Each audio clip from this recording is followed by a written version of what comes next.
still missing 2 jurors.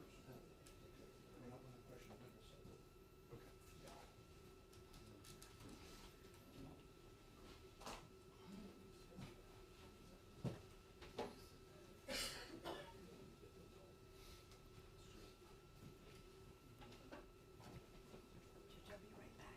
Okay.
Pardon? Today? Yeah. Whenever he tells me to. I know, but I mean, with the traffic, what's the drive from Perez? Oh, I live here now. Oh, do you? Okay, okay. Mr. Del Prado. I'm Ellen. Hey, I started thinking I'm like Yeah, Del Prado yes, dudes. yes. Okay.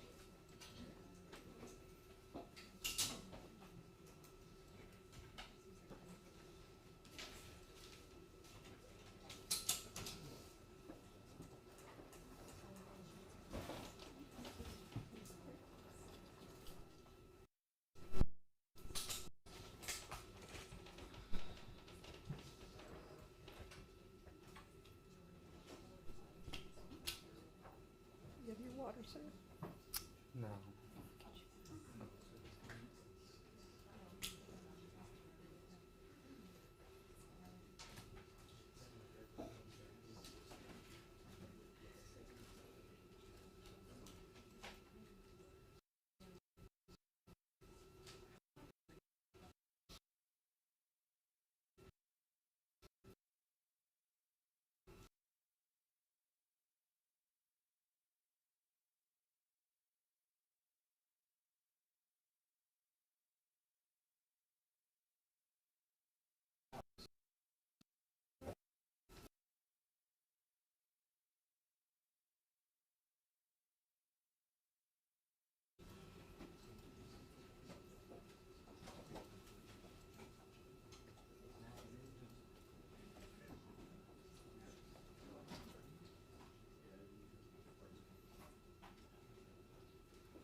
Judge, we do have a matter to take up before we start.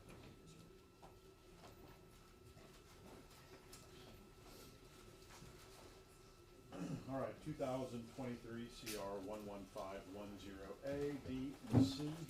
Present in the courtroom, attorneys for each of the three named defendants as well as the defendants. Attorneys for the state are also present. The jury's not in the courtroom.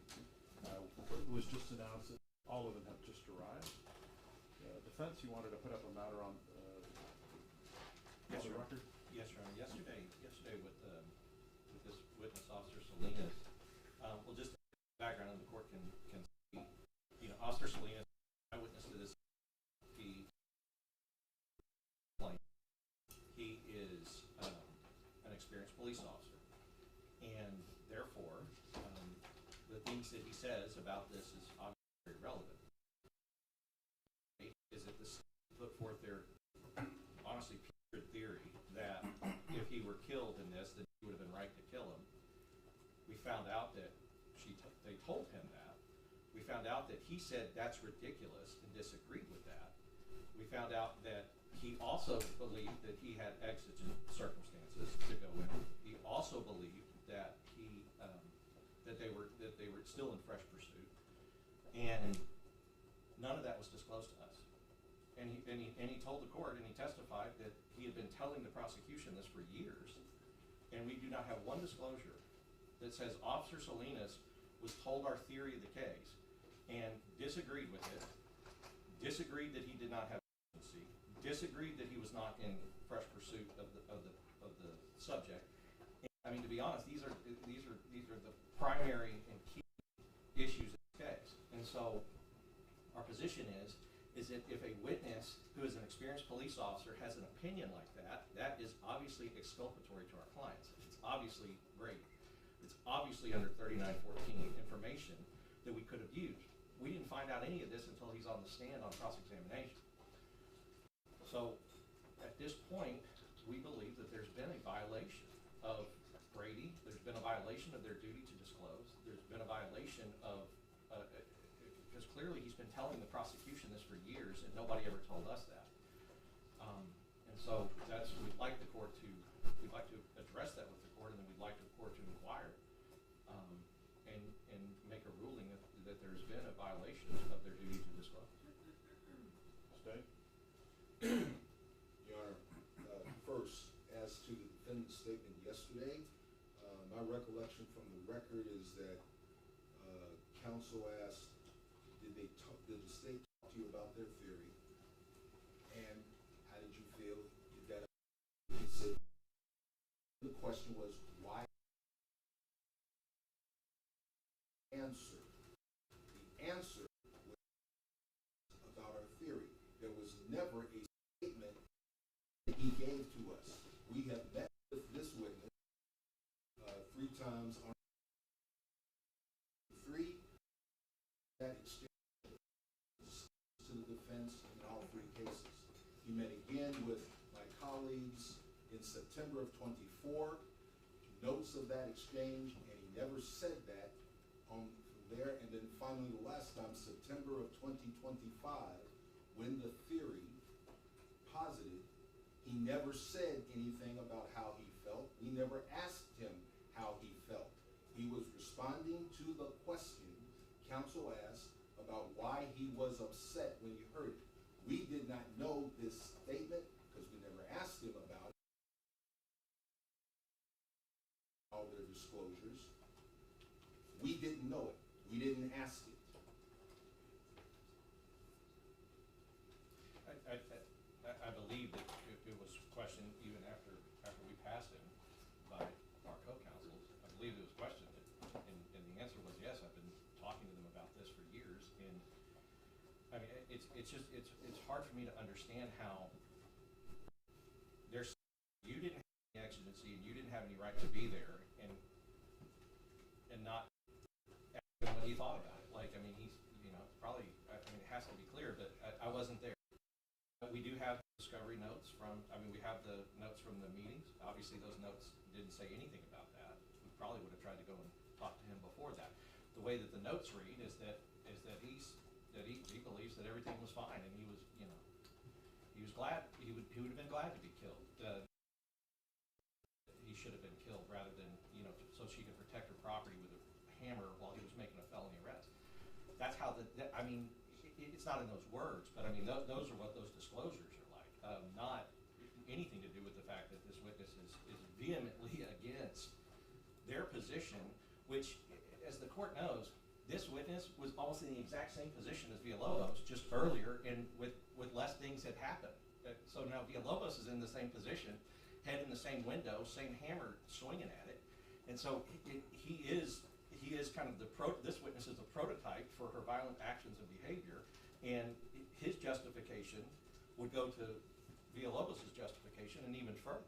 And of course, Sergeant Flores and of course Eleazar Alejandro's need to protect them from that. So for us, obviously, this witness is an important witness because he experienced almost the exact same thing that led to the shooting, that led to why we're all here. And he's still in uniform, and he's still on the job, and he should be, because he didn't do anything wrong, and neither did they, though. And so our position is that if the state's saying he never disclosed it, never disclose it. But we would like at least for the court to put the state on notice that anything that any witness has ever told them, anything that they have ever told them that they think that this theory is ridiculous, or disagree with it, or believe that there was exigency, that is Brady, that is 3914, and we need to know who they are so we can call them in our case in chief.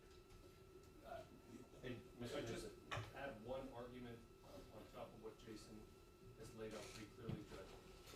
It also prejudices all of our clients and their attorneys from doing investigation into this.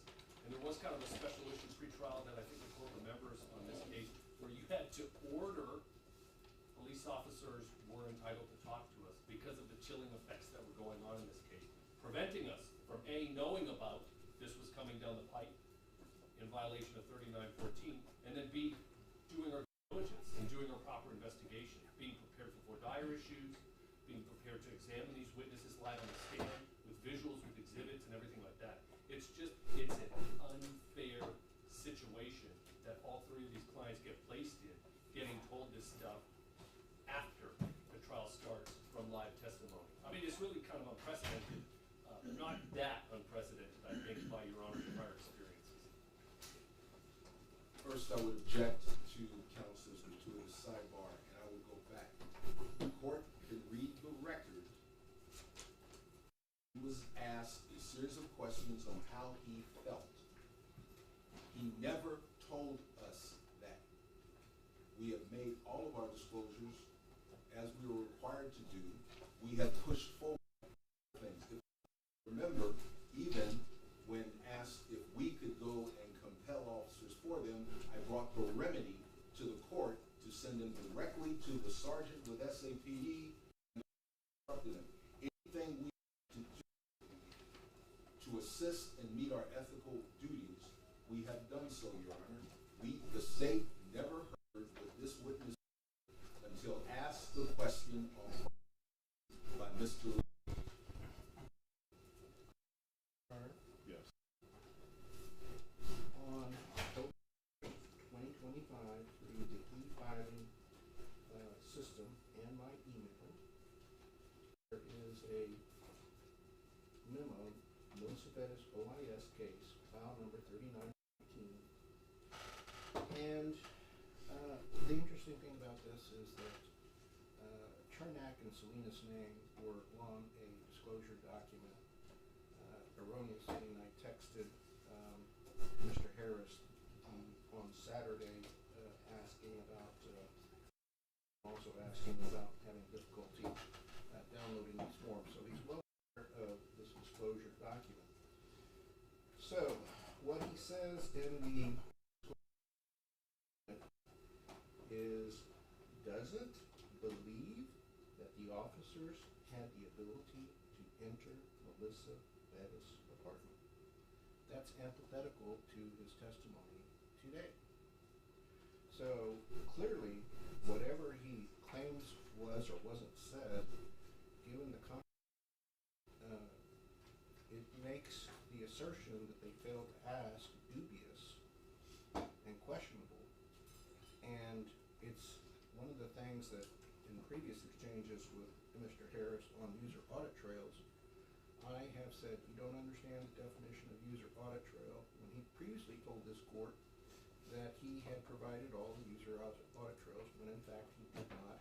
And then he sent me an email claiming that he looked up the definition of user audit trails, got information from Ben Geffen, and realized that he had not sent me the user audit trails. So he's made representations in court that turned out to be inaccurate, and this simply shows a gross Brady violation in his claim that he didn't know until yesterday was dubious and questionable. And so I would assert that it's an intentional Brady violation, and the court should, at a minimum, inquire the witness whether he explained to the state his knowledge or belief, and inquire further. Yes. In the exchange, Mr. Winter's reference, disclosures were made to counsels as we were, again, talking to witnesses preparing.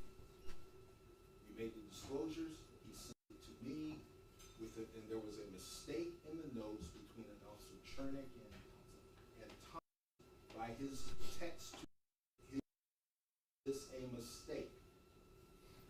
Then found and identified the mistake, corrected it on Monday, because the text exchange happened. It was a mistake in the transposition. We sent back to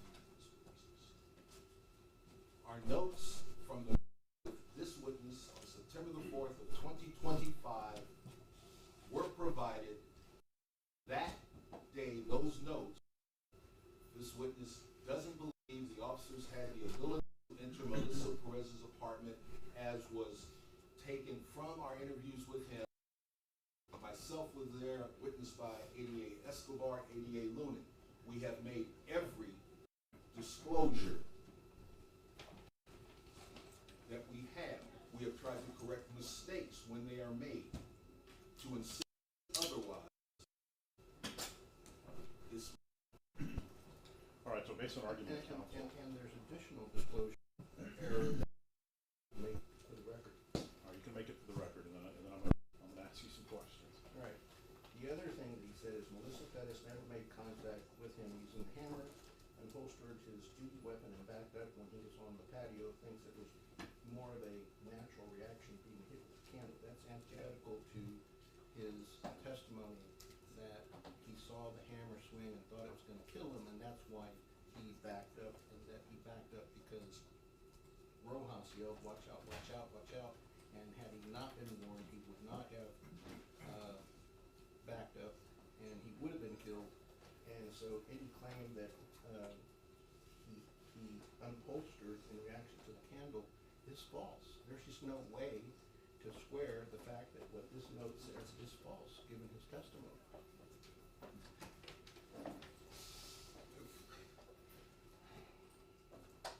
Your Honor, I'm halfway afraid of belaboring the point. Can I ask what counsel was reading from? I'll be more than happy to show it to you and to the court. It's dated October 1st, 2025, Melissa Perez, OIS, file number 38, it says on September 4th, 2025. Okay, so these are the- ADA's Daniel Escobar, Darrell Harris, and David Lunan spoke with Officer I have- Salinas in person.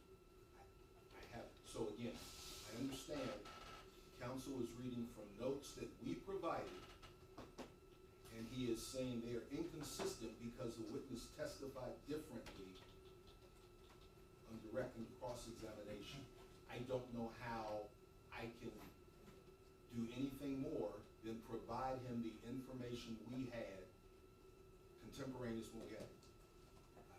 It's, for the issue at hand, the court could simply read the testimony and what the witness said. And Judge, you're an experienced jurist, this is just for the record. As you know, these disclosures are not recordings. These disclosures are what they think is important about this conversation, and they turn it over. It's not like they recorded something or it's an audio and then they disclosed us the full picture of what was discussed. It's what they think is important and their takeaways from this meeting. So what they think is important versus what the witness thinks is important, and what they said and what they wrote it down and what we think is important is completely different. You know that, Judge, but this is more for the record. Just one last thing, Your Honor. They never give the witness an opportunity to see these for any kind of accuracy or correctness, or to say, no, that's not what I said. All right, so as far as I can gather from the argument of counsel, defense, you're asking to examine this witness further, that's what you're asking to do now? Yes, Your Honor. And you want to do it outside the presence of the jury? Yes, Your Honor. Okay, and then beyond that, you're not asking for anything else? At this Not point? yet. At this Yes, point. Your Honor. Okay. All right, he's on the stand, you're welcome to inquire. Officer Salinas, I'm sorry, would you mind putting that mic on Your Honor, there? if I may, just for the, Yes. obviously after the statement made yesterday, all of this argument, to have this witness here now, he's been influenced by counsel's argument before we even get into the question. And I would object as to how counsel led this up. He asked before the jury comes in. He could have asked to excuse the witness, but they laid this out so could in so such could a. he ask. Okay, so this officer's under oath, and I'm certain that he's gonna take that oath seriously as he testifies. Defense? Yes, so Officer Salinas, and I mean, it's a good point. You have testified, everything you testified to this point has been the truth as far as you know it. Yes. And you followed your oath to tell the truth, and Objection is to the leading, Your Honor. I'm just examining it. Overruled.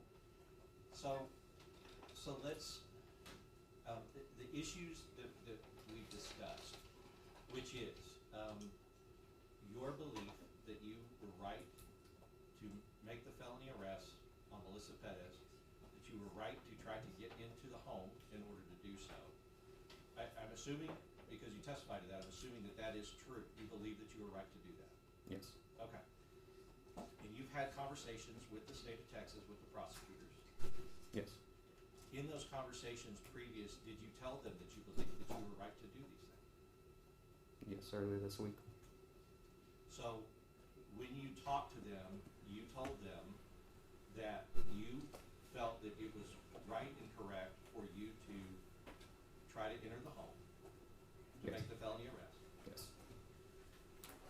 Did they try to talk you out of you being right? Did they try to influence your opinion in any way after you made your opinion known to them? They questioned why I believe I had fresh pursuit. And so you told them you had fresh pursuit, and then they questioned why you believed that you had fresh pursuit. Correct. And as far as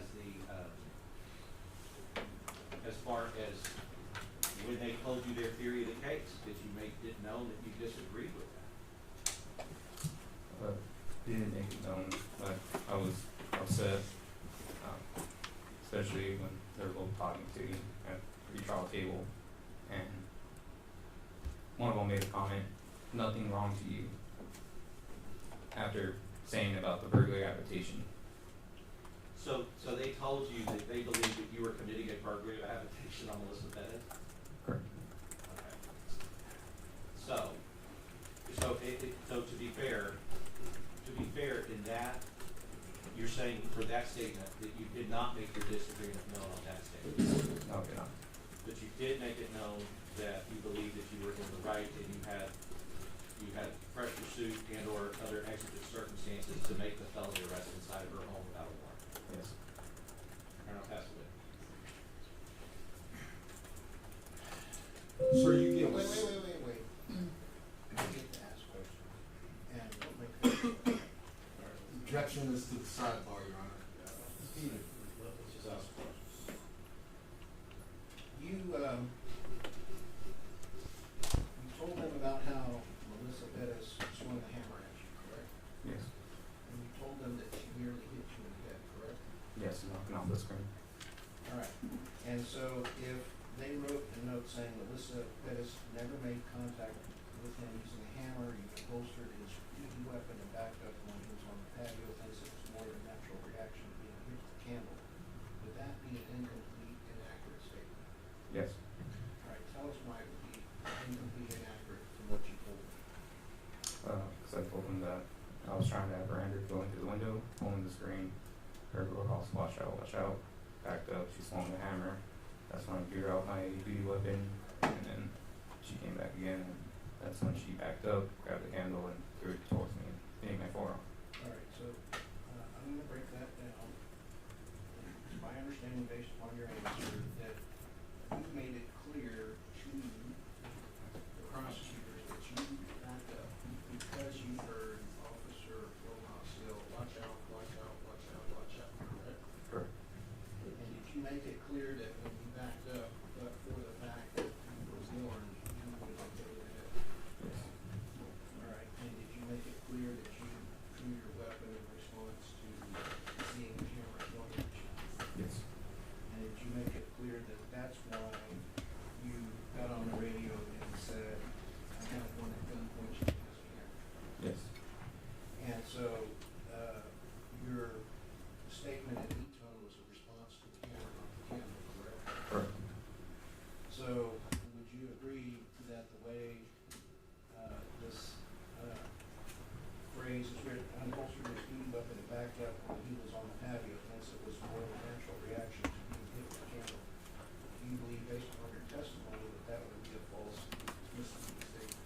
Yes.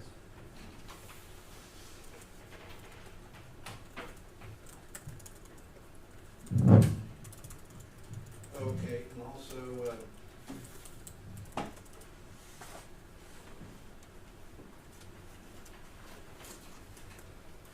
believe it was your testimony that you believe that the main, you went to talk to Sergeant Flores, when they went to talk to Kenzie Union, correct? When I had the misdemeanor charge? Yes. Yes. All right, and so you were aware that Sergeant Flores was talking to the maintenance, keys to get into the apartment? Yes. All right. And so, any statement that says wasn't aware whether the maintenance man had keys would be untrue, correct? Yes. All right. That's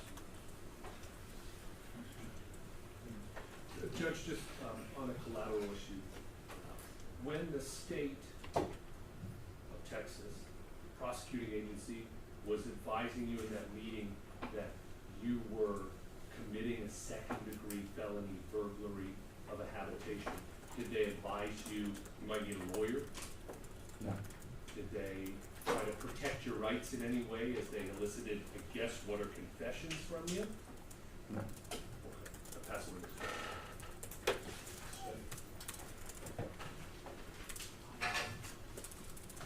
You gave a statement in the hours after this act occurred, correct? Correct. Had a chance before you submitted your statement to review it for completeness and everything you wanted to include? You had a chance to do that, didn't you? And, Your Honor, I will, under 611C2, the witness has made himself adverse to the state's argument, and I'm asking permission to leave. We agree he should be able to. All right, you can do that. Showing you, take a look at that. Could you review that and tell me if that is the complete statement you gave on June 23rd, 2023?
Yes, it is.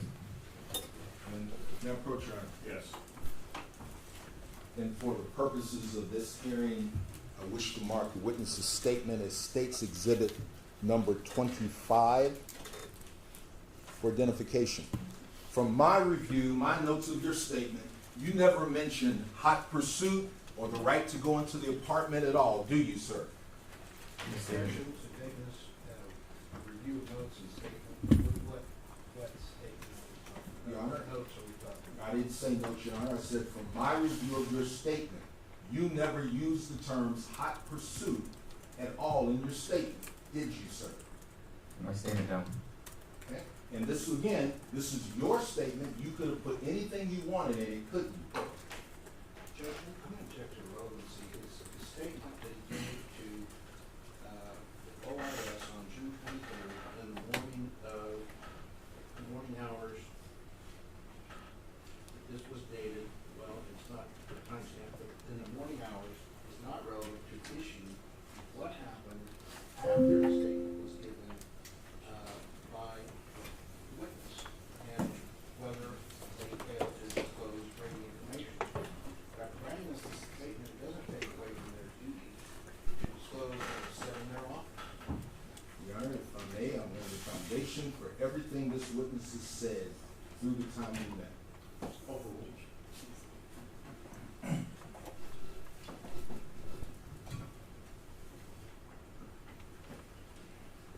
So, please, Do you remember my question?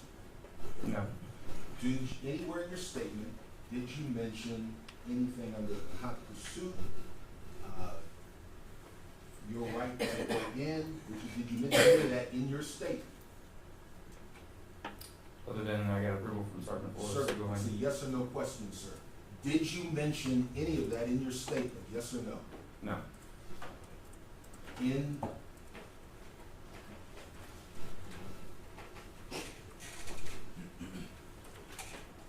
you remember yesterday, counsel also asked you on cross-exam about you giving IA testimony. And you did that on the 10th of October of 2023. You remember that? yes,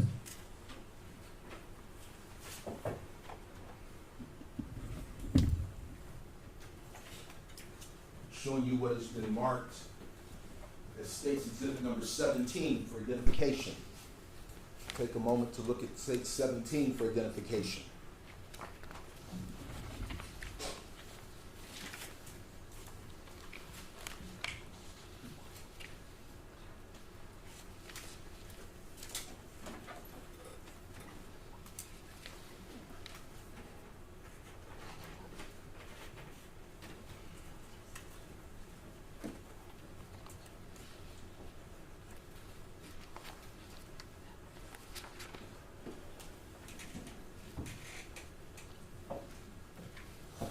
yes, Is that the complete and accurate packet from your testimony to IA on October the 10th of 2023?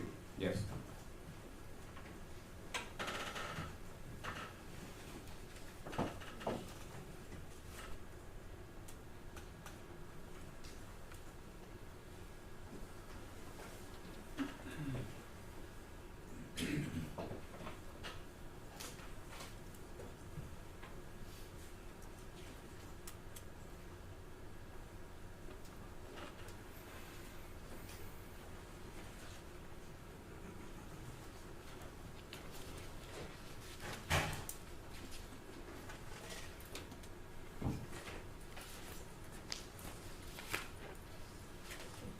Turn page 26, I'm sorry, page 6 of 9, question 26. Procedural matter, I'm wondering if the state is offering him immunity at this point in time.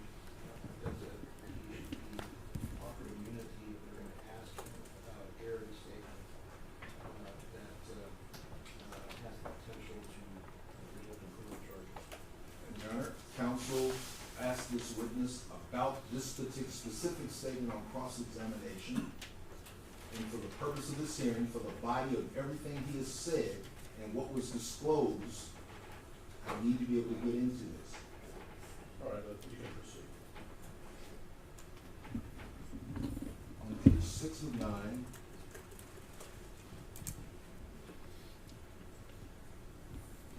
start with question 24. In your opinion and experience, do you believe there was a driving force to make entry to the apartment? You see that question? yes. And what was your answer? No, I attempted to make entry in order to place Perez into custody for. And could you speak into the microphone, sir? No, I attempted to make entry in order to place Perez into custody for a fine offense. I believe I was given authorization to do so by Sergeant Forrest. Okay. Question number 25. In your opinion and experience, once she advised you that other officers in the patio you needed a warrant to enter her apartment, she was not going to exit, should you be considered a barricaded subject? What was your answer? At the time, I was under mistaken belief that I was allowed to make entry into. Sorry. At the time, I was under the mistaken belief I was allowed to make entry into the apartment in order to place Ms. Perez into custody as discussed with Sergeant Forrest. What was the basis? What the basis of your mistake is that now on October 10th, you knew you needed a warrant. Isn't that true, sir? It's not true that you need a warrant, so. I'd like an answer to my question. It's an argument in question because it presumes and assumes falsely that they would need a warrant in this situation. All right, let's see what the answer is. Okay. So I wasn't mistaken about the warrant. Oh, was it so? Wasn't. Sir, that was my question wasn't that. My question is a yes or no answer. You're He was mistaken. answering his May I question. ask my question? I object that he is not allowing the witness to answer the question. No, counsel collective on it, Your Honor, I apologize. That's all right, let's get the question in. I'm interested in the question, that's it. So, at the time, your mistaken belief was that you said you were mistaken because you realized on October the 10th that you needed a warrant to enter her home, didn't you? Not with the warrant. No, I sir. believe it was upgraded to a felony. That's why I attempted to arrest her. Okay, go with that. You believe that the fact it was a felony offense alone gave you the legal justification to enter her home. That's your testimony, yes or no? Yes. Okay? And when you gave that answer, you had a lawyer sitting with you, didn't you, sir? Yes.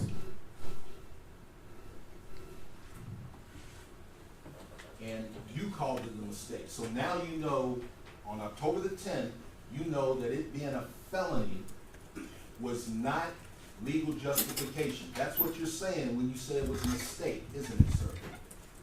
Yes. In reply to the question, I was believed that I could due to upgrading to the felon now. Move to No, strike very is good. non-responsive, Your Honor.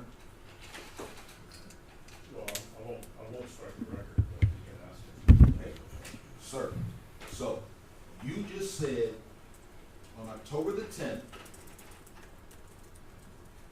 you said because you believe the fact that it was a felony offense alone gave you, on June 23rd, that gave you all the authority you needed to enter her home. And on October the 10th, on questioning with an attorney with you, you said that was a mistake, correct? Object to the compound question. I'll sustain. Okay? We break it up. So, you've already testified that as of June 23rd, 2023, you thought the offense being a felony, that alone was sufficient for you to force entry into her home, yes or no? Yes. And on October the 10th, you, with an attorney advising you, said that was a mistake, then didn't you, sir? Like I continue to read. I Move was to under- strike. No, sir, this is a yes or no question. You called your belief from October 23rd a mistake, and you had a lawyer with you, didn't you, sir? Yes. And you said that was a mistake, didn't you? I'm mistaken. I'm gonna object, he's misstated his answer. He said he had a mistaken belief. Saying it was a mistake is usurping fact. You're the one that made it, and fact. All right, you'll also be able to examine it. Your Honor, I would move to introduce states 17 into evidence for the court to consider in this hearing. In fact, 17 and 25 for the court to consider. You'll still need 17. We have more. And again, I'm gonna ask whether or not the court, whether the state is gonna grant this witness immunity. They did not read him his rights before the grand jury, before he answered questions. Now, they're trying to use documents that are protected under guarantee, that protect his Fifth Amendment rights against him. And we need to know if he's been given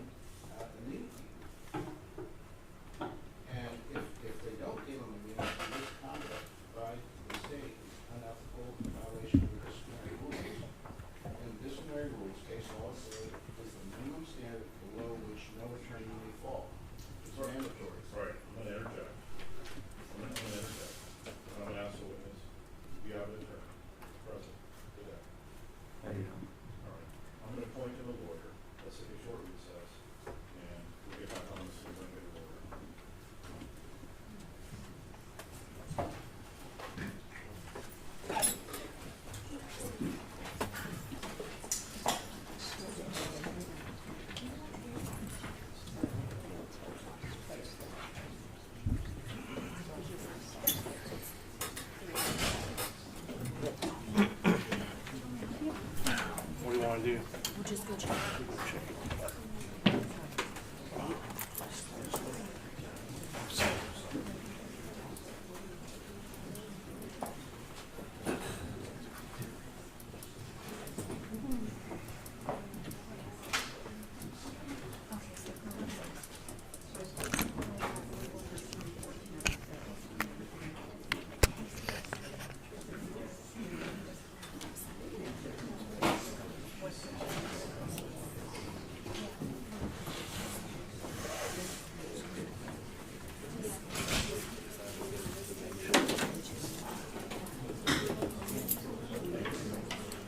I'll stay where you are. I'm gonna.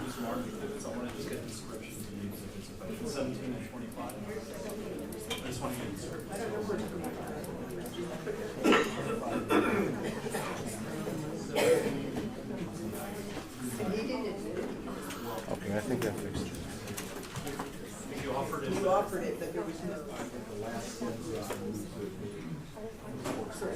Oh, I see.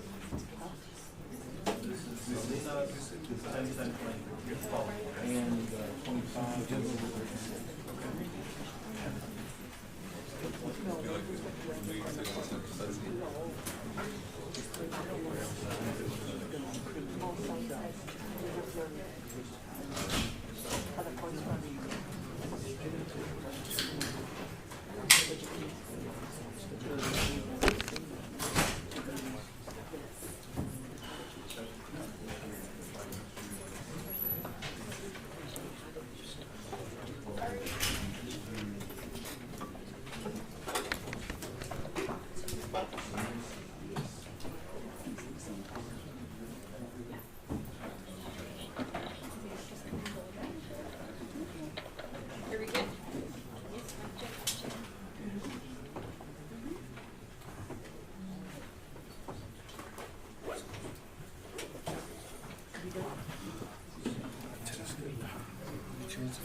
Yeah, it's looking out. Do you know how to change the frequency? Not on hand though. Because that's what news was that they change the frequency. Yeah. So.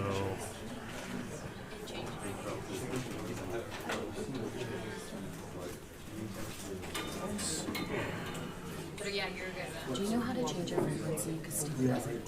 Can you change it? Yeah.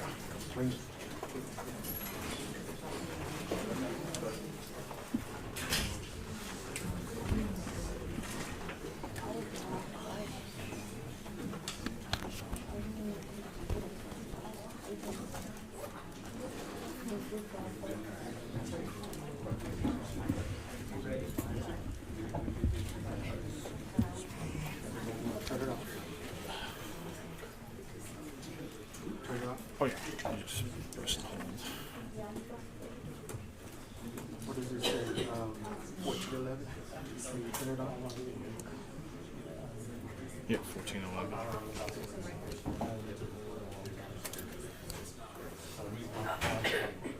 I'm ready to go for a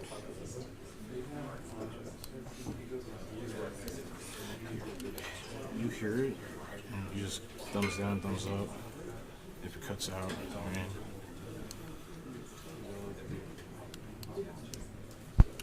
These are all different. Has to be a national. Where's that?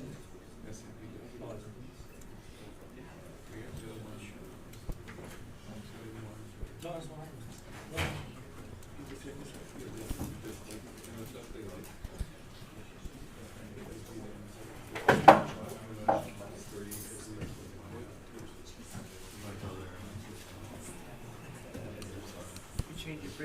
Yeah, because there's something in this courtroom that's like really interfering.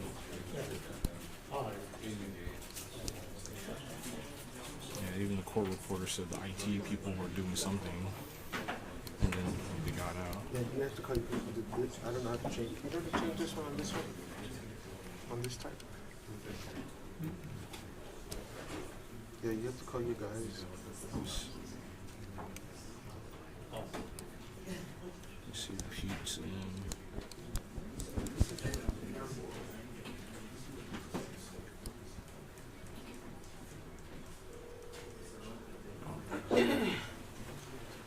You don't have your other microphone, do you? Nah, that's in my unit.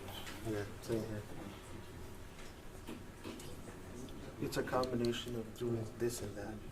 You just change it from 1411 to go to 1410. Go down and then you have to change this here the same way. This is easier to have.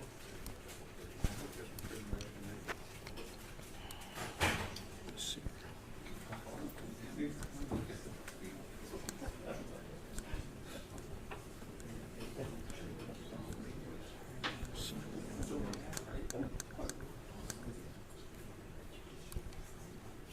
I mean, I can hear it right now. That's when we get up there. It's like it's the Then it problem. cuts out. Okay. Well, she said the gnats are good. Good luck with that. Yeah, because Pete never gave me his number either. Humphreys? Don't get Humphreys for emergency. I don't remember how to No, change you gotta call Humphreys. Let me try. Let me keep trying. Yeah. I mean, I'll call Hopefully him. this is a long recess.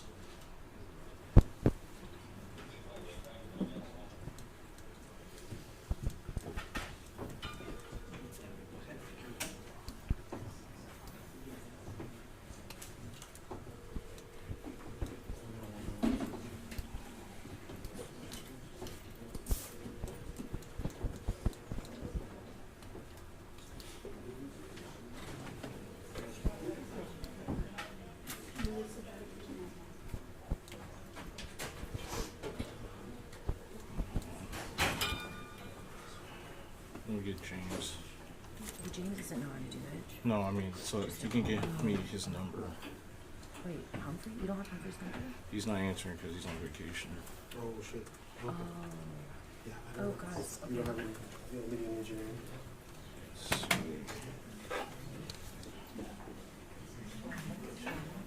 Oh, Gus. Give me Will you call Gus? yeah. Engineer number.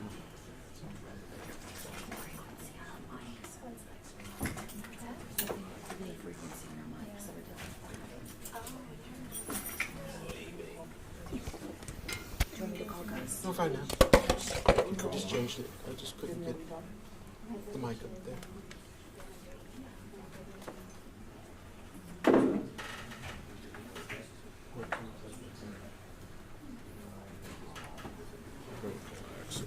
Hey, we need help. Do you know how to change the frequency on Bowie's mics? Here, let me hand you the phone.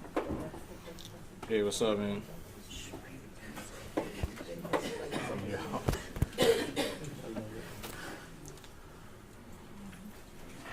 I have, let's see, UTX BO3.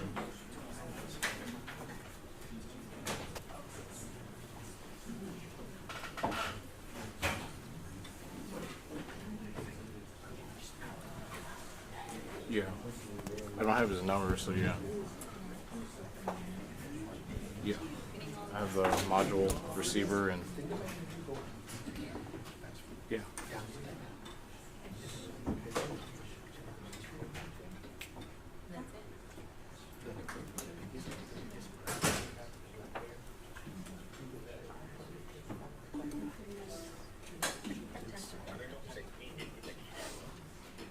Let's see.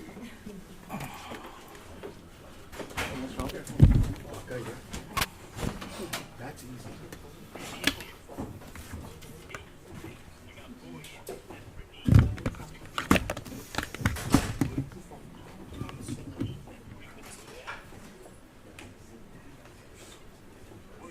Yeah. Yeah, I need to change the frequency because this courtroom has a frequency that's interfering with the mic, so it's cutting in and out.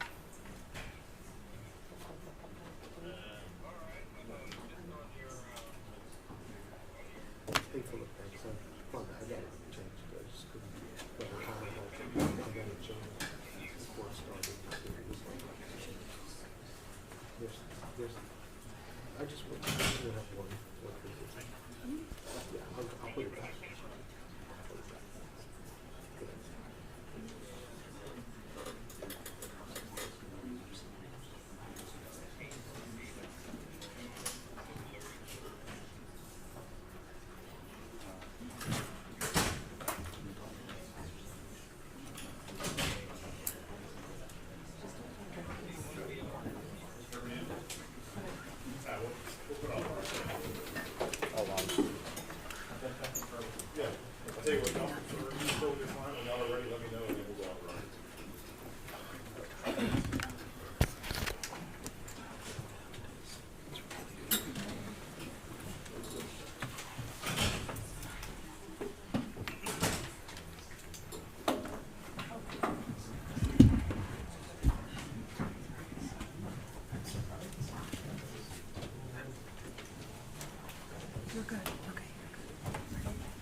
sending you instructions, is what Yeah. you're doing. Can he just talk you through it real quick, since we have time? That's gonna take too much time, because Pete needs to see it, and he can't see it through the camera lens.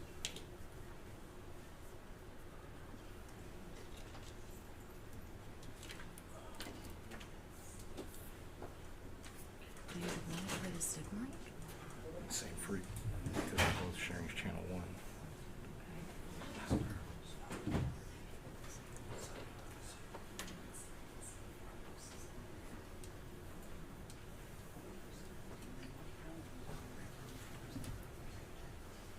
Well, can you put the stick mic on channel 2 so we can at least record it? It's on channel 2.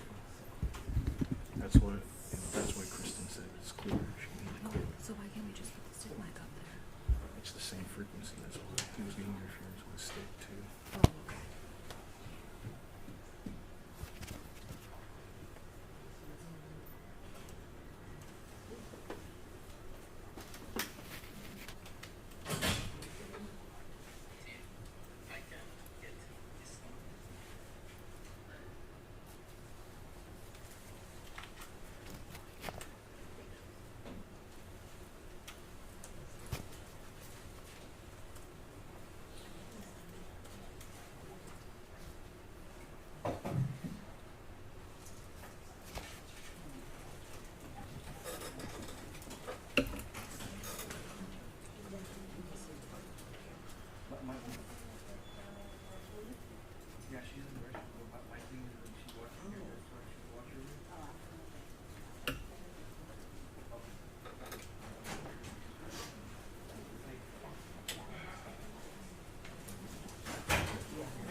That's not the habit. I took her to the office yesterday, and everybody was loving on her. They were like, "Did you ever cry?" I was like, "You wait until you get home." That's behavior for everyone Yeah. else. Yeah, but I appreciate that.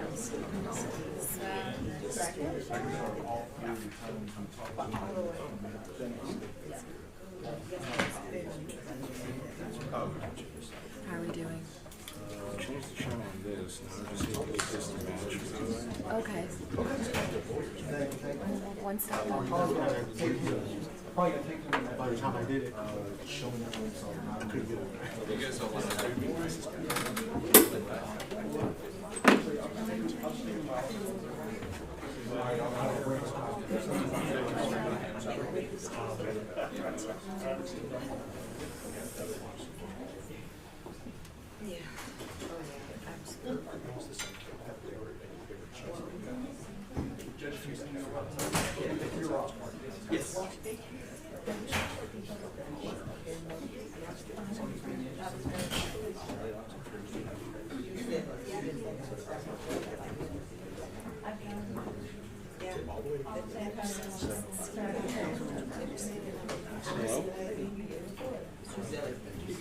Yeah, I just tried. I just changed it on the receiver. It doesn't even matter to change it on the actual line itself.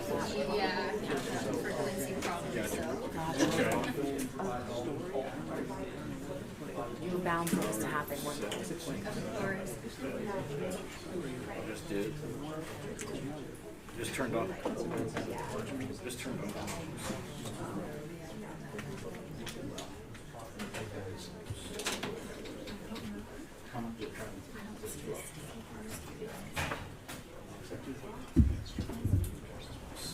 Try to get it from the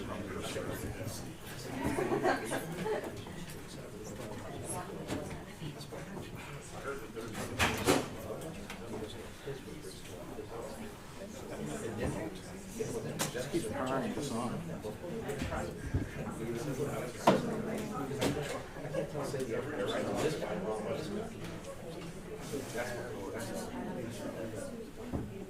Does it have to be on?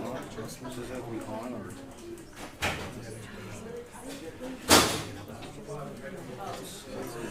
Isn't that crazy?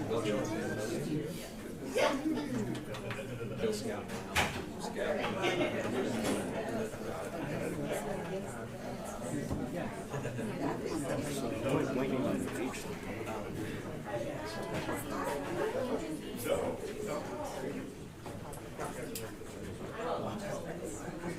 Louis, I think you can FaceTime him if you need to now. You want me to point the phone at him?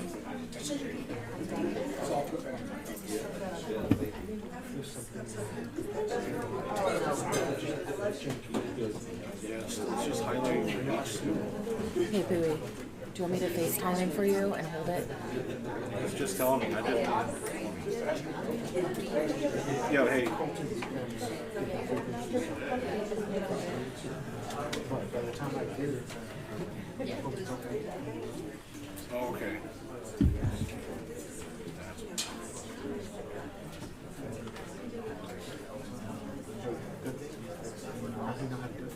I know. He's learning. And good, thank God for this little recess. Okay, the first number's blinking now. Yeah.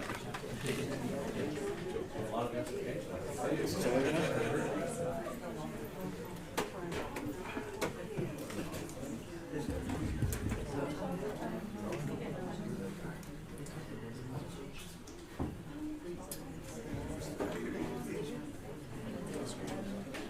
Alright, I did. And then just hit set? Yeah. The actual log?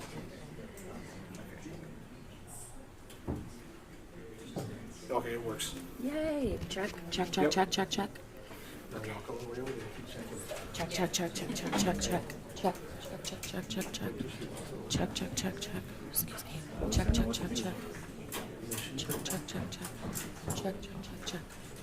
Check, check. 1, 2, 3. 1, 2, 3. Check, check, check. Check, check, check.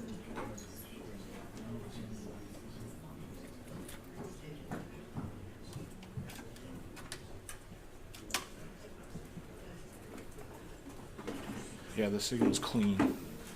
Knowing your friends. Thank you, baby.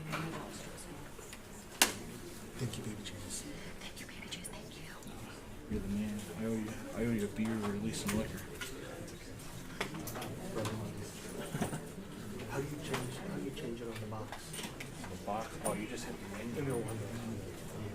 So there's a weird one. It's a combination. Because I'm used to that one. But it's like you got a card on it and you hit a C time. That's and then you guys just hold set at your card. I knew there was a combination of that because this is a lot easier. Yeah. I remember those ones. Just my old market had those. These are like, I think the older ones.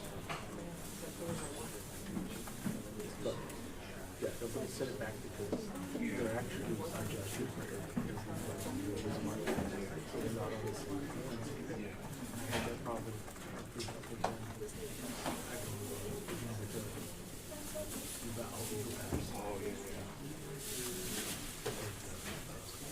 So, yeah, you still has right there about the number when they have your whole cam.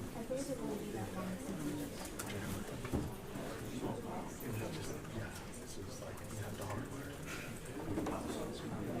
Or hope for a low box. Yeah.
If you're not doing anything this weekend, Judge, the Greek festival is this weekend. Oh, nice.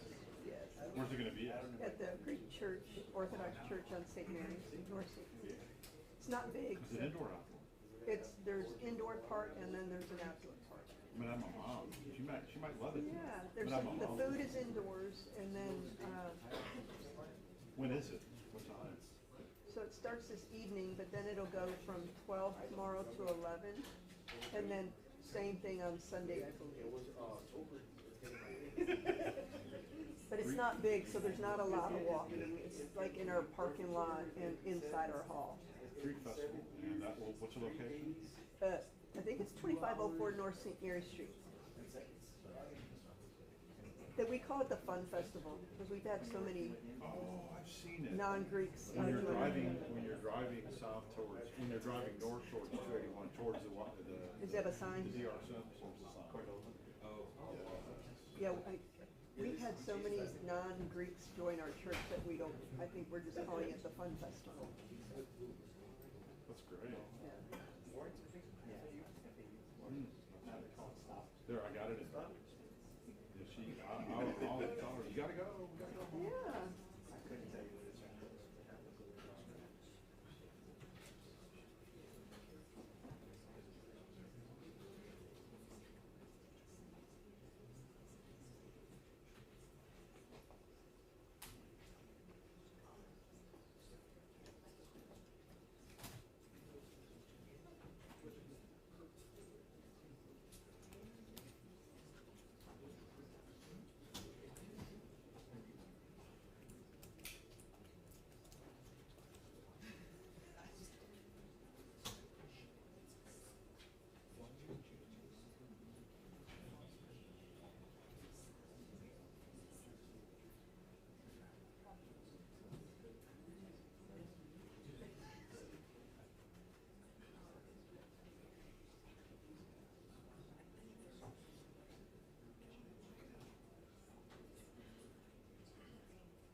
We had some?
I didn't want to do that, so yes, this is natural. You like that? I like the curly I butter. think it's good. Either way. Yeah, thank you. Whatever feels like you. Well, the other one is better too. Obviously, we gotta be comfortable. Absolutely. This isn't bad, but I like the curly butter. You wanna see what my hair looked like, before I became in my 40s? Yes. Just so you can. And I was gonna tell you they're on the elevator, so they should be here. This just so you can see, just so you can see what my hair is before I started to lose it and then decided to kind of short off as a result of that. Because when you're a guy and you start to lose your hair, it's like, okay. I don't think you're losing your hair. You either go real short. But Did you have long hair? Oh, I have long hair also. But this is my hair. Oh, okay. I'm very curly. You did, yes. Alright. The new trend is the boys want to perm their hair. Oh, no, I never did that. Yeah, my nephew wants a perm. No? He is That wouldn't be fun. 12 or 13 and he wants a perm. And I'm like, what? But yes, anything. So I have to tell you this story of the girl who's getting sworn in. I don't know. Her mother, I know. Because my mother and I, we have a garage sale every year. And her mom comes to my garage sale every year. And her mom has told me about her daughter going to law school since before she started. Oh, wow. And so her mom talks to me about every year. And she was struggling trying to find a judge, so she called me she looked me up on my website and called me yesterday and was like, can you help me? And I was like, yeah, I can help you. So. You ready? You want to do it here? Yeah. You want to do it here or you want to do it in the back? You want to do it in front of all these people or you want to do it in the back? I'll ask her.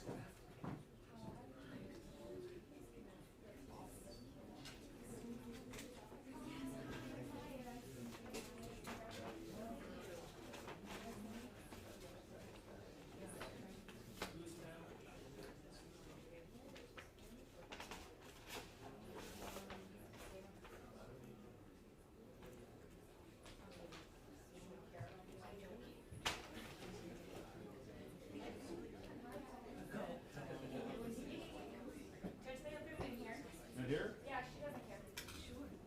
Good. Either way.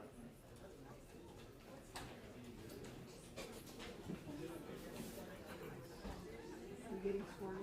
I am. You want me to record it for you? Congratulations. You move out of the way. I wondered.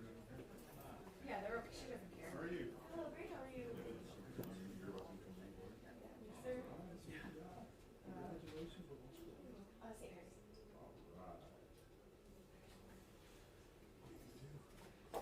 Hop in here right now. You don't know? No. All right. Just stand here. Man, if you want to, you're welcome to walk around. I'm good. That might. There you go. There we go. That way they can get you. Are you ready? I'm ready. All right. Raise your right hand. I state your name. I, Maya Leabella, Do affirm that I will support do affirm that I will support the constitutions of the United States the constitutions of the United States and of this state. and of this state, That I will honestly demean myself that I will honestly demean myself in the practice of law. in the practice of law, That I will discharge my duties that I will discharge my duties to the best of my ability. to the best of my ability, And that I will conduct myself and that I will conduct myself with integrity and civility with integrity and civility in dealing and communicating with the court and all the parties. the court and all the parties. So help me God. So help me God. Congratulations.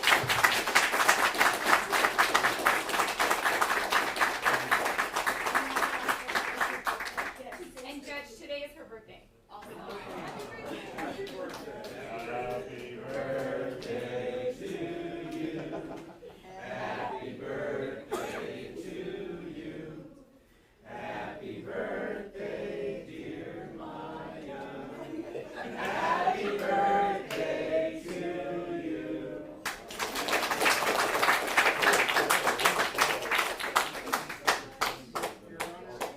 Can we shake her hand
said that was a mistake.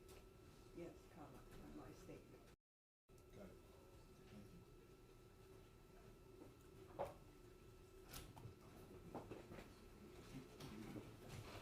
All right. District Court 379 is now in session. Please be seated.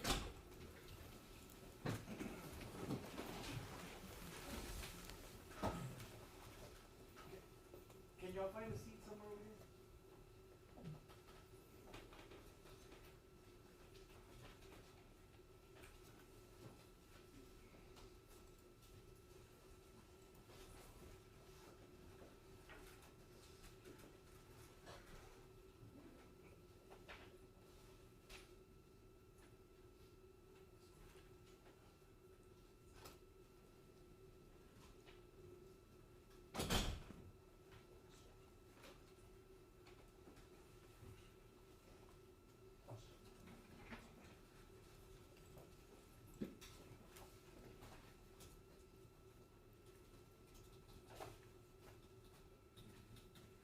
You guys wanna approach?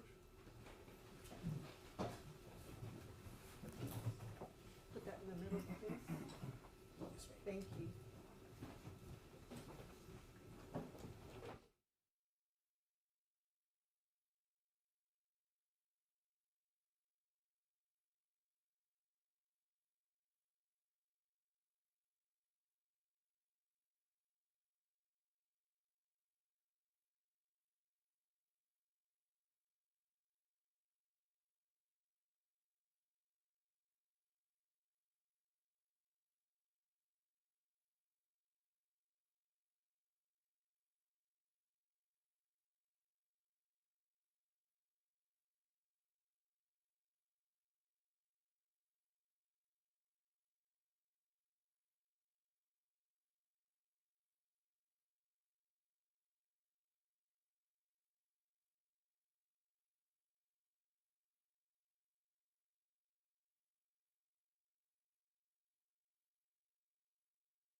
call Detective Thornton, we anticipate Detective Thornton is gonna testify about a conversation that he had with Jonathan Salinas.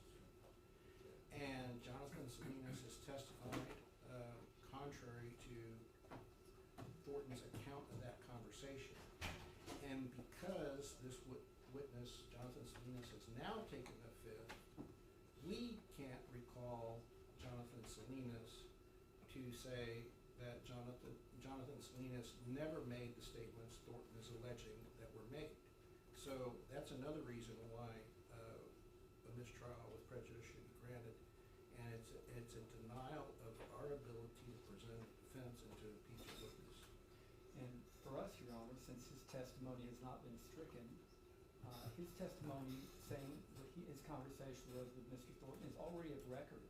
And so we have the right to impeach that statement that he made on the record that the jury can consider. How can we not be able to impeach that? He may have the ability to impeach that testimony, but we have been silenced effectively on presenting a rebuttal to whatever Thornton may testify, because Thornton may testify to something beyond what Salinas testified to, and there may be details that if we were to call Salinas back, that he would be able to rebut. So this is how this case has been blown up, and there's no way to rectify it by any instruction to the jury or change in the witnesses. All right, so defense, what is it you're asking for? We're asking for a mistrial with prejudice. All right, that's denied.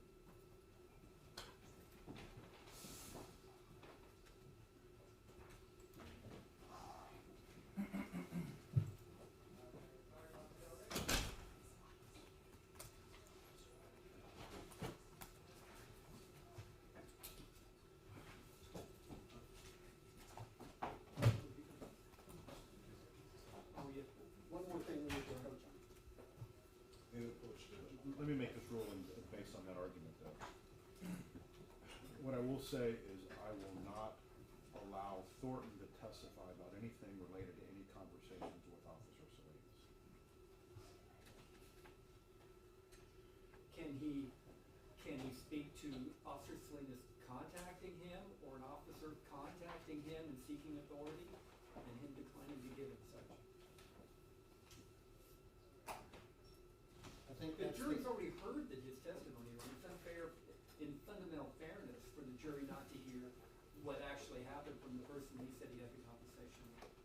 Judge, I think it's a backdoor way to get around the court's ruling that you just made, and also is a backdoor way to comment on the fact that we don't have a witness that we can recall to rebut Thornton's testimony. Let me hear the testimony. Let me hear Thornton testify, and if you get to that point, you take a new approach. Outside the presence of the jury? Outside the presence of the jury. On a different matter, as disclosure to counsel and court, when we broke for a lunch break, I gathered my belongings, went to the elevators here on the fourth floor. I was approached by a man and a woman inquiring about my tie that I had worn on the previous day. I shook the gentleman's hand, introduced myself, and told him Joseph A. Bank. My advocate then pulled us away. Apparently that the woman was a juror. Conduct was initiated by me. I did not recognize her as a juror. That happened. I did initiate. It happened. Got grabbed by my personnel after seeing Joseph A. Bank, and that has been it. It is in the interest of disclosure. It's the first opportunity since it occurred to make it known to the court and to counsel. Can you ask him to describe the juror? Tall, white woman. If you see her, she's got a multicolored blouse or wrap over her. I don't know which juror number she is off the top of my face, but older, white female. Does she wear glasses? I believe back row. Yeah, back row.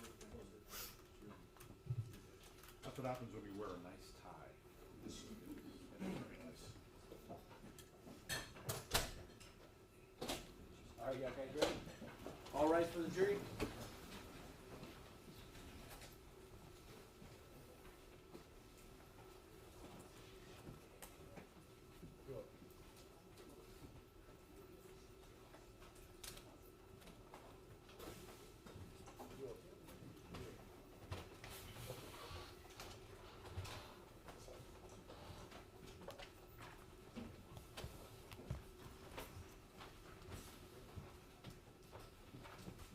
May be seated.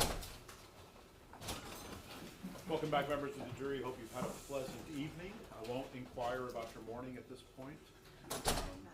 Know that jury trials do take a life of their own, and a lot of unanticipated things happen in all jury trials. Never blame either side. Your role is to listen to the testimony and make determinations as to what the facts are in this case. With that, State, you can call your next witness. Judge, may we approach him? Yes. If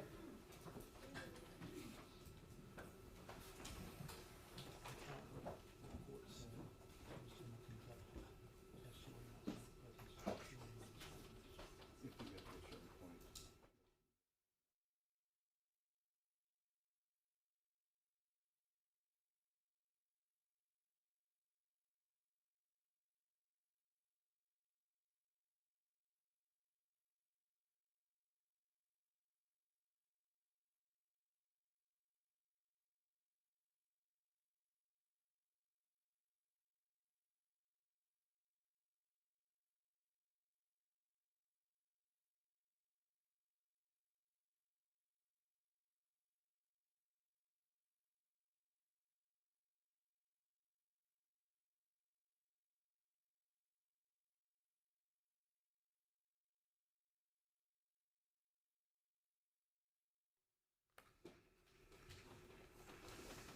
All right, you going to call your witness? State is called Detective Michael Thornton. Do you solemnly swear or affirm that the testimony you give in this matter will be the truth, the whole truth, and nothing but the truth, so help you God? I do, Judge. All right, you may need to adjust the microphone, make sure everybody can hear you. Can you introduce yourself to the jury and spell your name for the court reporter, please? Detective Michael Thornton, Thornton. All right, State. Good afternoon, Detective Thornton. Can you tell the ladies and gentlemen a little bit about your career path? How long have you been a police officer, what divisions you've been in, et cetera? I started out, I've been on for 17 years in December. It'll be 17 years, December 19th. I started out like everybody else in patrol. I spent about 7 years on the DWI unit. From there I went to our community policing unit, the SAFE unit. I promoted to detective during the snowstorm in 2021. After that I spent a year at family violence as a detective. Then I moved to night criminal investigation division, night major crimes. Was there for a little over a year, and since then I've been at the homicide unit. And in your promotion to being a detective, did that kind of change your duties and remove you from your patrol duties? Yes. And the night criminal investigation division, can you tell us a little bit about what your duties and responsibilities were in that division? The best way to describe it is kind of like an ER nurse or an ER doctor. We're the triage for the department at night. We don't have complete follow-up responsibilities, meaning that if I get assigned a case that night, I'm not going to work it until it's filed with the district attorney's office. Our job is to investigate the initial offense, gather what evidence we can at that time, gather any statements, videos, etc., and then forward that information and those reports to the appropriate follow-up unit, whether it be homicide, special victims, robbery, whoever it might be, to make sure that the next detective, the detective that's going to finish out the case, has the best shot at solving that case. That's the best way to describe it. And for patrol officers on the streets who are responding to calls and they have a need for authority or questions or a warrant or those kinds of things, would it initiate with a call towards night CID? Yes. And then would it be up to you to decide kind of the follow-up, what's going to happen from here? Usually, yes. At least that night, right? Yes. Yes. I want to draw your attention back to June 22nd,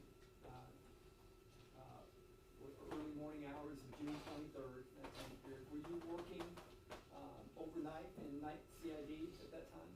Yes. And at that time, I mean, how many officers are working night CID? How many officers are available at SAPD to take these calls from all over the city? I can't remember our exact staffing, but on average, I think we had 8 to 10 detectives at night. On average, I think is what it was. Okay, and so is the patrol officers reaching out to the night CID, is it kind of a rotation, or do you respond to just patrol in a particular district? How does that work? We all just answer the phone. Whoever grabs the phone first takes the call from the officer, wherever it is. It's citywide. We don't have specific areas or anything like that. Your Honor, I think this is the point in time you asked me to stop. Members of the jury, I'm going to ask that you return to the jury room. We'll let you know when we're ready. All rise for the jury.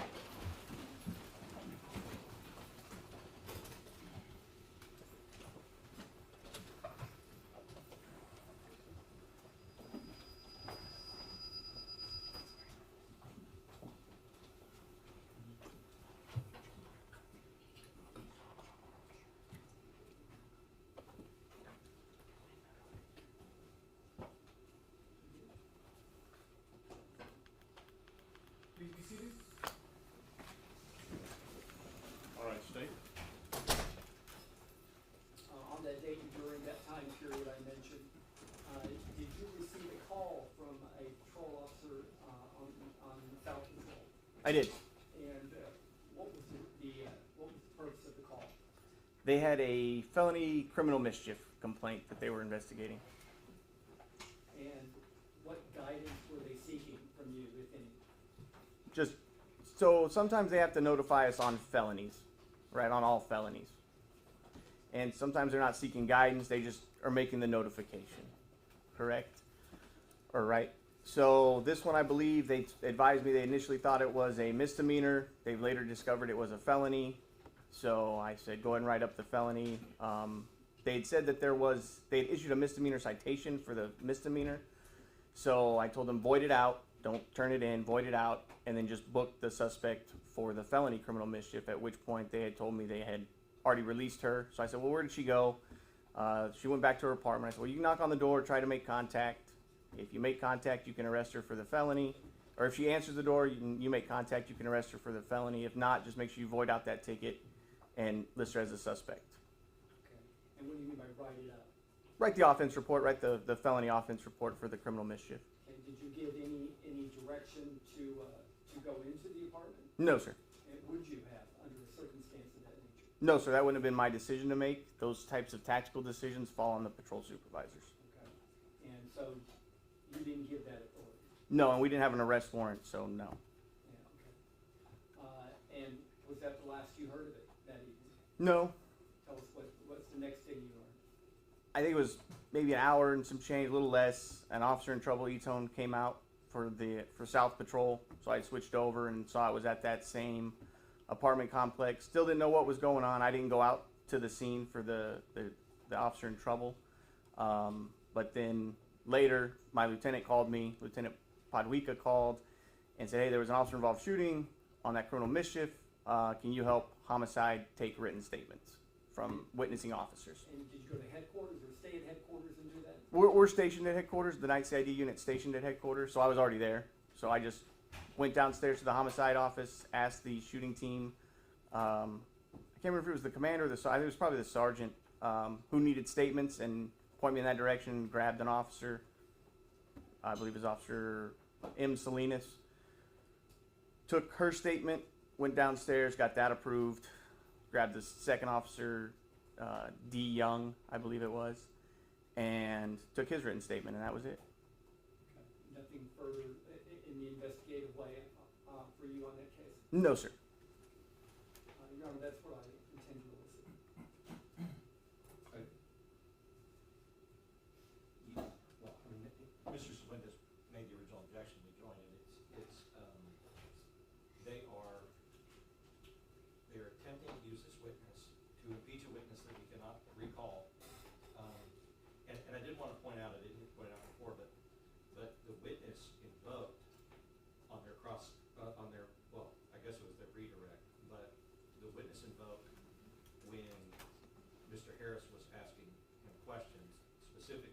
familiarity. And so I think it's important because they caused that invocation.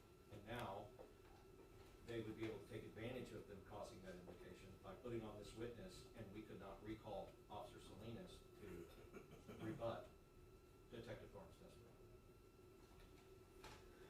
I'd like to cross-examine outside the presence of the jury on a matter that, not knowing how the court may rule, we would object to on relevance, and would like to do that outside the presence of the jury. You wanna do that now? Yes. Yes. Officer Thornton, based upon your testimony, I reached the conclusion, tell me if this is a correct or incorrect conclusion, that not once did you tell them that entry into the residence would have been illegal. Is that correct? Correct. And it's your testimony that that decision would have been up to a supervisor and the supervisor alone, correct? I didn't tell them they could go because we didn't have a warrant. So if we are going to make entry, if I don't say you can make entry into anything or not. It's based upon the law, and then supervisors are going to decide who's going to make entry. Right, but I want to be clear is that you never gave an opinion to them about whether entry to pursue Melissa Perez would have been lawful or unlawful. Correct. No opinion was given either way. Yes, sir. You're correct. And there was no discussion about whether there was exigent circumstances or not to make entry, correct? Correct. Yes, sir. And so, my understanding of your testimony is that the officer you spoke to would have been entitled to rely upon his supervisor for direction, correct? Yes, his supervisor, his knowledge, training, and experience. Yes, sir. So, Your Honor, well, I don't know if any person wants to inquire, but I'll make our position known. Just a couple of questions.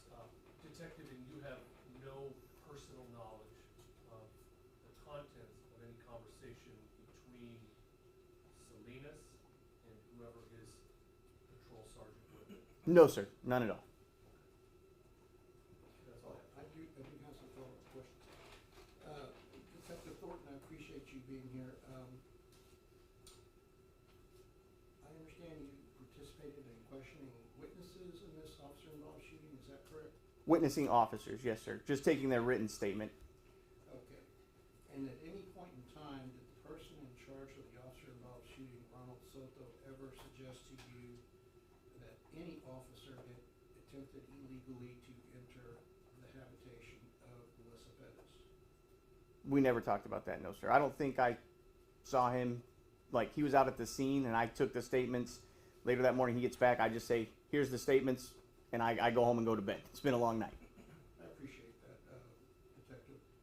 And I can't tell you the precise rule number, but isn't there a rule number in the rules and regulations that basically says that if you're aware of criminal conduct, that you shall not conceal that information? Correct. Yes, sir. And so, when, at any point in time when you were assisting in the officer-involved shooting, did you violate that rule by not telling people that the officers had made entry or attempted to make entry? No, sir. I don't think I did. Okay. You don't think you informed them, or you don't think you violated the rule? I don't think I violated the rule. I don't know if I ever saw anybody make entry because I only watched the body cams from the two officers that I took statements with while they're taking their statements. So I don't remember if I saw anybody attempt to make entry or not, is what I'm saying there. And do you recall which officers those were? D. Young and M. Salinas. And I can't remember their badge numbers. They're in my report, though. And when you watched Maria Salinas, body-worn camera, I'm sure you saw that she drew down on Melissa Perez at least twice, correct? Maybe, I can't say. But this is beyond the scope of Well, what we were asked to do outside the presence of the jury. I think this goes to, it may not go to this particular subject matter, but it certainly is going to go to whether or not they're going to grant immunity and to certain witnesses. And I think that this would be the opportune time to bring that up. Well, I'm gonna sustain the defense objection as it relates to the rest of the witness's testimony from the jury. So. do you want me to keep at it? The entirety of the examination since the jury's left the room. Okay. You did say you watched Maria Salinas' body-worn camera. Some of it, yes, sir, I believe so. Okay. And so you would have seen, I'd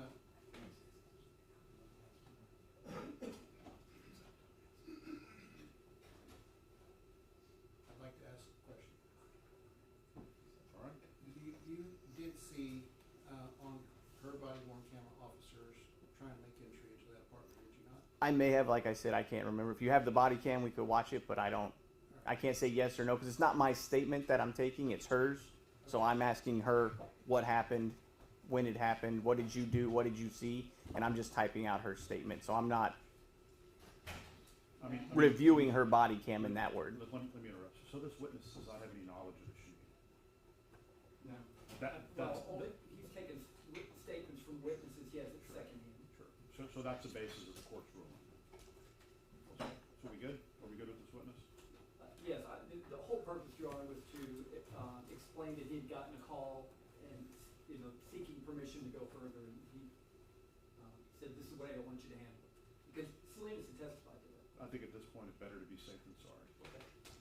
So in Maria Salinas' statement, she said she saw Officer Villalobos jump over the fence into the balcony. Another officer told him to reach through the open window next to the glass door. I saw Officer Villalobos reach into the window and the female reappeared. I did sustain the defense objection. Okay. We're good. All right. Well, Your Honor, what we'd like to do, since he's here, is, while he's here, introduce and publish the exhibits. Some exhibits that are already in evidence, videos. Okay. And play those videos. All right, let's go ahead and bring in the jury. Hold on. Yes. Sorry, just real quick. Is he going to have Detective Thornton watch these videos and then comment on what he's seeing in those videos? Because that would make him some sort of expert witness. He has no knowledge about it. So if that's what they're planning on doing, and having Detective Thornton look at it and go, well, that's not policy and that's wrong, or that's this or that's that, I don't believe he has any ability to do that. We want 705 on that. What'd be the purpose? My purpose is, when he's watching the video, the only questions I think I'd ask of him is if the people that he interviewed later, if he can see them in the video and identify them. The M. Salinas and D. Young that he mentioned interviewed. If he's gonna limit it to that, then I don't think that there's an issue with that. Well, I would suggest that if those witnesses are going to testify, there's no impediment by granting them immunity, then those witnesses should testify as to what they did. I think that's the better way to do it. Okay. They're in evidence. All right, so, I'll allow what we just discussed with this witness, and then that'll be it. Bring it on. Judge, for some reason, is the green light on? It's on?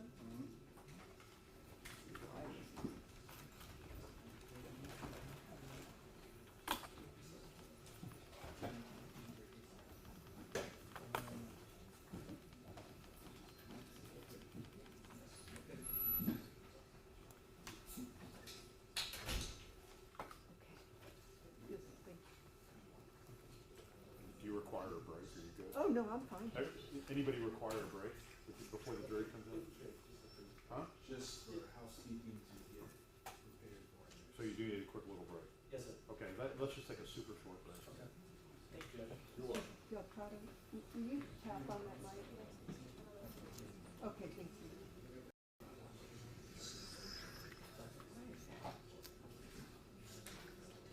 Finally, someone that speaks loud. I speak fast though, so let That's me know. okay, as Let long me as I know. can hear you. Let me know. Loud's never been an I issue. feel like the officers need like some training on testifying. Yeah. It comes with experience. I guess so. 7 years on DWI testifying And I hate every to week. get on them, because it's a pretty stressful situation. I do. Not too much. It's been a while. What are you up to? Oh, not too much. I just left from the union days off on the dark side.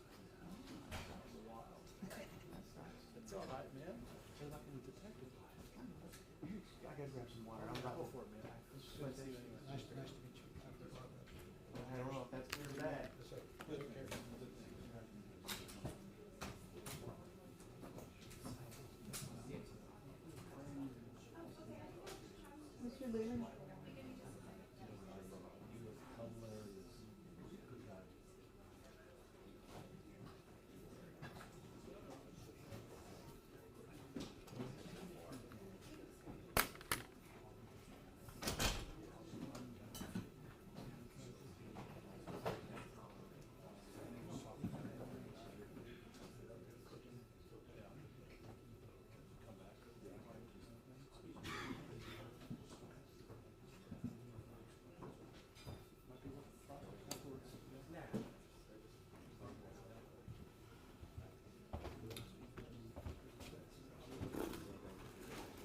You know, I see Bancroft all the time now, speaking of guys who are on the dark side. Well, he's not official. He's in the more gray. family. He's the gray side. I Yeah. wouldn't say he's dark side. He's It's gray hilarious, side. yeah. So he comes out to Medina County a lot, because I was out there for about 3 years. So we still bullshit, because I remember him from the same night. It's fun. That's what she's telling me. Like, how'd you get all the experience testifying? Well, DWI trials. Yes, that's right. That's where this When I experience. tell these baby lawyers now, like, you gotta do a ride along. It will change Was the way you were see you the the world. one that was with me when we got shot at by the shotgun? No. 'Cause I can't remember who that was, and I thought no it was shooting. you. No. So we went. Or was it the motorcycle guy? The guy that had the motorcycle, the red and blue lights on the motorcycle? Yes, that that's was the you. night. Okay. Yeah, long time ago. And I remember thinking like, because as a baby lawyer who never having more life experience, I was like, what's the big deal? You're just not dealing with drunks. I remember the whole night. I was like, oh my god, this is kind of scary. Well, that is, it's different when you can, like, you can watch videos all day long, Yeah. but when you're 3D, smelling it and seeing it, seeing it, and also feeling like, to me, the big takeaway was like, when you stop someone, you'd run the plate or whatever, like get red flashes or gang alert, whatever, and I'm like, oh, I think I understand now why you guys act the way you act. Yeah. In terms of control of the situation. Yeah. Yeah, I wish more prosecutors did. I wish more tried DWIs. That's just same for them, right? Especially The best way to get experience is to do it. And that's same for DWIs. officers too. DWIs. That's the way to go. That's the way to go. What's Well, your now- first name? Michael. Now that they've made Common deferred, spelling. I didn't spell it. I apologize. now they've made deferred available on DWIs if they never have. There's no reason. Nah, for there's no need for them to. Good man. You like a homicide? Oh, I love it. I got 13 more years left. I can do it right there in the same chair I'm sitting in. That's awesome.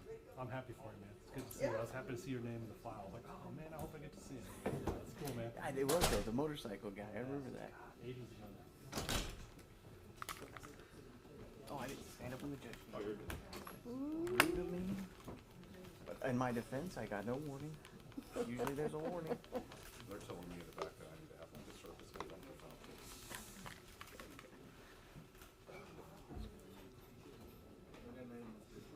Yes.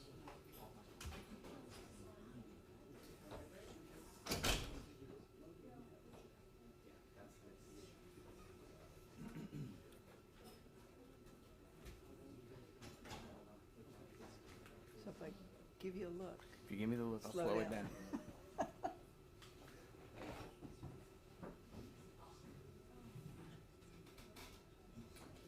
I was always that kid in school when I knew the answer, I was saying it as the hand was going Oh, up. yeah. Well, we've got a few fast-talking attorneys, so. You got some star-studded cast in here. Yeah, that's for absolutely. sure.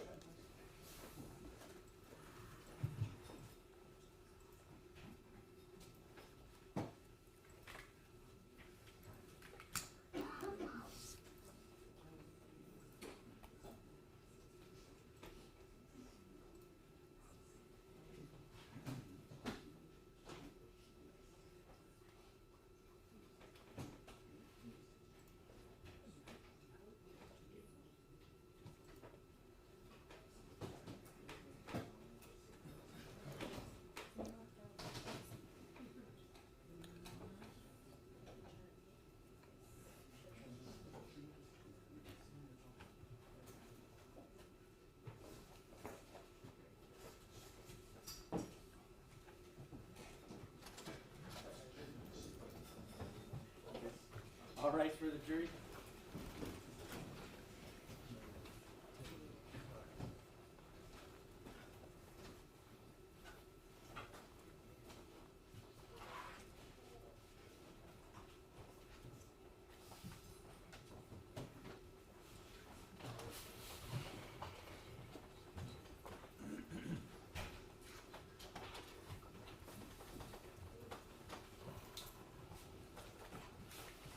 seated. All right, welcome back, members of the jury. State. The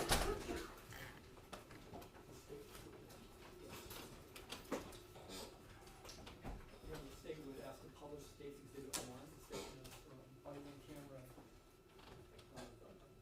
Flores. Yes. Show it to the witness. Show Flores body-worn camera. Okay.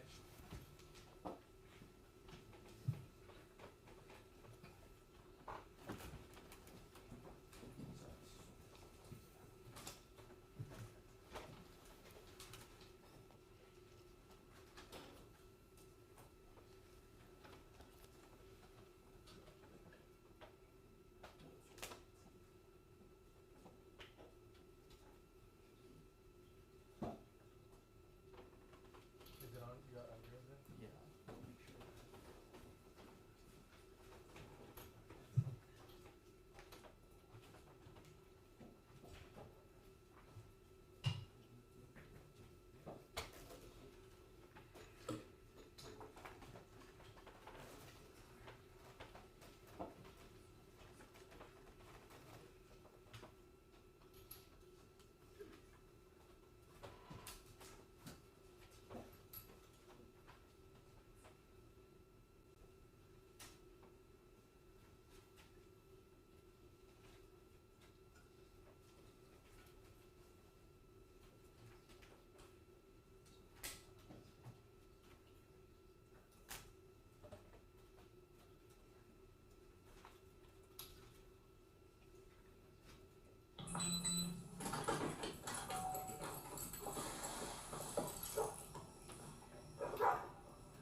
check with the officer and the EMS up. 340, are you gonna need EMS? We're negative. Start somebody in the process. 8161. Yes, hello. 5300, you said? Negative. Yeah, copy. Hello. And 340, just to confirm, you are okay? 340, I'm okay. For some reason. Okay, no problem. Alright, once again, let's just slow down, slow down. 1723, I'm on top. 1723, sorry, Smith.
Yes, I'll let that call if I don't start taking on the outcome. Yeah, alright.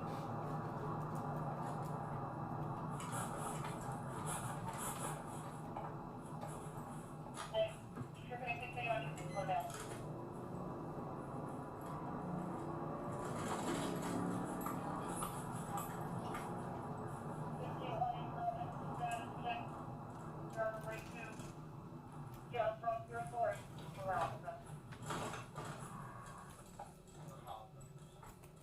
Okay, copy.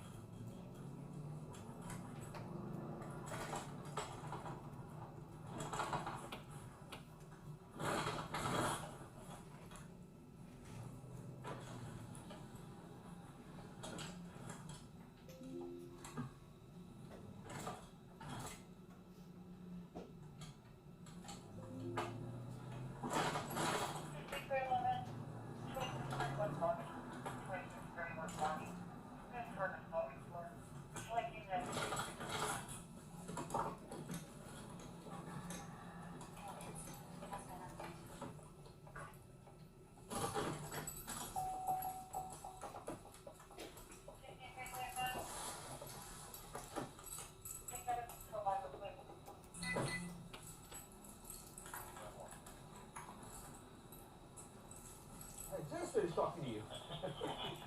You doing okay? Just a little bit of some redness and shaving of the glass. Which unit? Like one of those handles, those glass handles. Left handle? Back glass handle. Oh, the handle, I'm sorry. Yeah. So we Which, tried. yeah. She's in the apartment talking to us, but she has a hammer. We try to go inside to apprehend her for the state jail for mischief.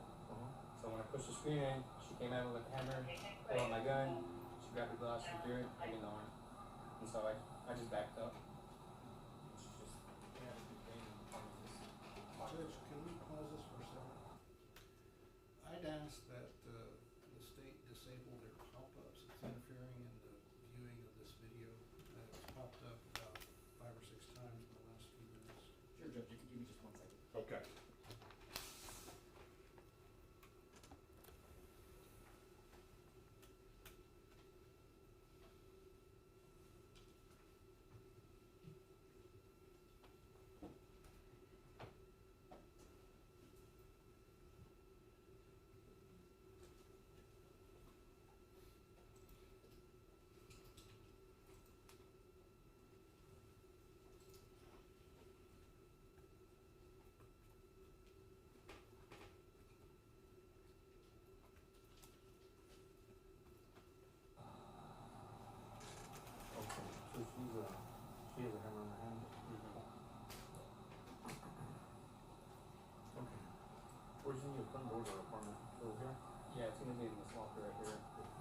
and I tried kicking in, she barricaded with a chair. So that's why we went around to go through the screen door. Okay.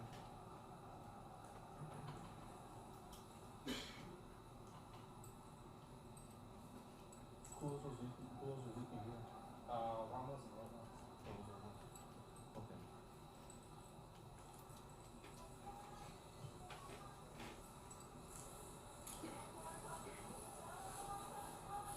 Okay, what is she, what's that camera do to the side? No, it's okay on the document. Okay. Okay. So we're having this all appeal.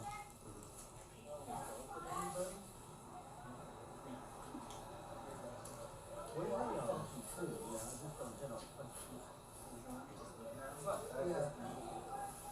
Just for GP. where's that's the front door there, right? Yeah. She's got all her windows open there. What's that again? She's got all her windows open.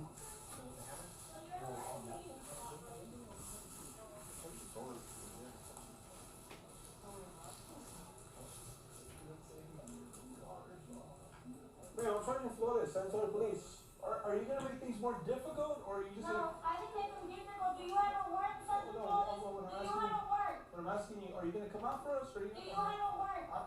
I'm not here to negotiate. No, It's just real do you simple. have to work? No, we don't, and we don't need a Okay, warrant. so you can't come in. You assaulted one of my officers, you got No, every I right to be in didn't. there. They assaulted me. So, I'm gonna ask you one last time, are you They gonna assaulted make me. things more complicated? They assaulted Okay, me. that's my answer, okay? They assaulted Hey, Salinas, what are you doing? What are you doing this guy? He's over there on the side. Okay, can you go grab him really quick? Hi, you guys keep on this. Just somebody keep on this front door, just in case there's.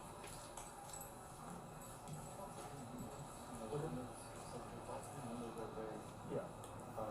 One person that's in there is a old man named that's veteran. Oh, there's something else in there? Yeah, this old man. Okay, what about the screen doors? They're all they're screen windows. Okay. They're not glass isn't down. So We can go in there. Okay, gotcha. Yeah, let me talk to the main guy really fast. Just keep on there while we're trying to hold it down.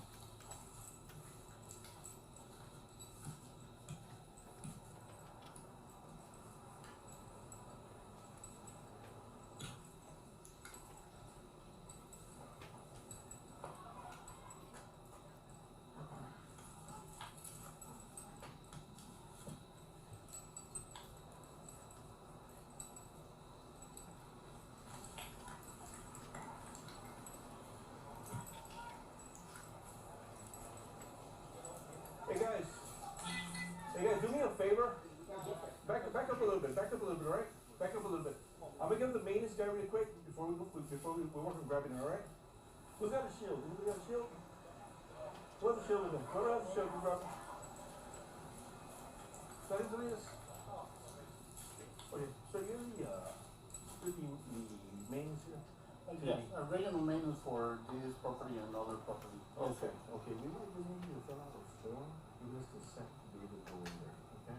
Sounds good. Okay, after we kind of work this out, so I don't need you to, if you just kind of hold time, make sure you don't delete, okay? I'll wait until the last one more. Okay, what's the history with her? Okay, a couple of months ago, she broke into our leasing office. Okay. You should have some history there because we file like a stall, but they only count the chips and the soda that she walked in. Okay. But she had some history on the back. She was on jail for a couple of months, Okay. and she came back. Okay. So before that, they told me down the path because we just acquired these properties in July last year, but it looks like she has some kind of history behind it, which I don't know. That's what I heard. But the reason why she was apprehended is Right, because she you had also some need warrants to- on the back. Okay. On the past. Okay, gotcha. We're gonna go ahead and, if you just hold tight for me, okay? Yes, sir. Hey, Ed. Okay, we're gonna talk to the maintenance guy, all right, make sure we move through, we got from there and as far as being able to get to the property, be able to grab her, he assaulted, Salinas, marked up in his hand, okay? What is he holding? A hammer. And a hammer, okay. Sorry, so this door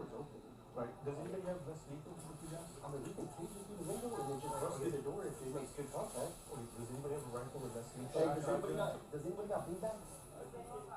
Shotgun? Beanbags? I got a shotgun. Sorry, got it. Okay. Which one did he film?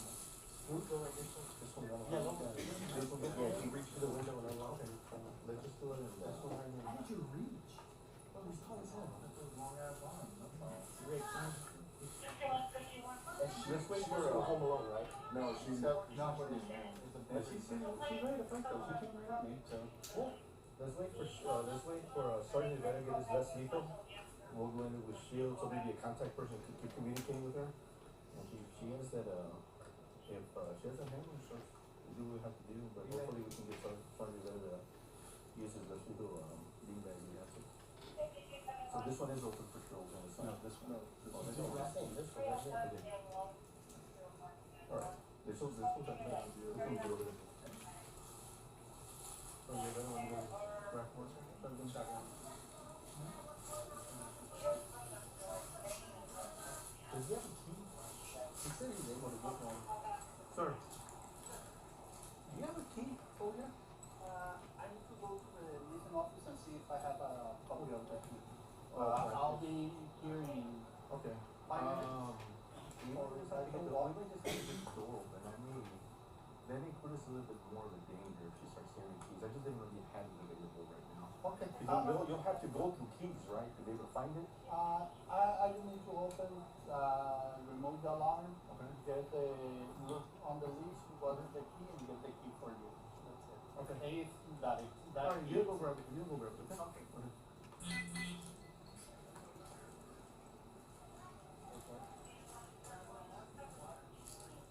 I think we're setting this wrong. What if I draw her back here to this back bedroom and let y'all go through the door? That's where you want me to keep. This door's unlocked. Right, but we're gonna have to cross that over, right? We're But gonna have if to cross I- over what I don't want But is. if I draw her back here, Mhm. that'll give you guys time to go over it and get distract her? inside. Yeah, I'll be distracting her back there, get her back there. And if I need to, I've got the screen off, so if I need to, I can tase her, Okay. you know. And that way give you guys time to get in there with your less lethal with the taser and hit her from the both, without the taser on both ways. Cause I'm not worried about the camera. Just take somebody with you, because you're gonna be over there in case. Okay, do you want me to start drawing? Yeah, let me just do, let's make a shot, you gotta come with the, let's see the shotgun first.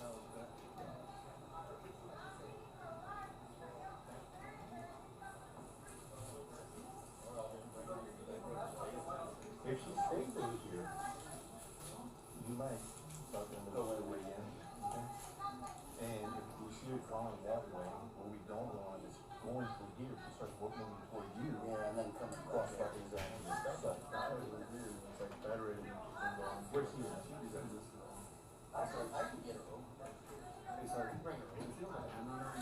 Yeah, right. She stays there, how would you put her in? The door's unlocked. Yeah, they just wait for Churnick to get here with us. Let's get the people over there. Okay? That was the case, I just opened the door. Sure. She doesn't open the hammer right away? I can just open Where's it. her hammer at? It's on the couch. Okay. It's a good bit away from her. She won't have enough time to get it if she stays at the door. Okay. But, whatever you want to do. I'm just saying I can get her. I get you. And we know that it's open because she. Okay, gotcha. They would reach in, or they would unlock it.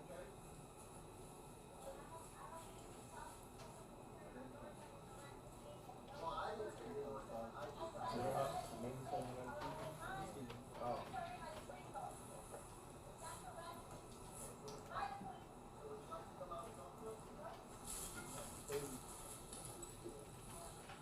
Hey, so this is when the hammer is on the sofa to the side. The door's open. We're gonna cross over. If you would have started, just open the doors on that. If you would have reached it.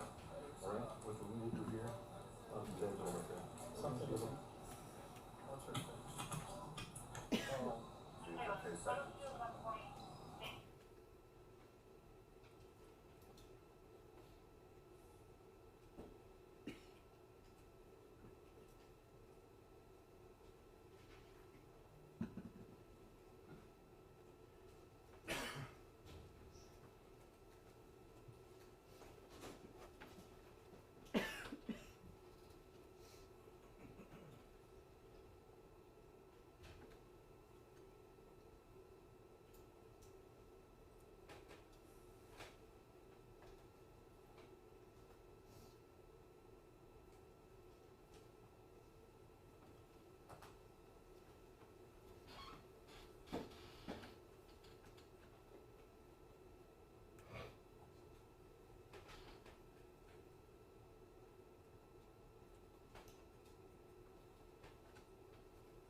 Cameras over here to the right, so you're gonna cross over, it's already open, yellow is back. Let's back some of these, Yeah. we had two guys on. Hey guys. Yes, I'm most of them back up. Let's two of them. Okay. Okay. I need you to back up there. That's the name. Right? Yellows. We need to have you over. Okay. Let me have you. This one here. This one here. Okay. This one here is. Okay. Alright. And then we cross over. Cross over David. This one I'll go over, right? And here we go. One over there. Okay. One over there. Yeah. Yeah. Do you leave the photo from here? Okay, let's see.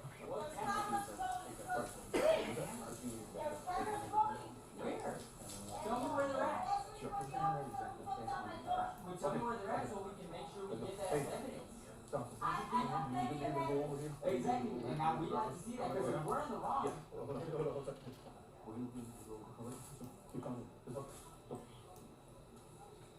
Okay, so if we have all this evidence. Hold on, hold on. You ain't got no warrant. Let's go. Move. Go,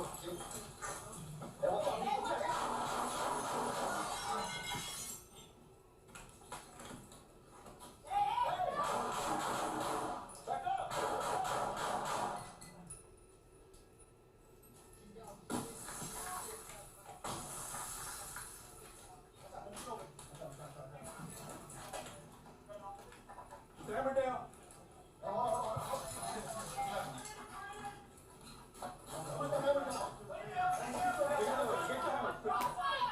Sit down.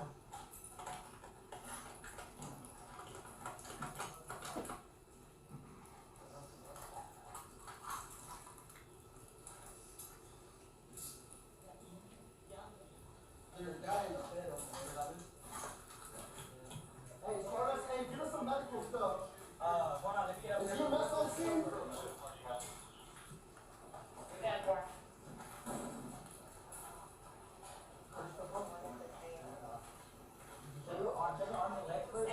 I know she's in the shoulder somewhere. I see an injury wound, looks like the top of the back. Alright, let's go ahead and get some surgeons on her legs and her arms. If she, yeah, let's find out where that blood's coming from. Hey, good.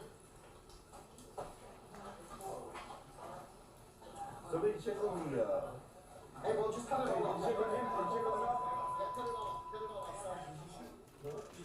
Yes. You good, sir? Yes, I'm good. Somebody check on him. Are you good? You good, B? Yeah, I'm good. Make sure her legs aren't bleeding. Yeah. I'm trying to find out where this blood is coming from.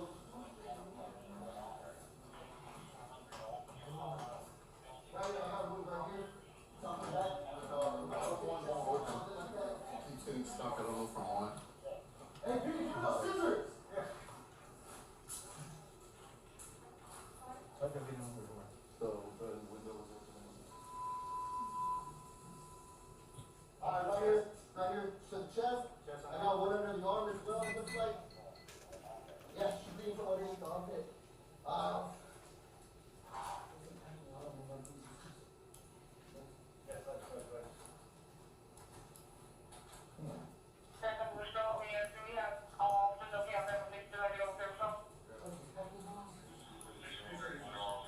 Bro, this is gonna come underneath the armpit.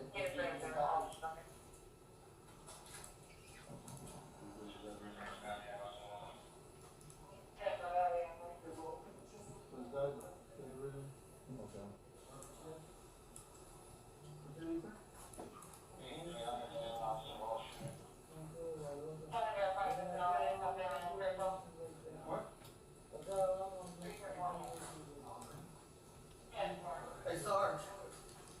Sarge Rivera's asking for you. Hey, bro, this is gonna get packed. Take it open. Check on the, maintenance staff. Lives in front. Yeah, I just trying to get the radio.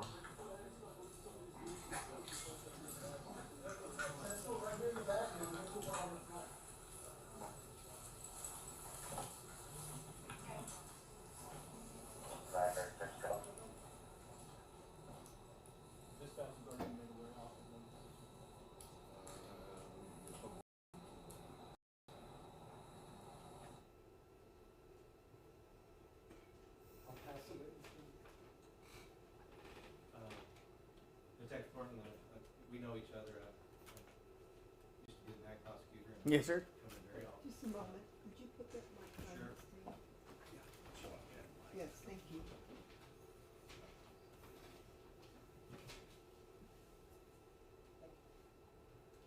I want to congratulate you on your promotion. It's nice to see you under any circumstances. Haven't seen you in a while, and I don't have any other questions. I'll pass it. Thanks, sir.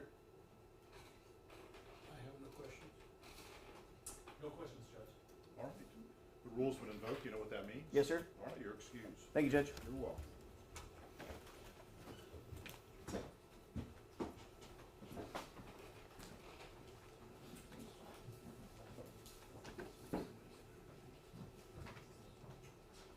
All right, State, you can call your next witness. Your Honor, the state will call Officer Andrew Churnick.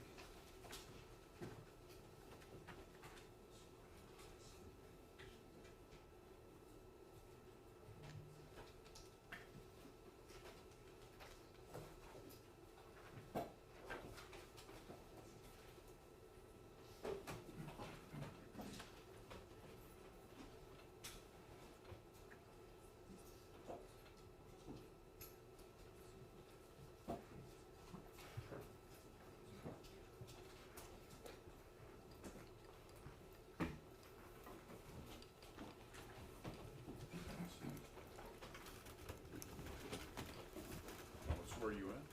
Do you solemnly swear or affirm that the testimony you give in this matter will be the truth, the whole truth, and nothing but the truth, so help you God? I do. All right, you may need to adjust the microphone. Make sure everybody can hear you. Can you introduce yourself to the jury and spell your name for the court reporter, please? I'm Officer Andrew Churnick. It's spelled Chernak. Right, State. Sir, how long have you been a police officer overall? Overall, 32 years, sir. And how many different departments? I've worked for 3 different departments. Which are they? I'm sorry? Which are they? I started at the Bexar County Sheriff's Office, and then I went over to the Hondo Police Department for about 8 or 9 years, and then I came to San Antonio. I think you were a detective at the Hondo PD, I had the title of corporal, and you've been with SAPD for how long? 21 years. Thank you for your time and your service. What substation you currently assigned to? I am currently with the Downtown Daylight Unit. Okay. And in 2023, what substation were you assigned to? I was working South Patrol Dog Watch. And which specific district were you assigned to? At that time, I had 6130s, which is the area right there around Military and South Zarzamora, McCreeless Mall. Or no, excuse me, South Park Mall. Okay. And were you working the evening of Thursday, June 22nd, 2023 through Friday morning, June 23rd, 2023? I was. Over the course of your shift at night,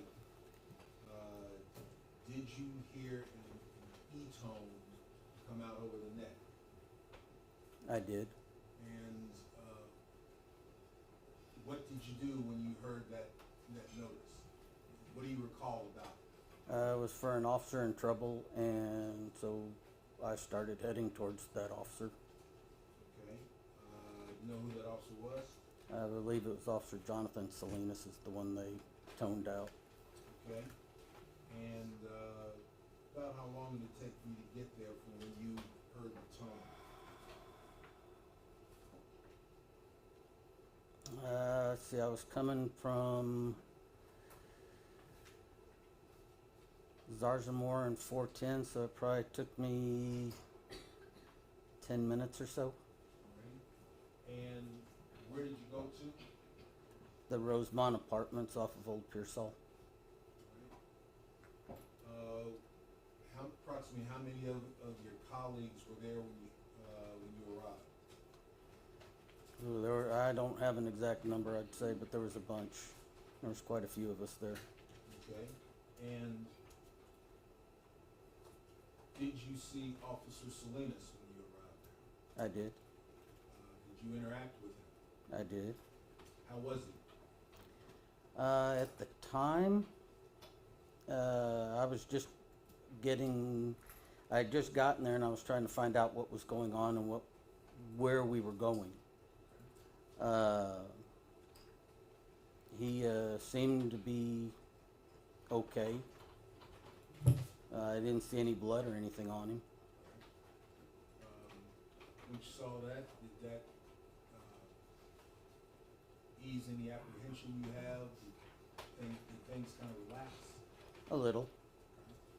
In fact, if I recall, you made a joke with him. I did. Was it fair to say that was the attitude? Were you the only one in that mood, right mood? I can't really speak for anybody else because they weren't really making any kind of comments about it, but it didn't seem like anybody else was too uptight.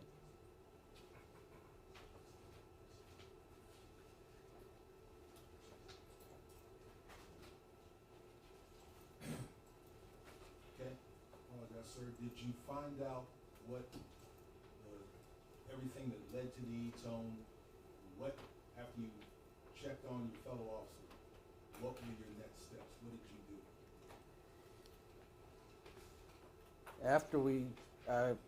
do? After I got there, it seemed that Miss Perez was inside her apartment. There was an officer talking to her. First, I don't remember which one. And I was getting told what happened, you know, why we were there and everything. So we were just kind of getting caught up. All right. And why were you were there for the E-tone? Yes, sir. Do you know anything about anything that preceded or caused the E-tone? I did not. At some point, was there a plan or some type of option formed? Who was in charge when you got there? Who was in charge of the scene that night? That would have been Sergeant Flores. And I apologize, I'm remiss. And did you respond to 6200 Old Pearsall Road, apartment 3102? I believe that's the correct address. Right. And you mentioned a Miss Perez. And who was Miss Perez? She was the tenant in that apartment.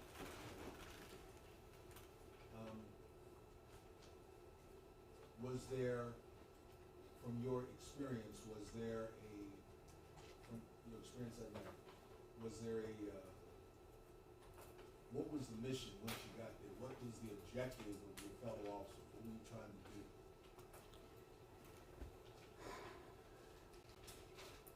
to do? Apparently, Miss Perez they'd had a previous call there involving her with some damage to the fire alarms, and she had ran into her house. That's about all I knew. And so, her in her house, do you recall what was the objective of the officers? Those that had been there before you and those who were there when you got there, what were you trying to do?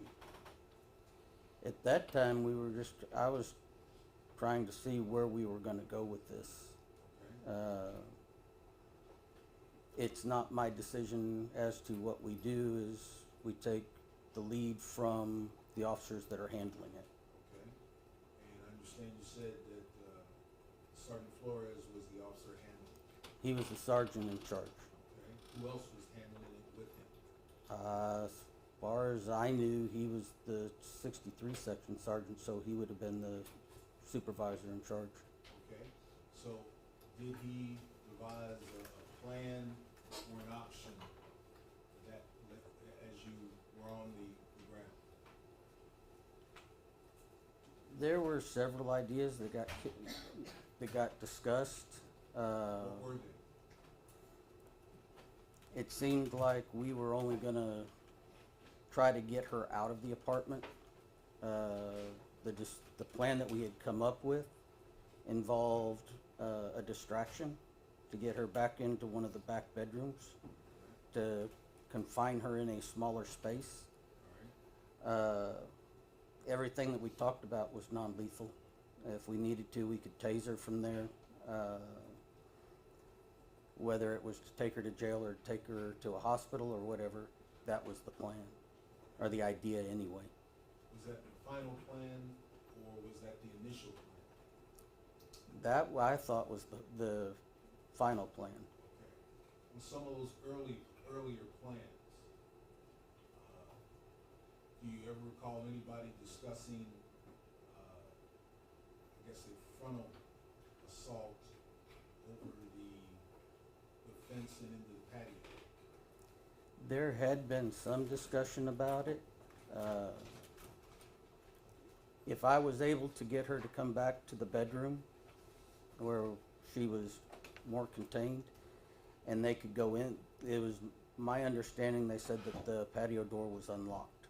Okay. So that they were going to try to go in there and approach her and tase her. If that didn't work, then there was a possibility that we may have gone through the bedroom window and come up behind her if she stayed up in the living room.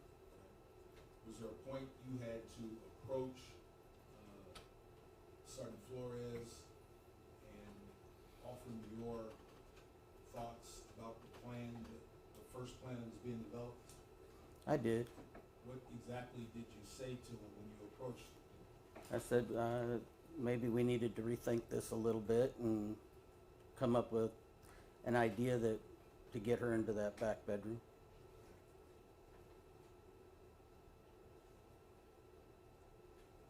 And so, and did you talk with him on that one occasion when you suggested a better idea, or on several occasions to refine? We talked about it. I think there was 2 or 3 times we talked about it, about how we were going to approach it.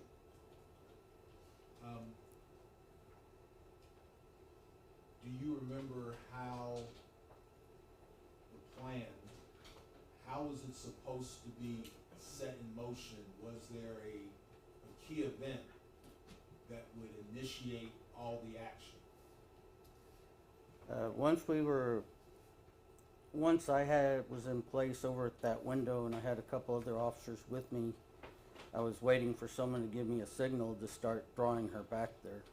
You know, because we were in 2 different places, and I wanted to make sure they were ready and we were ready, so whatever happened, we could deal with it.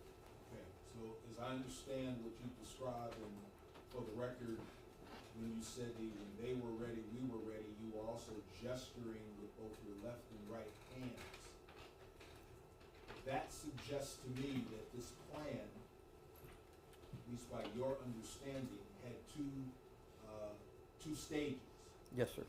Okay, and those stages, to be effective, they have to be synchronized. Correct? Yes, sir. Right? And that synchronization, there's an execution decision. Usually. Okay. Did you ever get any details about that execution decision? I did not. Did you seek it out? I was about to step back and check with them, and that's when the shooting started. What was your reaction when you first heard shots? It surprised the heck out of me, to put it politely. Yes, sir. Once you heard shots, then what did you and the officers who were with you, what did you do? Once the shooting, as it was stopping, we were entering that window and going into the apartment. Were you the first one in from the back bedroom? Yes, sir. I went through the window first. Okay. Do you remember who else came through with you? I know Officer Rojas, believe Officer Young, and there may have been one more I don't remember. Did any of, may I approach you? Yes.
May I approach the witness, Your Honor? Yes.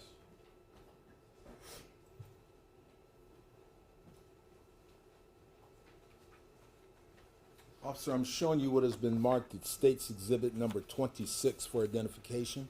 What does State's 26 for identification show? It's a picture of officers standing by a tree. Okay, is one of them holding a particular object in his hands? Yes, sir. He's holding a ballistic shield. Is that Officer Young with the shield? Yes, sir. That's Officer Dolan Young. Okay, and does it fairly and accurately reflect your fellow officers as you saw them on the early morning of June 23rd, 2023 at about 1:59 a.m.? Yes, sir. Tender States 26 to defense for inspection. Move to introduce States 26 to the evidence.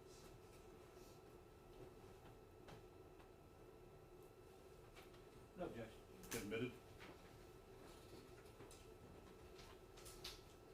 And I will publish to the jury by handing it to them.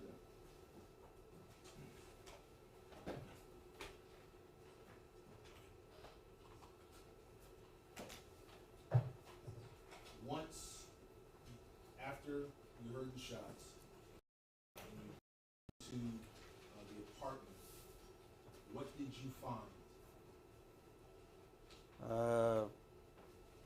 We entered through the bedroom window. We came to the hallway that goes, it splits one direction. If you go straight ahead, it took it back to the master bedroom. To the right was the hallway going to the living room. We came around the corner of the out of the bedroom door, and there's another bedroom right next door, and there was a gentleman in a bed in there. That's the first time you became aware of the... I did not know he was there. Say again? I said I did not know he was there. And what was the state of things in the living room as you made entry? As we came around the corner into the living room, Miss Perez had slumped to the ground. The other officers had come in through the porch door and were assisting her in rendering aid.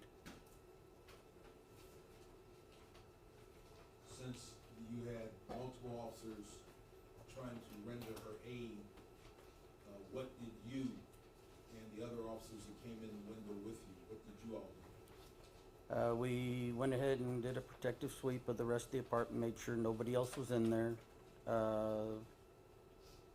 Also make sure that nobody else had been hit. And then we tried to get the front door open that had been damaged. And do you recall who did you work on getting the front door open? Yes, sir. And who else did you work with? Officer Young. And were you able to ultimately get that door open? Yes, sir, we were able to finally get it open. After you all worked to support that, did you get any follow-on duties? Were you paired with anyone else after you completed your tasks in the apartment? They initially had paired me with Sergeant Flores as his buddy officer. But then it was found that it was determined that I was going to be carried as a witness, and so therefore I couldn't be his buddy officer. Did you ultimately give a statement, since you were a witness officer, did you give a statement to your superiors later that day? Everybody was in homicide giving a statement. Were you wearing your issued body-worn camera? Yes, sir. During all the events?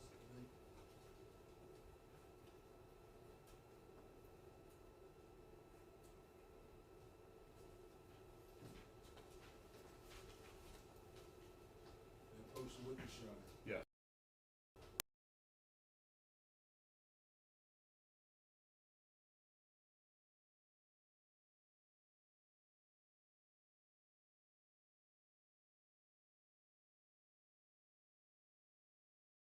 Mr. Lunan, Mr. Escobar, have we met to discuss your involvement in this case and your possible testimony?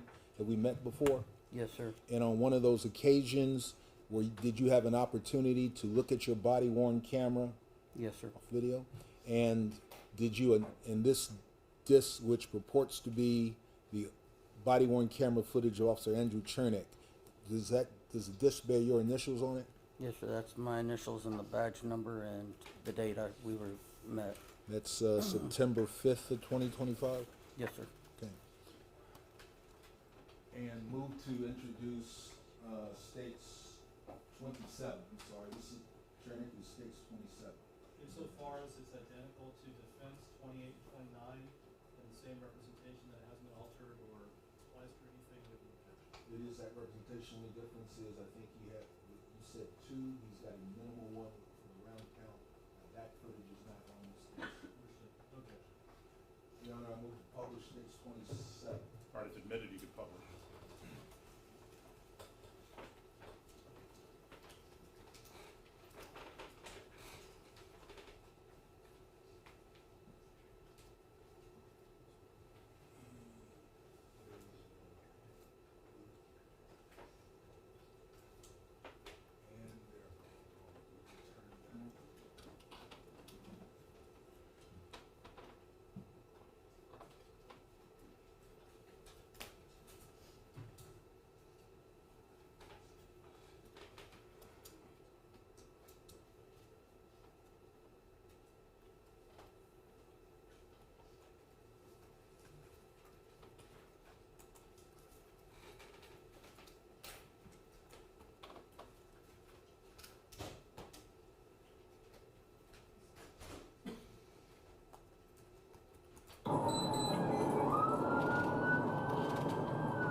Right, members of the jury, I'm gonna ask that you take a short break. We'll let you know when we're ready.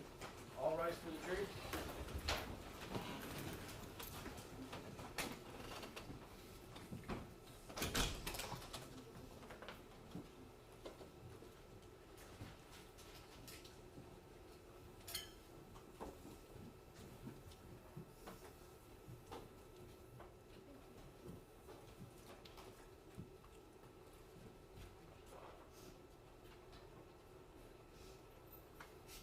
Please be seated.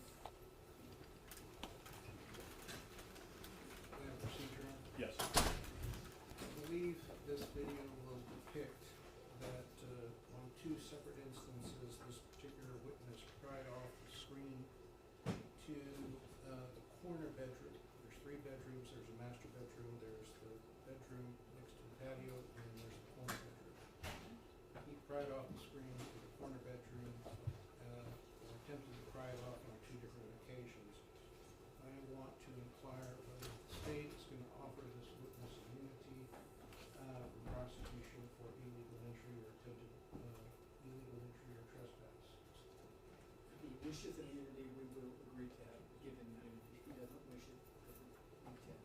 Well, I think that we should appoint an attorney to him to inquire, so he can make an informed decision. All right, let me go to hold of the public defender's office.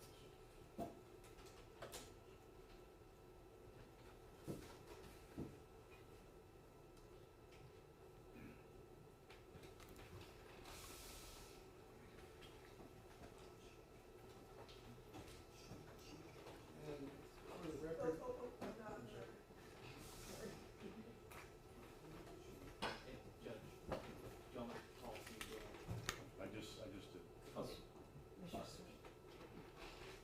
and for the record, Your Honor, we think that the state should have known that this issue would come up, and this is another deliberate act on the part of the state to monkey up this case. And again, we'd ask for a motion for mistrial of prejudice. Any response?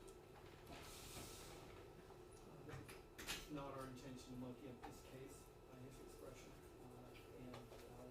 As I said, we're willing to offer him immunity if he so wishes to invoke it or wish it. All right, I'll deny the motion.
Excuse while we're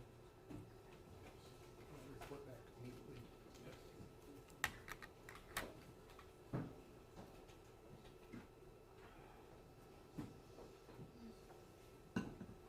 Are you able to hear me okay? You're good. Okay. Yes, thank you.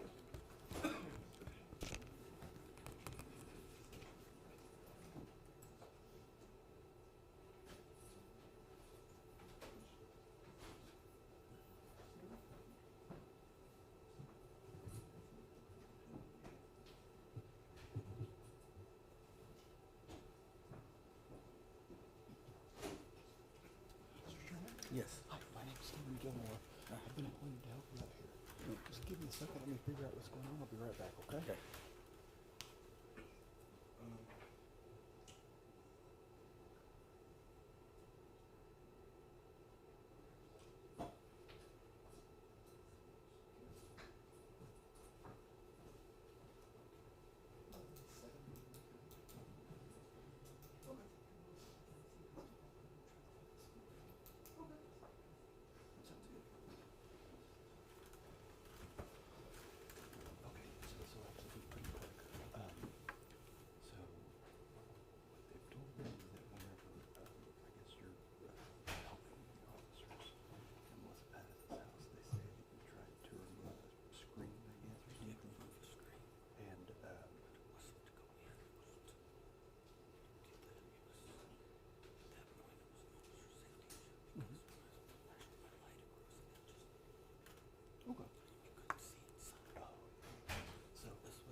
So knowing that you have use and transactional immunity, you can be compelled to continue testifying. Do you have any concern, problems, phone problems? Yeah.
approach, can you identify any of the three officers in front of you? It's kind of blurry, but I believe the one in the middle is Officer Young. I cannot remember the female officer's name. She works T-shift, and I'm not sure who that is on the right. In terms of the female officer, can you tell, if I suggested that that might be Officer Maria Salinas, would you recognize her from that name? Possibly, yeah. Judge, we'll stipulate that's Officer Ransom. Right.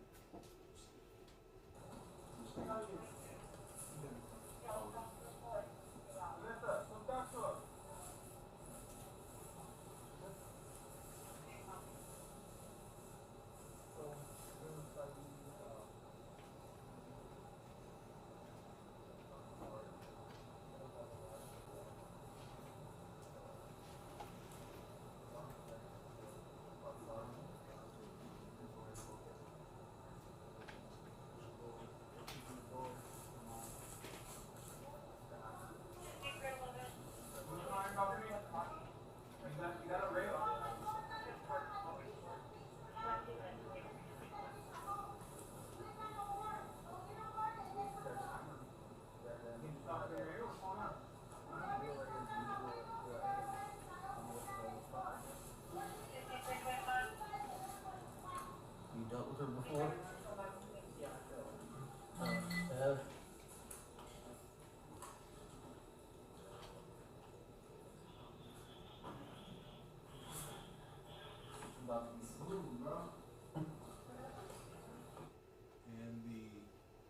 I think you previously identified, that was Officer Young that tried the door to the apartment? Yes, sir.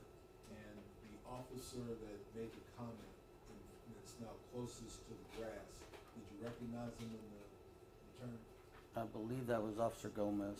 Thank you, sir. I'll go check that too.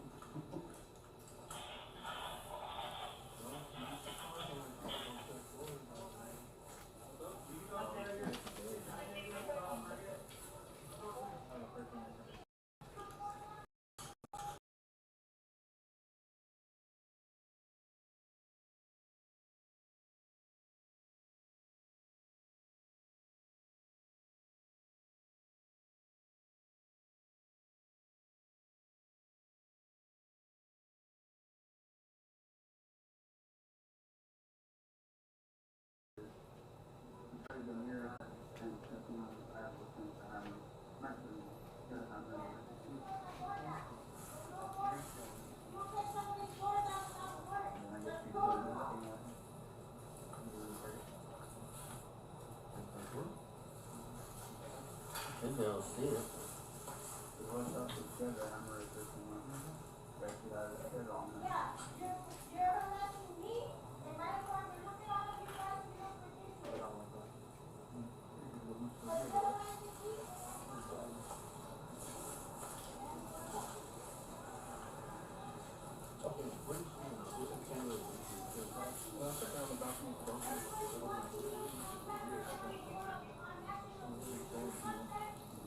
Has she assaulted anybody? Huh?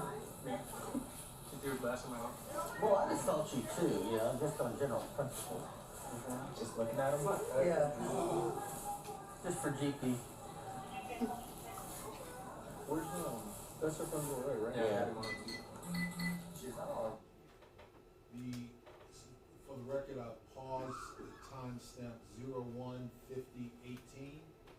The officer that is starting to speak to your right front, can you identify him? Officer Thompson. And the officer with the sergeant stripes to your left front is? That's Sergeant Flores. Thank you, sir.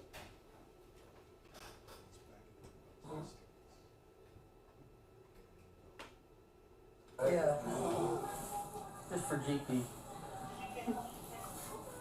Where's that's her front door, right? Yeah. She's got all her windows open. What's that mean? She's got all her windows open.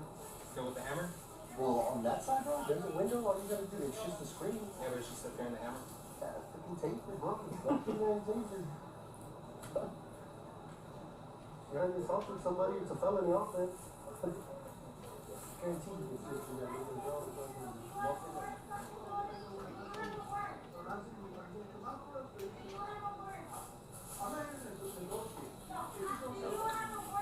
No, we don't.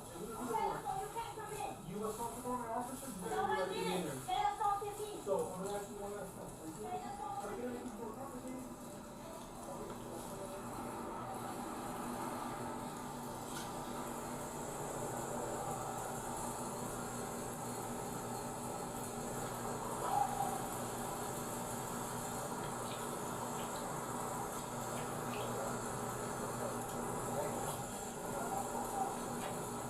They'll just keep her busy.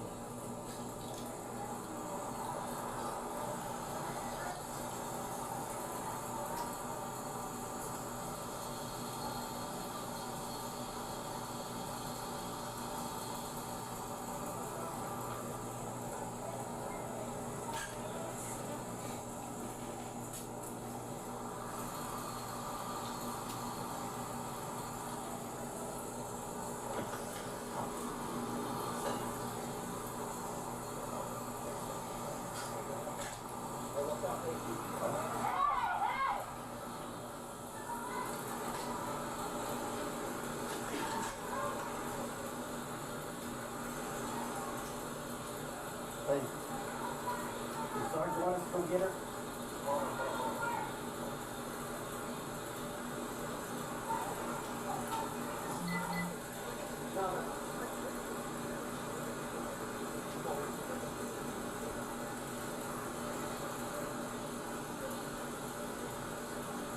She got a knife or the hammer?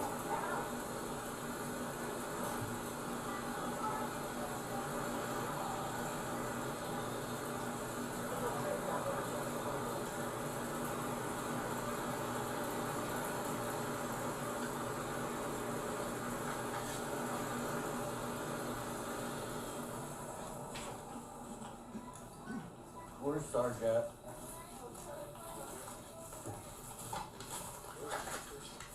I've got an open window, but there was no security. This door right here isn't locked. That ground. Yeah, but that door's locked, this is open, we've got another window in the second. There's a window also on the side that's a back door thing that she hasn't gone near. I've already got the screen off Yeah, that one. that would easily put straight off too. Ring going around, come in behind her, keep her occupied out here. I would say this window's unlocked. If we can hit her with a taser through the window, go through the door real quick. We have to pray on the contact. Huh? We have to pray on the Well, that's what I'm saying. What does she have as a weapon? But Just a hammer? But if it doesn't Do we make have good contact, beatings? if it doesn't make good contact though, we can just keep his foot on the door and smoke. That's what I'm saying. Yeah. And then as soon as, if we see her, The officer would. Well, she hit Selena's with a glass. With a piece of glass. Or a glass. Like somebody.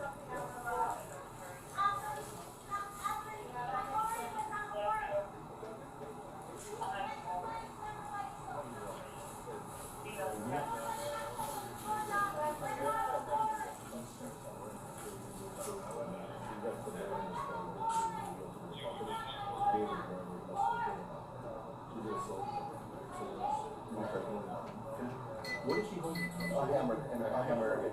So this door is open. Right. Does anybody have less people? I mean, we can take it through the window and then just walk through the door and see what's too hot, right?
Your Honor, I've paused at 01:55:47.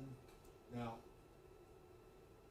Officer Churnick, from your recollection, the first time you were out in front of the patio, and did you walk to the first bedroom or the second bedroom? I went to the back, excuse me, I went back to the back bedroom. Okay, and by my terminology, if you have the patio and the patio door to your right front, correct? Correct. All right, there is a bedroom, there's a light between the patio and the dark wall. And that would have been the first bedroom. Okay. That's where the man was. Okay, and how did you learn about, is that the man you saw after you made entry? Yes. From your recollection, being in this assembly, was there any discussion about that man's safety or any danger he may be in from Ms. Perez? I didn't know the man was there. And at this time, I did not know he was there. And just as you recall from the conversation amongst the assembled officers, you hear anybody concerned about somebody else being at risk or hurt? Not that I remember. Thanks, sir. Bring her back here.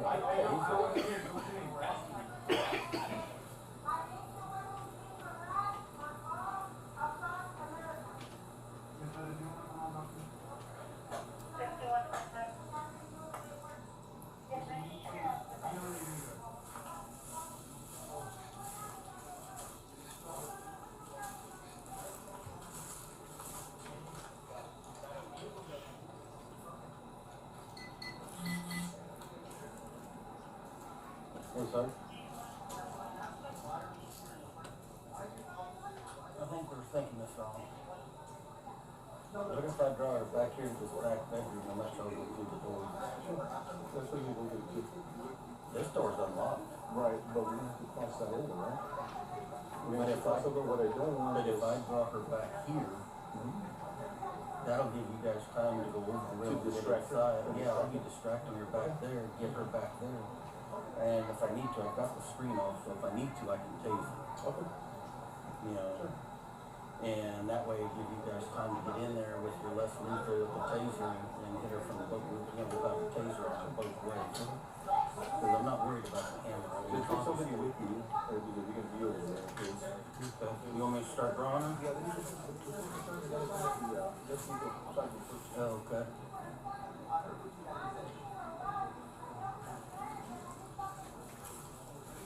Or I'll just bring her in the bedroom and tase her. If she stays over here, you might start in the way in, okay? And if we see her drawing that way, what we don't want is going to here, she starts moving toward you. Yeah, and then coming back. That's what exactly. It's like better than I can get her over there. I'll bring her over.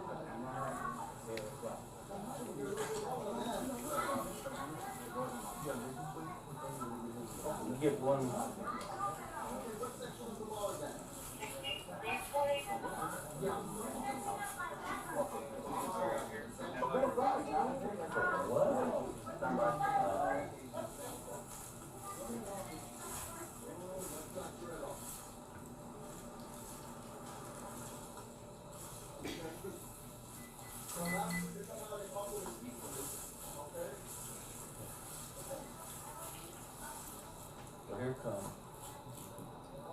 Here comes Sarge with his bean bags.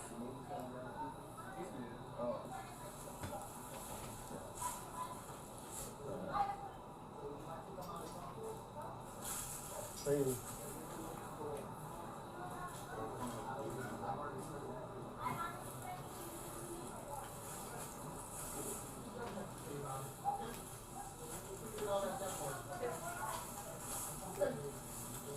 Well, like I said, one way or another, what's gonna happen is what happens, okay?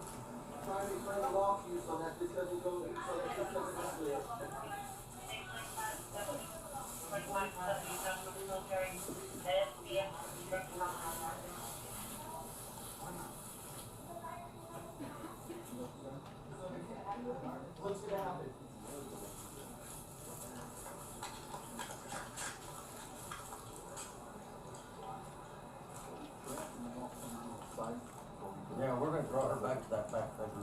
take the noise, Yeah. start moving back, make her see no officer back on.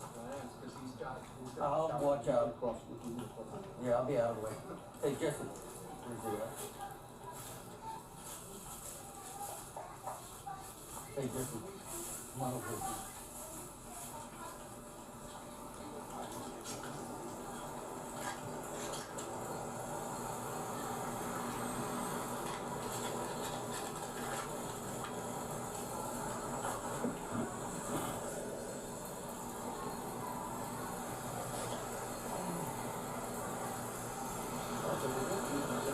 Yeah, are we ready to go? Do you want me to draw her back or just go in? What's that one? Are they at the door or are they out at the door? Okay, hang on. Hey, Sarge. Sarge. You want us to go through, go ahead and go in? No, I need somebody with a less lethal with you over there. Well, we've got tasers. You got tasers? Yeah, we're good with tasers. Alright, let's go.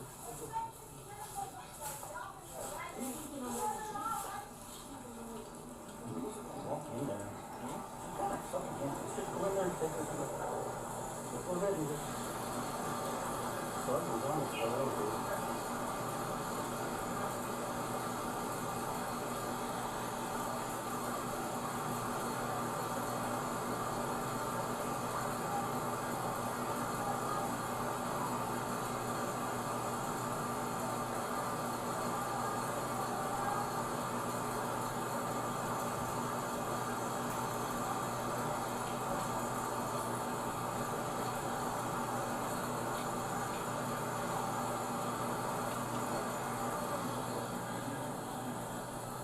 We were gonna distract her over here, but then they were talking about also having us go in behind her.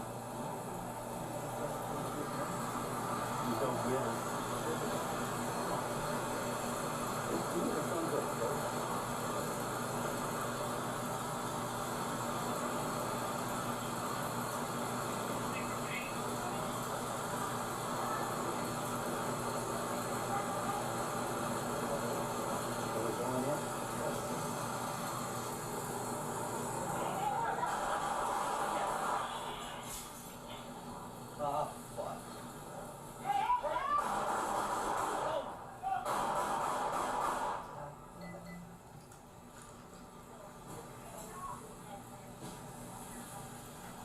Going in.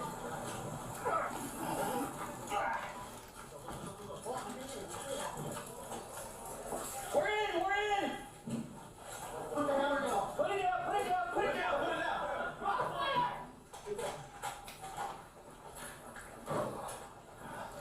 Stay blessed.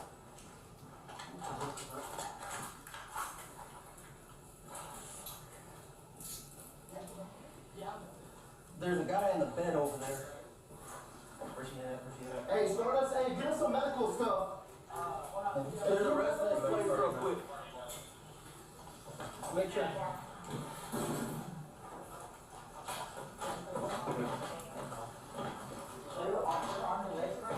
I know she's in the shoulder somewhere.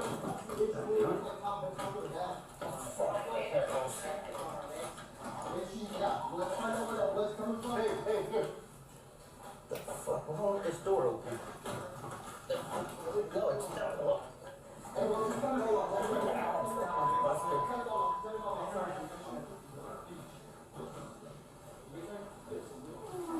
Did we check that guy? Did we check the rest of the house? Everything's all good. Everything's all good for now. Okay. Always make sure.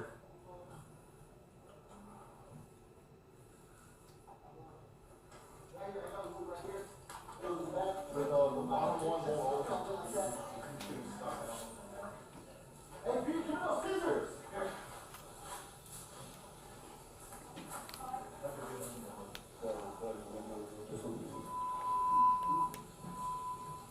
Alright, right here to the chest. I got one under the arm as well, it looks like. Yeah, she's bleeding from underneath the armpit.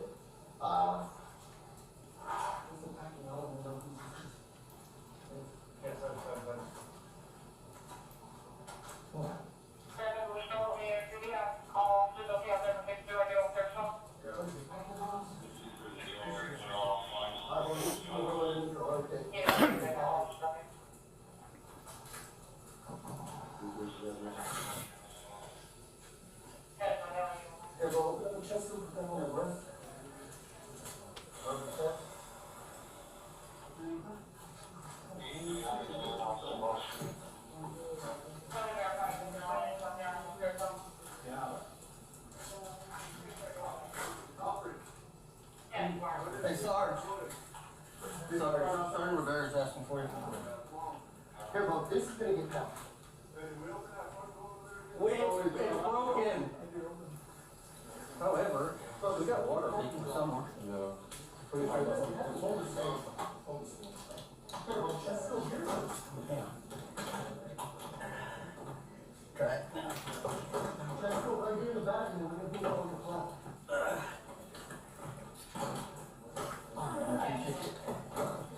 They broke it when they kicked it. I guess that's what they were kicking. Take a deep breath.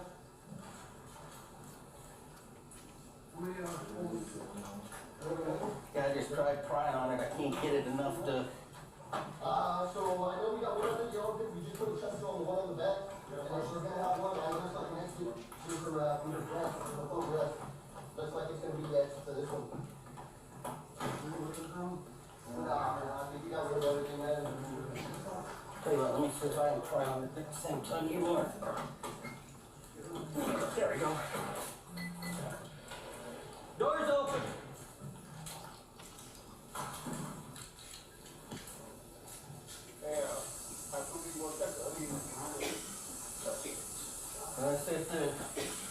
Do we have any holes in these? Yeah, it's okay, one closet is over here. Yeah, no, I'm looking to make sure we didn't get any all the way through. I don't think we did. I don't see any more. No, oh, here. Is that just it? Oh, no, that's not how that is. What did you? They did something on the sink, it's leaking water. Yeah, that's what I'm looking.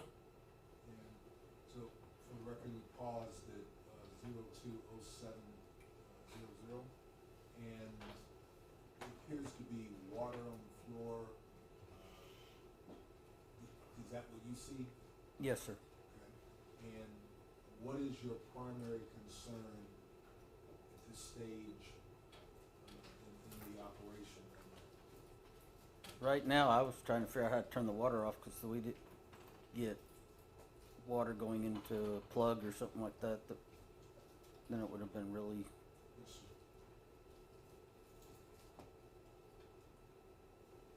We'll proceed.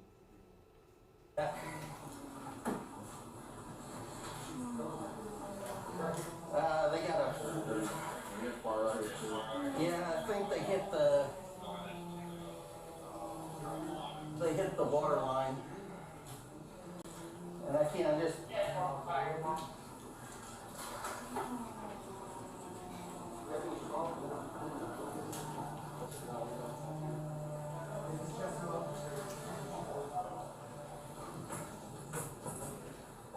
Any straws in here?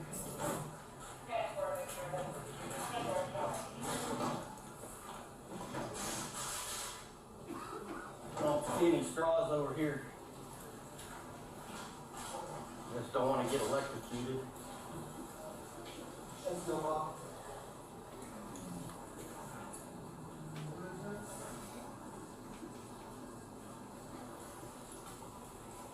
Yeah, it's hit down in the wall. I can't turn the water off. So just pray that there's no electrical down. What? And we paused it at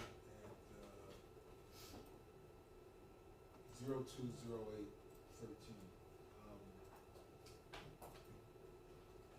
After your actions helped get the door open to get follow-on units in, did you have any other duties inside the apartment? No. And you had mentioned that you had initially been the buddy officer for Sergeant Flores, ultimately, since you're a witness, you did not do that.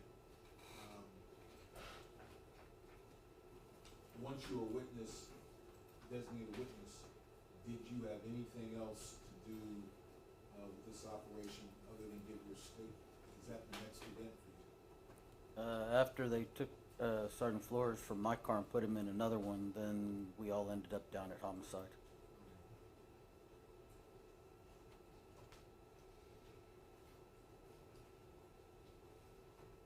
In number states you over 20 or 21 years with SAPD now? I'm sorry? Are you over 20 or 21 years with SAPD now? 21. 21 years.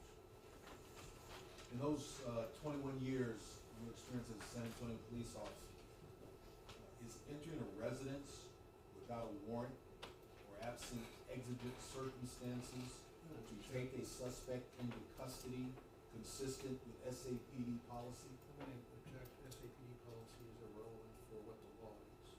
And to suggest that a violation of SAPD policy is a violation of the law is misleading. And I believe our motion of hearing, which was granted, included something entirely subject. Response, Your Honor. SAPD policy, which is formed and consistent with the law, this council has already introduced 501 out of the general manual because it is consistent with state law. We've also admitted into evidence 502 out of the general manual because it is consistent with Texas law. It all goes to reasonableness on the use of force.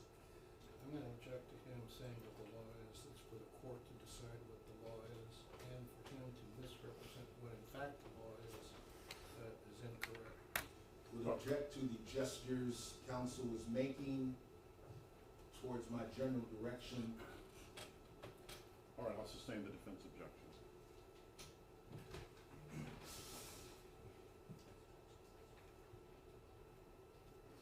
I'm going to ask that the court instruct the jury to disregard that last question. I'm going to instruct the jury to disregard the last question.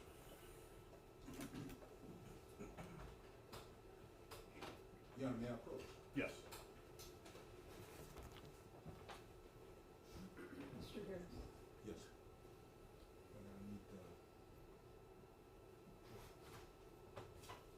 Oh, not on the record? Can't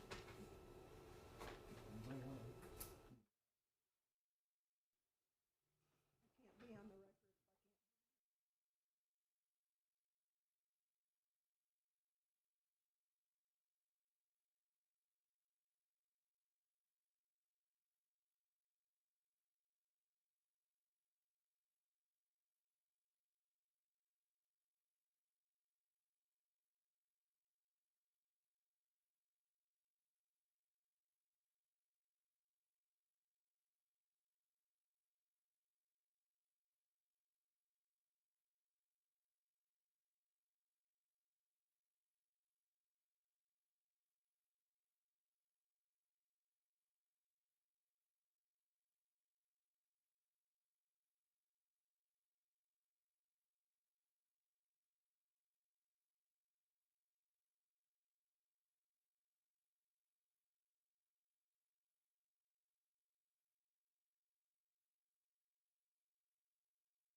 showing you what has already been admitted into evidence as States Exhibit 11. It is SAPD Procedure of General Manual 502.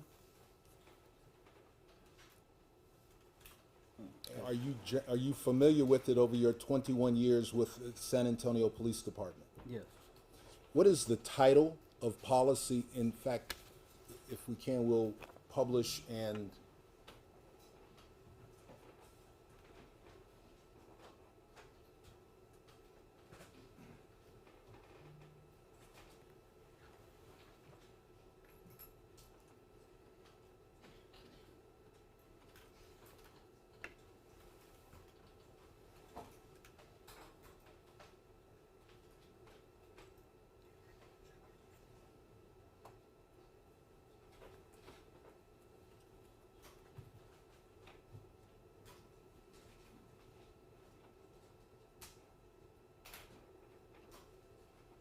what is the title of Procedure 502?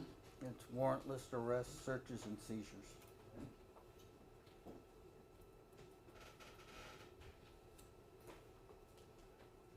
Looking down at paragraph 04, the authorities for warrantless arrests, searches, or seizures.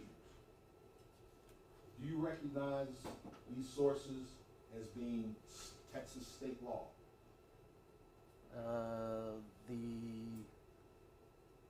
Code of Criminal Procedure, they're all statutes of one form or another. Is that Texas state statutes? Yeah, it's referring to the Code of Criminal Procedures, and it says state statutes on it. Yes, sir. Okay. And on page 2 of 6, paragraph B. Could you read that out loud for the jury, please? You're talking about the rights of officers? Yes, sir. It says, where an arrest may be lawfully made without a warrant, an officer making an arrest is justified in adopting all the measures which he might adopt in cases of an arrest under a warrant, except the officer making the arrest without a warrant may not enter a residence to make the arrest unless a person who resides in the residence consents to the entry or exigent circumstances require the officer making the arrest enter the residence without the consent of a resident or without a warrant. To your knowledge, at 2 in the morning, June 23rd, 2023, did any of your colleagues or fellow officers have a warrant to enter that apartment? Not to my knowledge.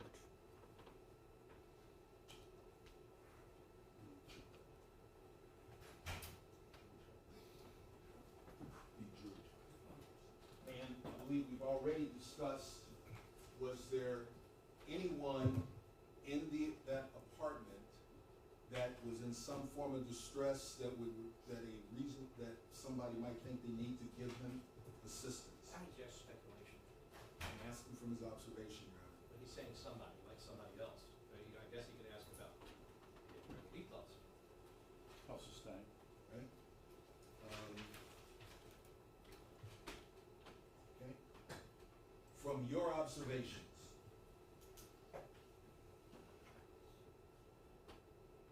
was there anyone that law enforcement officers could reasonably believe required assistance in that apartment? At that particular time, I didn't know if there was anybody in there, so I would have to say, you know, as far as I was aware, she was in the apartment by herself.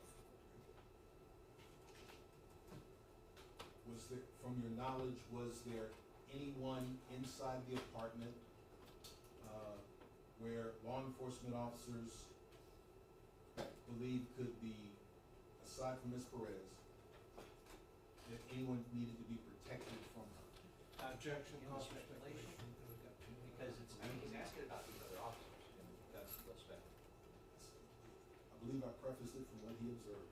But he's asking from what he observed, did he see anything that other law enforcement officers would believe is, so he can talk about his own observation. I'll sustain. From your observations, was anyone of your fellow officers outside concerned with Ms. Perez potentially destroying any evidence? Objection calls for speculation of the state of mind of the Ask person. for his observation. But it still calls for speculation. I'll sustain. You can rephrase the question. Did you personally have any concern that Ms. Perez may be trying to destroy evidence?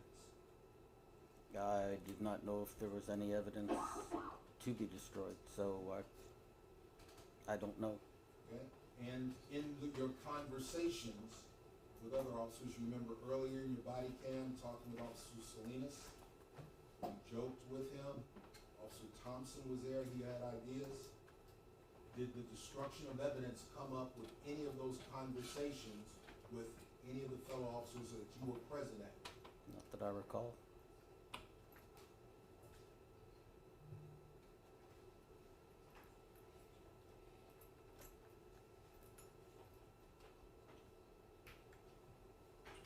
Proceeding back with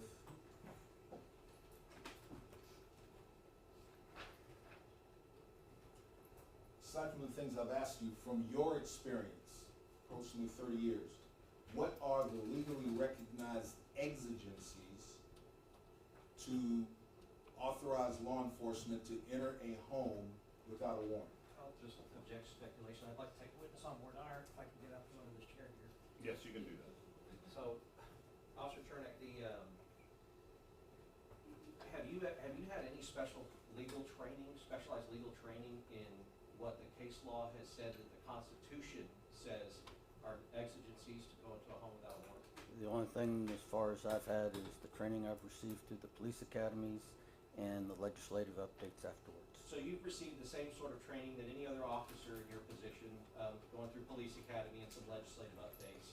You've received that same type of training and no other. Correct.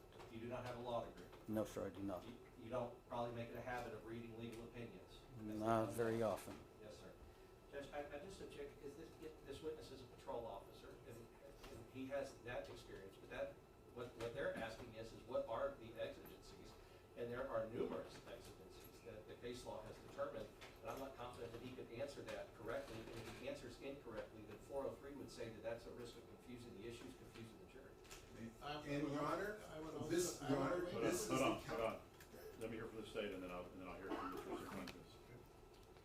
Your Honor, he is a patrol officer, 20 years of patrol officer. These are the decisions he makes daily. He has the familiarity provided through his department, through his annual in-service training, and as in the other issues that he mentioned. Again, these are the decisions he makes daily. All right, so I'm going to sustain the defense objection. Mr. Cifuentes, if you have something else. Yes, I want to also bring the court's attention to the fact that procedure 502 begins, 50201 says, these guidelines are designed to assist the officer. And it doesn't say these guidelines are the law. It doesn't say that failure to follow guidelines constitutes a violation of the law. So when you take a look at 501A on page 1, it makes that clear. And what they haven't enlisted in testimony is that these procedures are updated and may change from year to year, but the case law on what is an exigent circumstances has remained the same. Is there an objection? Now, you will have an opportunity to cross. Yes, Is there an we objection? object that it's not relevant. Right, I had already sustained the objection from Mr. Goss. Now continue, Your Honor. Yes.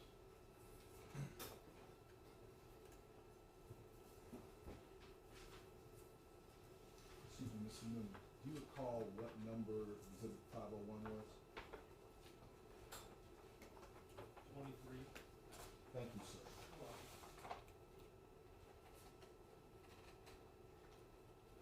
What number did he say? 23. Defense 23.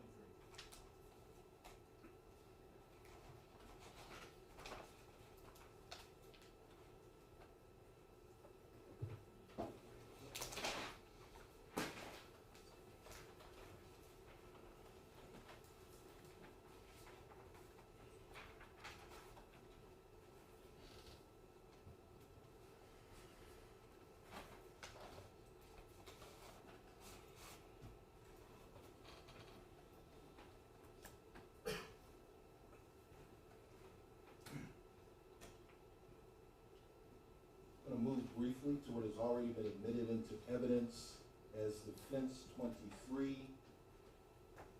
SAPD General Manual Procedure 501 Response to Resistance. Are you also familiar in your time with SAPD on response this procedure? Yes, sir. And page 2 of 12, under .05 application of force, this chart on an officer's perception of a suspect's actions, you're generally familiar with that? Yes. And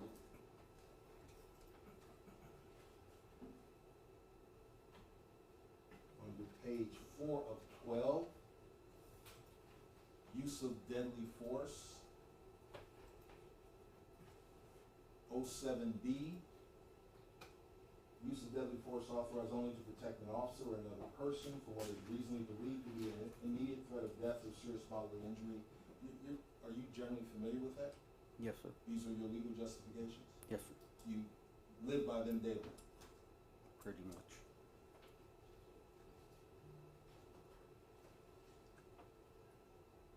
And subparagraphs B2 and 3,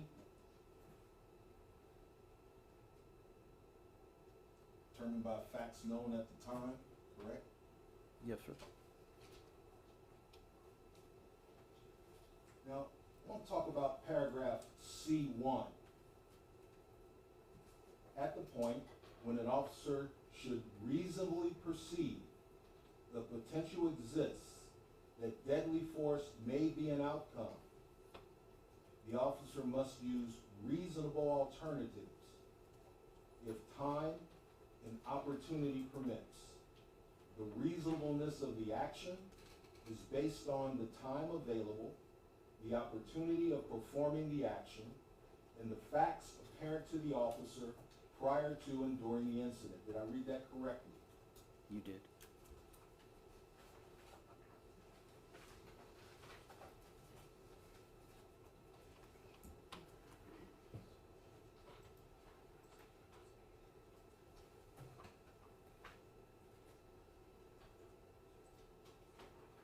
Going back to the warrantless arrest section.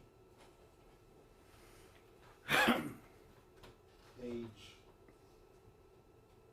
3 of 6.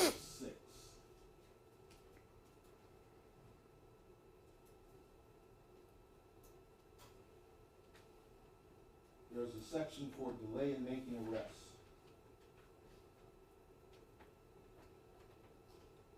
Are you generally familiar with this section in your training? Yes, I am.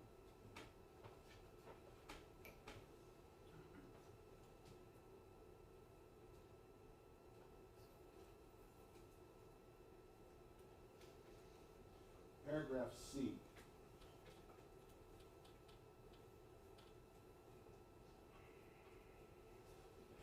Reads, an officer obtains a warrant if a felony is committed in his presence or view. I'm sorry, but we can't see I it. apologize. Paragraph C. So an officer obtains a warrant if a felony is committed in his presence or view, and if he does not arrest the offender as quickly as reasonably possible under the circumstances. Delay is reasonable when it avoids the necessity of overcoming resistance by the offender and when it is necessary for the safety of the officer and others. Did I read that accurately? Judge, I want to object to this because what it does is basically repeat what's already been introduced into evidence, and there's no questions asked of it. And the reason no questions would be permitted to be asked of the written policy is that, in fact, this witness was not in position. He was clearly 25 yards or more away from the alleged violations of law that we're on trial for today, and never would have had the ability to see whether the officers were justified or not. So he doesn't have personal knowledge to opine on any of this information in the policies, and therefore reading it is not relevant other than to repeat what's already in the document. One is already into evidence. Other sections have been published to the jury in just that way. And as this officer knows, it is applicable to every officer that is employed. But that's not true. What we're here for is what the officers reasonably believed at the time they engaged in the conduct that they're on trial for. And this witness cannot be an expert, and he doesn't have personal knowledge of what they observed at the time they engaged in the conduct for which they're on trial. Until the state can establish that this witness observed the conduct that these officers are on trial for, anything he says about this policy is irrelevant. And therefore, we object on relevance.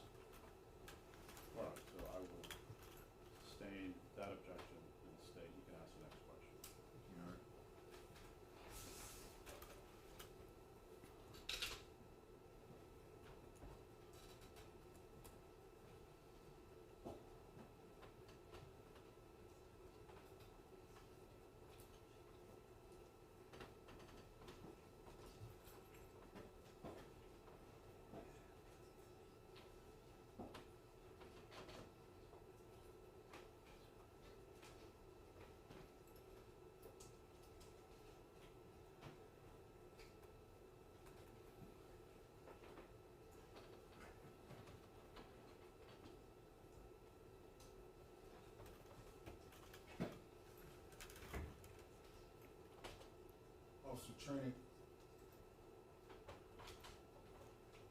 were there any failures that occurred in front of Department 3102? Your opinion. Object to relevance of his opinion of any failures that occurred. He's not an expert. Sustained.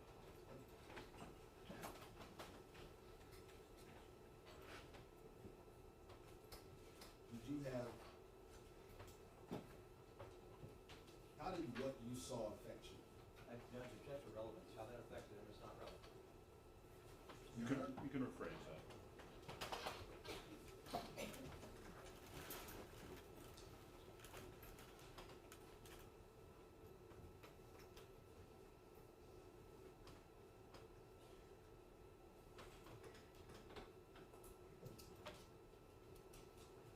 Was there from your observation and the plans, were any of the other officers fixated on anything that night? Speculation. Your opinion as to what you observed. In reading and speculation. And it's not relevant.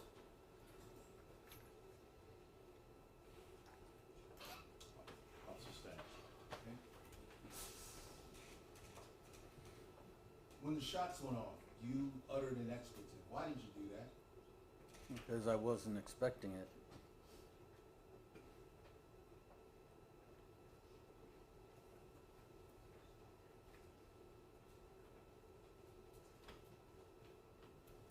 Were you surprised when it happened, when it moved? Objection, it's not relevant. It's- His surprise has no relevance to whether or not the conduct of the officer is alleged in the indictment was reasonable or unreasonable. You can rephrase that question. So I'll sustain that. You can ask another.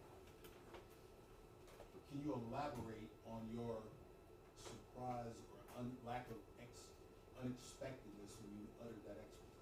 Can you elaborate? I don't know if I understand the question. I object it's vague, and I don't understand what, asking him to elaborate is just asking him to go into a narrative. So we object on the ground. All right, so you're asking him why he did that? I'm asking him if he could further explain why he was surprised. What did he expect? And, Your Honor, I believe that it's been asked and answered. All right, so I'll overrule and I'll let the state answer that. I'm sorry, just for the record, why he was surprised that objection was sustained. So you sustained that objection, so he's asking this witness to elaborate on a question that was sustained by him. Sustain, you can rephrase that.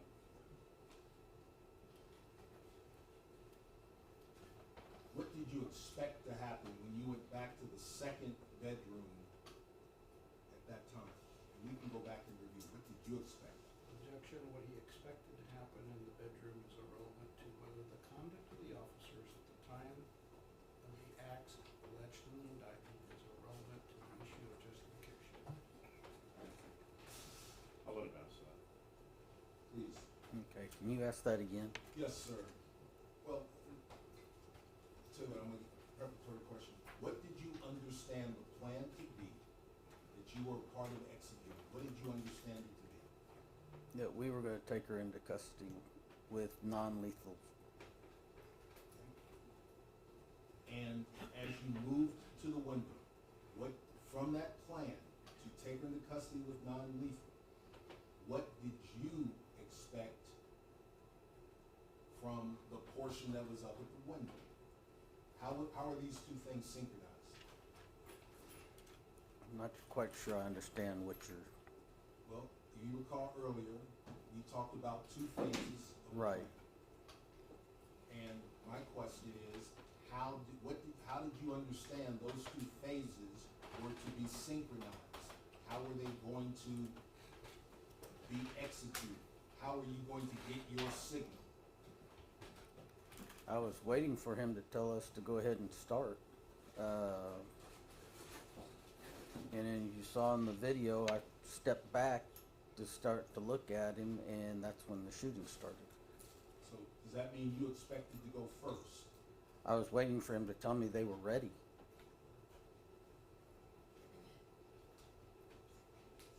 Who's the That would have been Sergeant Flores.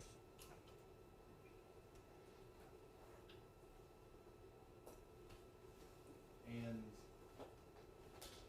you said when they were ready, aside from Sergeant Flores, who else was part of the they? Did you know the other people in the other part of the plan? No, I didn't.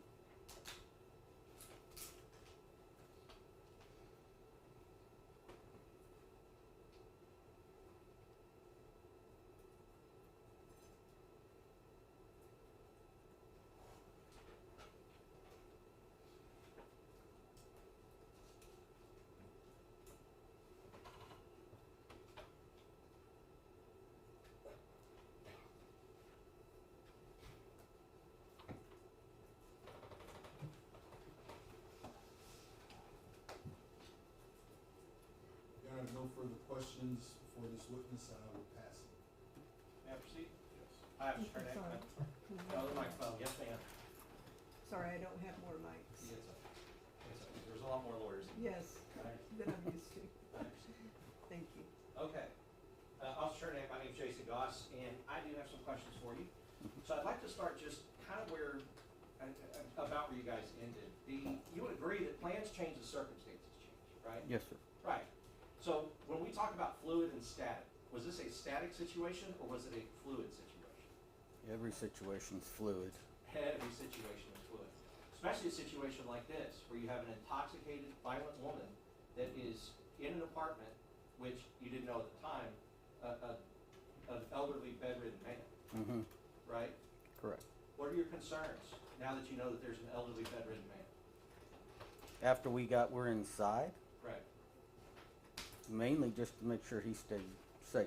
Sure, sure. But you would agree that that a violent, intoxicated, mentally ill woman can be unpredictable, Yes, sir. and she can decide at a matter of in a second that she doesn't like that old man in the bed anymore, right? She could. Okay, you're asking me to assume what could happen. I didn't know the man was there. I know, and I really want to get to that because Sergeant Flores did know he was there. And so your plan was asking Sergeant Flores to draw her back into the back part of the house where that old man was, that you didn't know was there, right? Yes. Okay.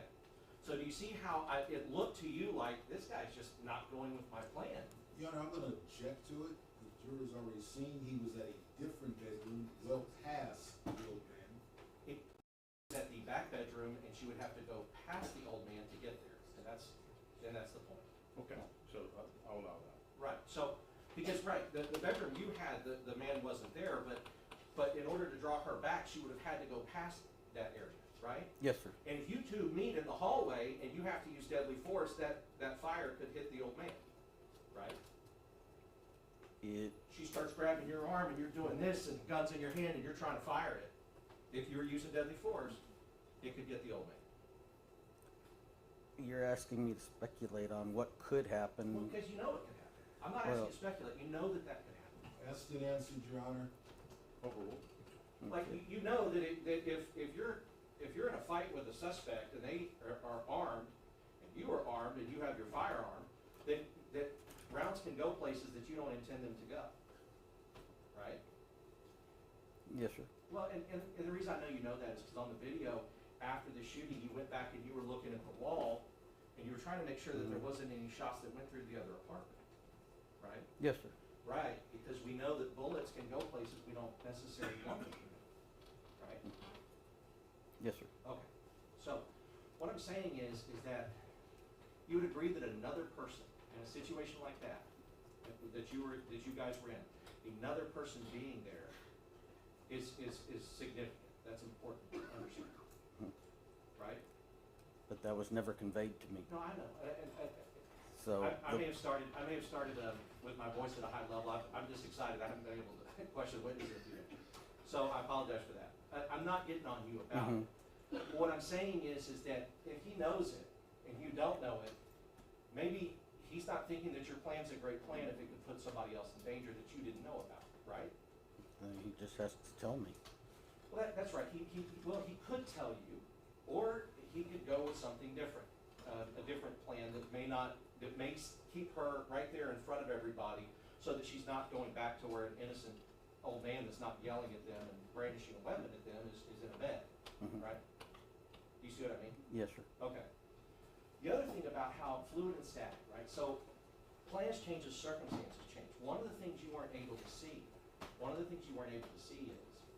is that Officer Villalobos, well, I guess you may not have heard this, but Officer Alejandro, once he heard that there was an old bedridden man in there, he goes, oh shit, we gotta make entry now. Now, you didn't know that because you weren't, I guess, present.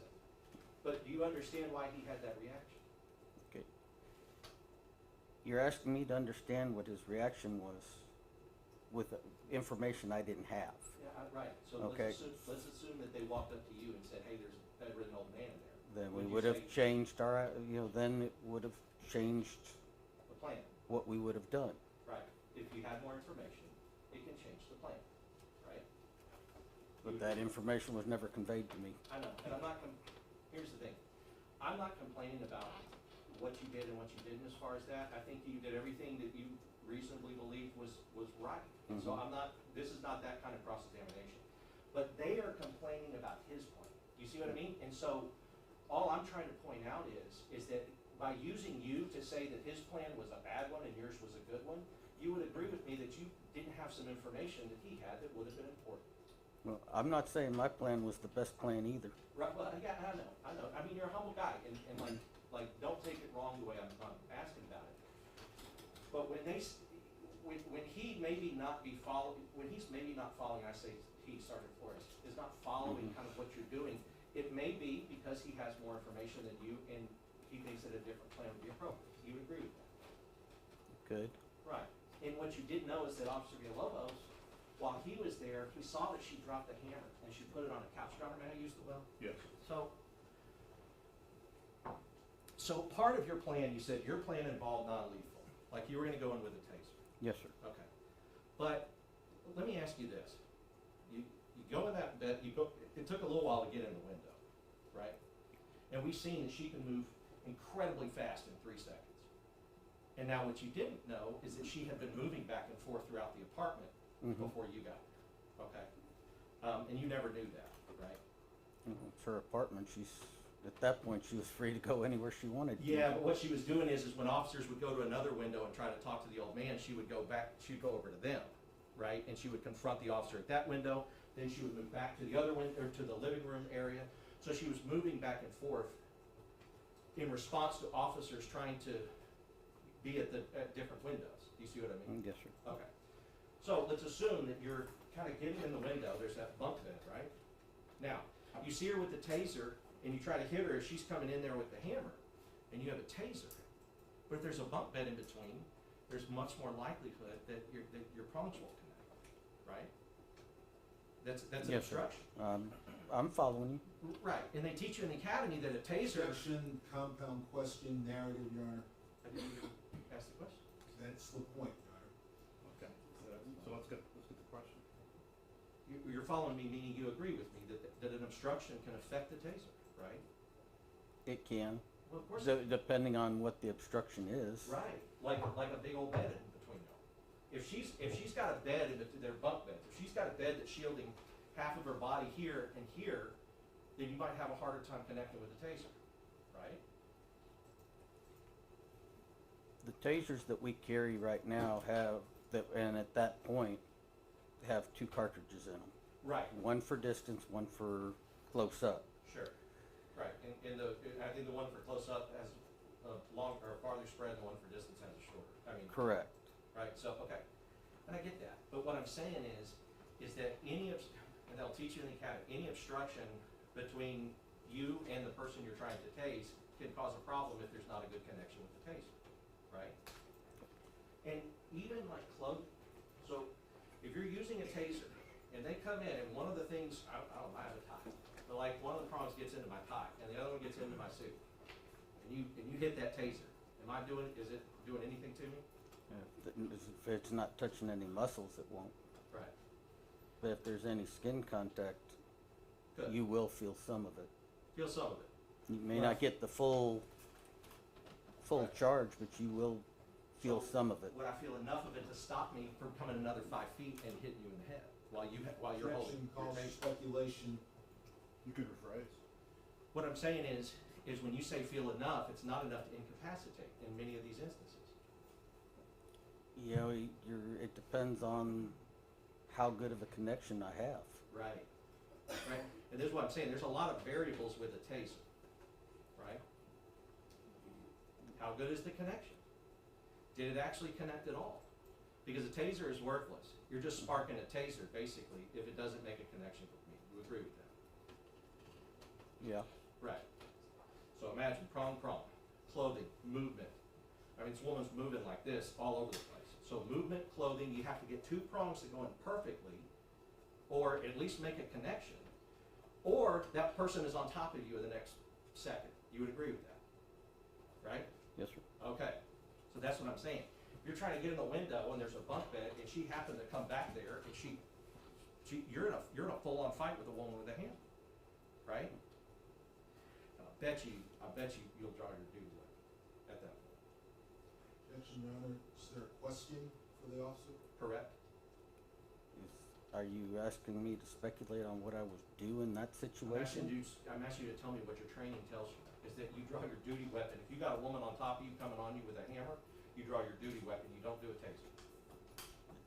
Well, do what I need to do to get through that encounter with her. And to go home to your family, right?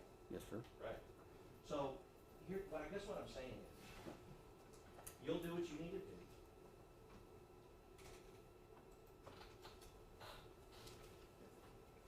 Yeah, and tasers are not 100% effective. You agree with that? The only guarantee, and you nodded your head, I'll just need you to say. No, Yes. I've had instances where it did not work. Right. And if it happened to be the instance that it didn't work, when she is coming at you with a hammer, that would be a bad deal for you and the taser. You would agree with that? Yeah. Okay. And I guess when we talk about less than lethal, one of the things that you pointed out was that Sergeant Flores, the first thing that he is thinking about and worried about and talking about is how do we get something that's not lethal. He does not want the situation to happen the way it did. You would agree with that? I don't think anybody wanted it to happen the way it did. Heck no. I agree with you. And so, but in his mind, when he's talking about these things, he's talking about, to you, he's talking about less than lethal. You would agree with that? We were talking less lethal, yes. Right. So he's not a cowboy coming in saying, like, let's go get her and shoot her, right? Our whole conversation that we had the whole time was less lethal. Right. Now here's the thing. Here's the thing. And I think that's what I originally stepped up to demonstrate. Officer Villalobos saw through the window that she had put down the hammer. Now, She had what? put down the hammer. The hammer's on the couch. Now, there is an option of you going in with a taser, that may be one of those times it didn't work, and having her confront you with that hammer, and you getting in a shootout with her, or I guess a hammer out with her, an old man in the back who is bedridden. All of those variables are going on at your part of the house, right? Mm-hmm. Could be. So, there is that, but once she has the hammer on the couch, and you're back here at this window, as we saw you, a new plan is formed. But you weren't there to see the new plan or hear of it, were you? If there was a new plan, I was not privy to it. That's right, because it's fluid and it can change in a second, right? Depending on what's going on inside. You would agree? If they changed the plan, that, you know, like I said, if there was a change in plan, I wasn't made aware of it. Right. And can you accept that it would be reasonable that if that's the weapon that they feel that she has, they haven't seen her with a gun or anything else, that's the weapon that she has used she tried to kill Officer Salinas and Officer Villalobos with that hammer. And you never saw or knew that that had even happened. I wasn't there for that. Right. But if you were there for that and you saw it, you might think a little bit differently about her abilities with that hammer. You agree? You're asking me to speculate on something that I wasn't there for. Well, I guess what I'm saying is, I think I heard you on the video say, I ain't worried about that hammer. But do you think that that opinion would change if she had gotten it about 3 inches from your head on a full swing, trying to take your head off? At the time I said that, Right. was at the time with the information that I had. Sure. and in the positions we were at. Right, absolutely. Okay? There's, nobody had said anything about almost hitting Officer Salinas or Villalobos with the hammer. Right, right. No one had said any of this. Yes, and I accept that. Okay, and so I can't comment on that because I wasn't there for it. Well, I know, but I guess, it seems to me like they brought you here to say that your plan was good and his plan wasn't. And I think that you would disagree that they could even do that for you. Now, I don't know who's doing what, but I can tell you we came up with an idea that was trying to take her into custody with the least amount of effort and the least amount of force, and that everybody got to go home that night. That's right. And things changed. That's right. What changed, I can't tell you because I wasn't part of it. That's right. And so, I'll give you a little bit, just as a comparison. The option of her tearing down that hallway at you, coming in that back window with a hammer, that could cause you injury. You would agree with that? Depending, what the situation is at the time, where I'm at, if I'm coming through the window, am I in the window, or am I already in the room? Right. 'Cause Am I standing outside? If she gets you stuck halfway or with your back kind of in the room a little bit, and she gets you in the back while you can't see her, that could be a huge problem, right? You're asking me to speculate on what could happen. Yeah. But I wasn't part of that did not happen. So we never got that far. I agree, but it's not too far. I think any one of us could say, hey, if we're halfway in a window and a woman comes in and swings a hammer and hits us in the head with it, that'd be a bad deal. Again, Your Honor, question asked the officer to speculate on a fact pattern that does not exist. Well, You can rephrase. Okay, thank you, Joe. What I'm saying is we see on your video that you have a little bit of difficulty getting in there. Oh yeah, because I had to step up. I had to climb up into the window, and the floor there was a difference about like that. Right, and Sergeant Flores could have seen that as part of his calculation about what's the best course of action. Do you see what I mean? I understand what you're asking, but Your Honor, I object. Again, you're asking this witness to speculate on what Defendant Flores might have seen. Okay, I can rephrase that. Okay. For all you know, that condition existed and other officers were at the scene and could have seen the same thing you did, for all you know, right? Is that correct? The officers saw what they saw. Whether they saw what I saw, I can't testify to that. I know, I get that, but the idea is we're, you would not even, I guess you wouldn't even think to second guess the decision that was made because you don't know what everybody else saw and experienced. You would agree with that? As far as what happened, what changed, I have no idea what changed. Right. That it was they approached that door. Right. So when everything changed and they started shooting, I can't tell you why they were shooting, because I wasn't there to see it. Right. Well, I was, as you saw in the video, there was a brick wall there. Yes.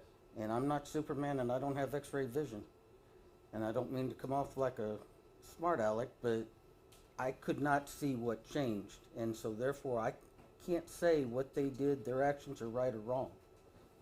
Okay? And I understand what you're saying. And I know it's not always easy to be on cross-examination and answer questions that I'm asking. But let me go to this.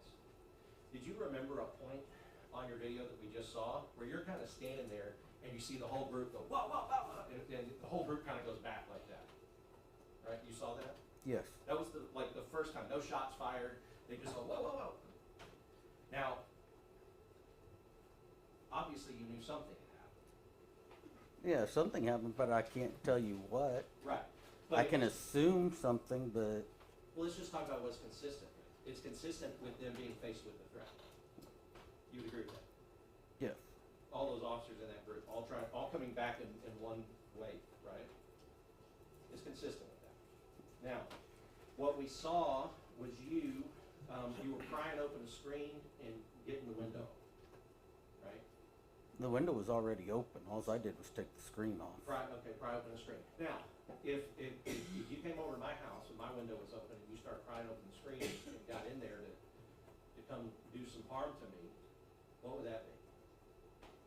If I was gonna break into your house? Yeah. You're asking me if I committed burglary? Well, Is that what you're asking? well, yeah, I guess I am. What do you think? Okay, my intent, first of all, was not to enter the resident when I took the screen off. It was to help me to see better into the room, because my flashlight, when it hit the screen, just washed everything out, and I could not see very far into that room. Right. But it also gave me a view down the hallway into the master bedroom, Right. and I could see in the room better. Well, and you agree that the suggestion that you did commit burglary is ridiculous? I didn't enter the house until exigent circumstances happened. Well, right, nobody did. Right? I mean, Yeah. that's kind of that's the whole point we're talking about.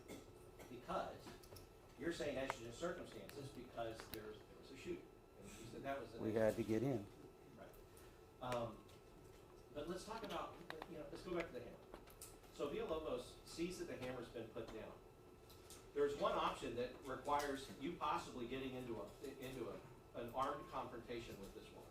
Right? That's kind of what your plan would have involved.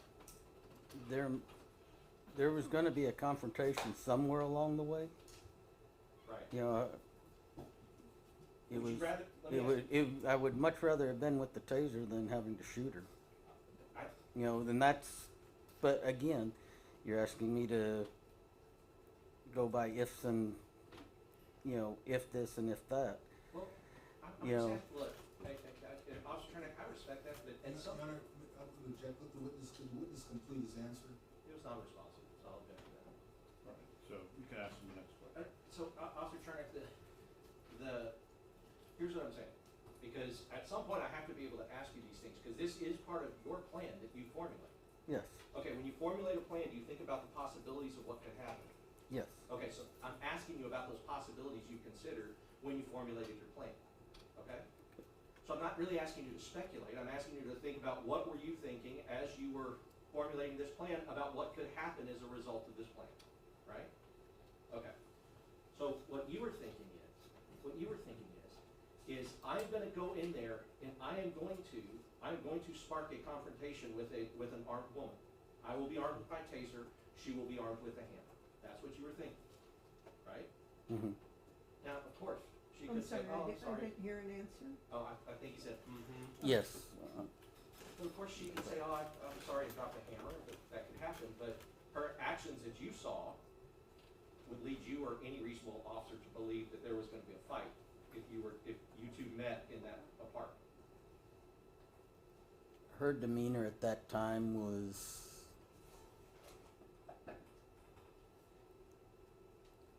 was angry.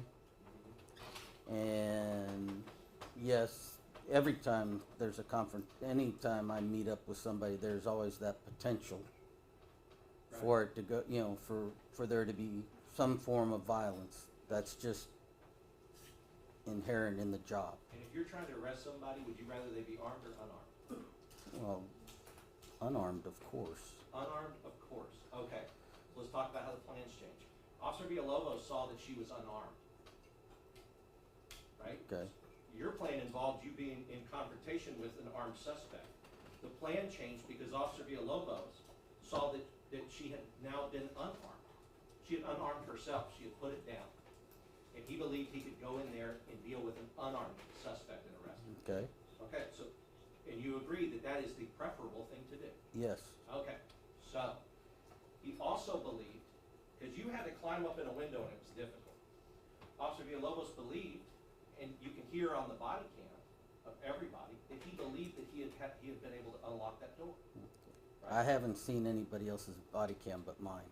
Well, but you testified about it. Like, you testified previously that you knew that Officer Villalobos believed the door was They open. told me, believe it was, Officer Alejandro said that the door was unlocked. Okay. And so what they believed that they had, right, just assuming those two facts, is that they have an unlocked door to go through and an unarmed suspect to confront. Mm-hmm.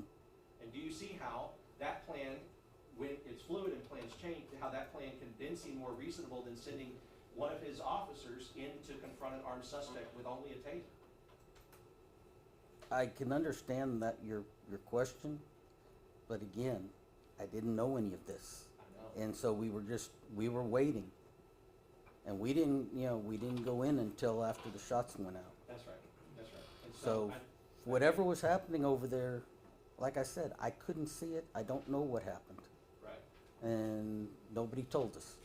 Right. And this isn't a comment on you as a person or as an officer, but you would agree your value as a witness is pretty limited because you weren't there to see a lot of what was going on. I can only testify what I saw. Right.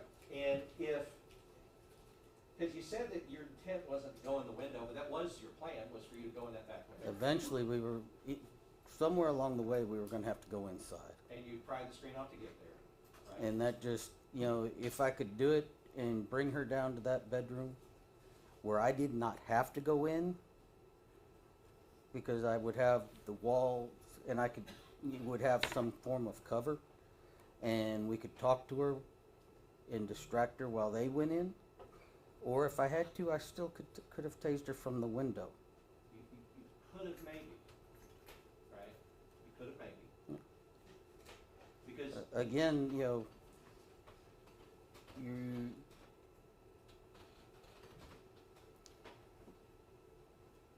let's take it into, if they knew, okay? You don't know how proficient I am with my taser. Right. Okay, some guys are better with the taser than the others. We have two beams, or two dots, a red and a green, on that taser that'll show us where the prongs are gonna hit. Yes. So as soon as I turn that taser on, I know where I'm gonna hit her. And if I can't get a good shot, then I'm not gonna take it. Right. But if I've got a good shot, I can. Right. And that was the plan. I understand what you're saying, but you have already testified that sometimes it doesn't work. Sometimes it doesn't, but I haven't, I don't know if it's gonna work or not, Well, that's why other officers have testified, you don't ever meet a armed suspect who is in a fight with you with a taser. You meet it with your deadly weapon. Objection, that question is asked and considered facts not known to you. He said, other officers have testified to, we put it in question. Well, they have, it's the truth. You can rephrase. Yes, so what I'm saying is that you understand that there's those variables we talked about. If you're in a situation where somebody is running at you with a hammer, if you get any one of those failures that we talked about with a taser, then that could be you ended up dead. Okay, but if I'm outside the window, she has to come through the window to get me. Or she throws it through the window. If she's Mickey Mantle or not Ryan Nolan, you can throw a 100-mile-an-hour fastball Yeah. with accuracy, maybe, but running and trying to throw a hammer through a window when I'm outside, I've got time to move. You want to see how accurate she was? You're asking me how accurate she was. I don't know because I never saw it. We're gonna play it for you, because she like a Nolan Ryan, she binged Salinas with a candle through a window. But you didn't know that. Okay. You didn't know she took that thing and she hit him so hard that he's bruised, and then the doctor wanted to x-ray it, thought she broke his arm. With something that looked like this. And she took that thing and she binged it through and hit him, and he tried to get away and he couldn't. And she found him and hit him. I'm going to object to compound question. Is there a question? Counsel's testifying. All right, I'll sustain. What exhibit number is it?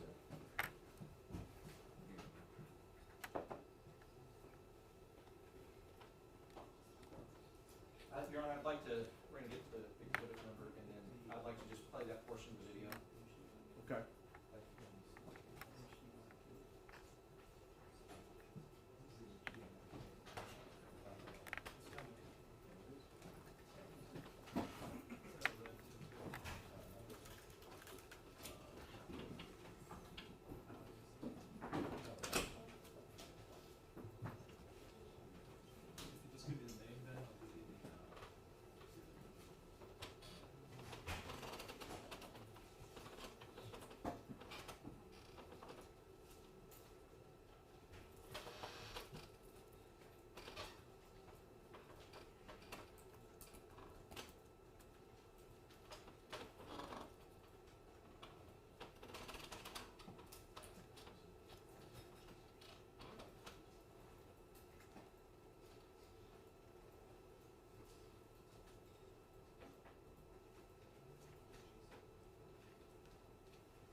7, can we publish? Yes.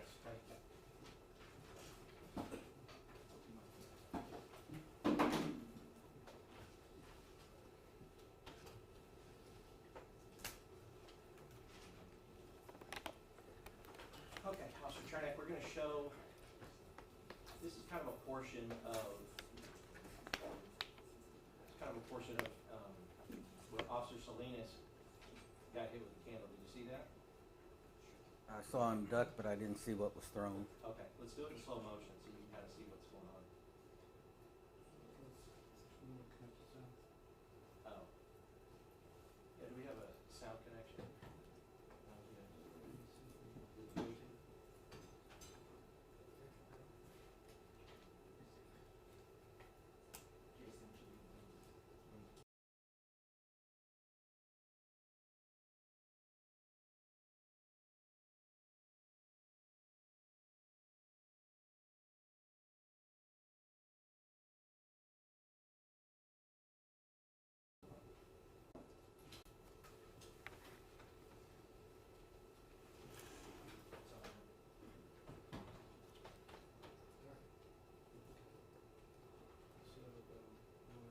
Yeah, regular speed, please, and then we'll slow down.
Come, open the door! Hey! Yes, please. And so we're gonna play that same little clip, slow down.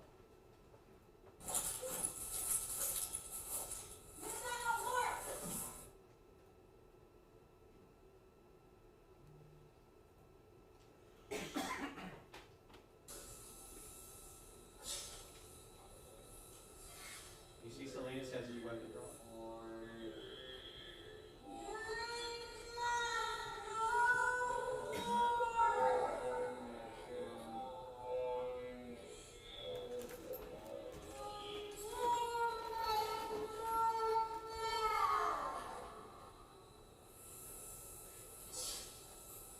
Come, open the door!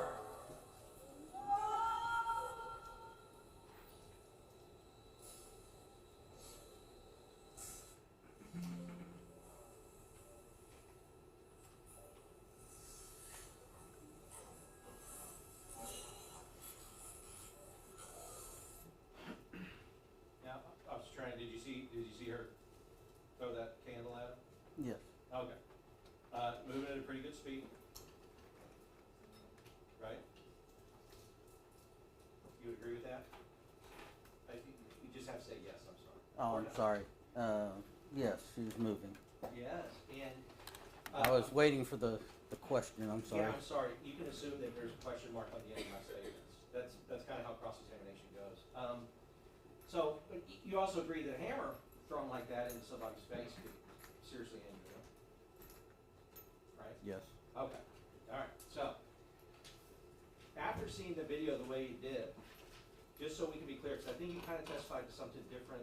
Just maybe you had an idea about the danger of the hammer. But after seeing that, you can tell me with 100% certainty that that woman was capable of taking an object and throwing it through that window and injuring a police officer with an object. You would agree with that? There's that possibility, yes. Well, there was the actuality because you just saw her do it, Objection asked and answered. right? You just saw her do that. Yeah. So that's what I mean when I say you 100% certain because you've seen with her own eyes that she could take an object, throw it through the window, and injure a police officer with it. Right? Okay. Okay. So Ben, could you play? Yeah, thanks. No, the one on Velos. I mean, Salinas. And I think that's Rojas. Is that 5? Rojas is 4. We'll play Exhibit 4. I believe that's Rojas's body cam win.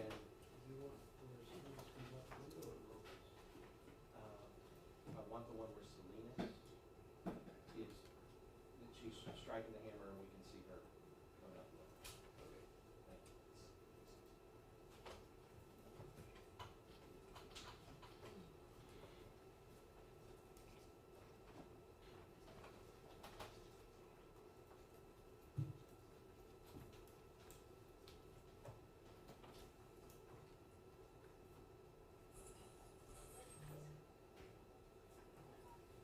I guess before we start with the video, so we're going to play a little portion of that, but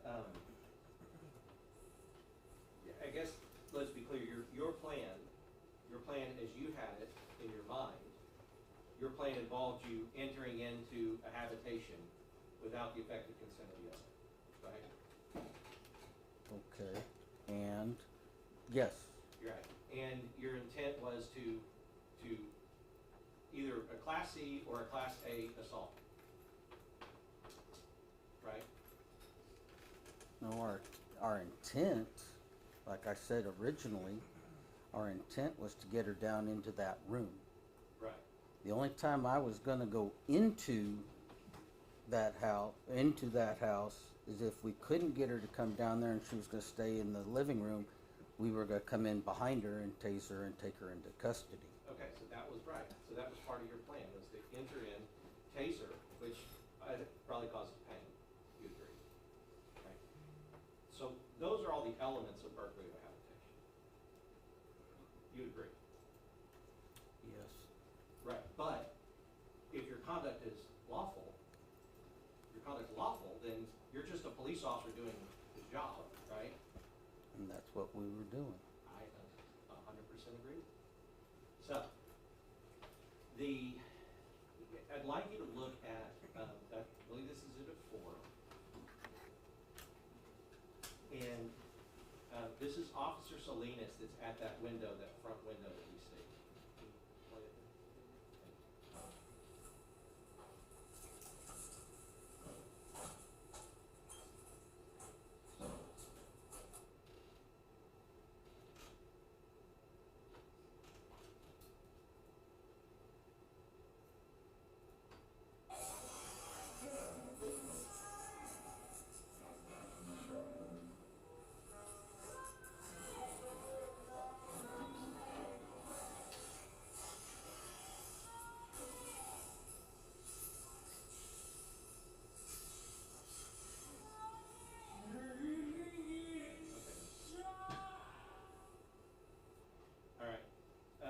In there, did you see her swing the hammer at? Yes, I did.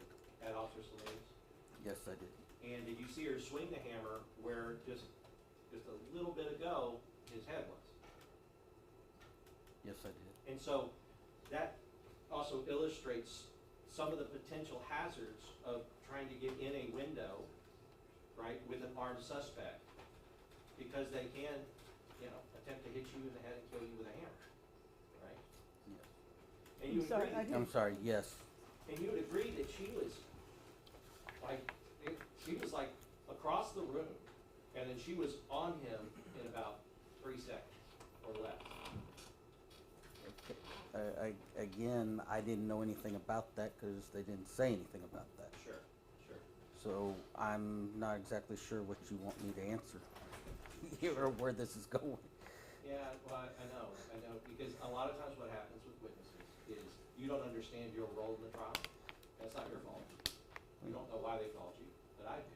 And so I'm trying to point out to the jury that some of the differences between you and Sergeant Flores, just because you had differences, it could be due to the fact that you didn't have all the information. You would agree with that? I haven't disagreed with that. I did not have all the information, so, you know, like I said, I don't know what changed over there, so I can't say yes or no to what they did. I know, but you're gonna argue to the jury later that your plan was the right one. Objection, Your Honor. I'm just, and that's why I'm asking the question. I'll suspend. I will try. So, okay. So going back to the entry. So your idea, part of your plan was entry, could have caused, could have hurt you, could have injured you, just like every police officer when you're doing your job, right? There is always that possibility, yes. Right.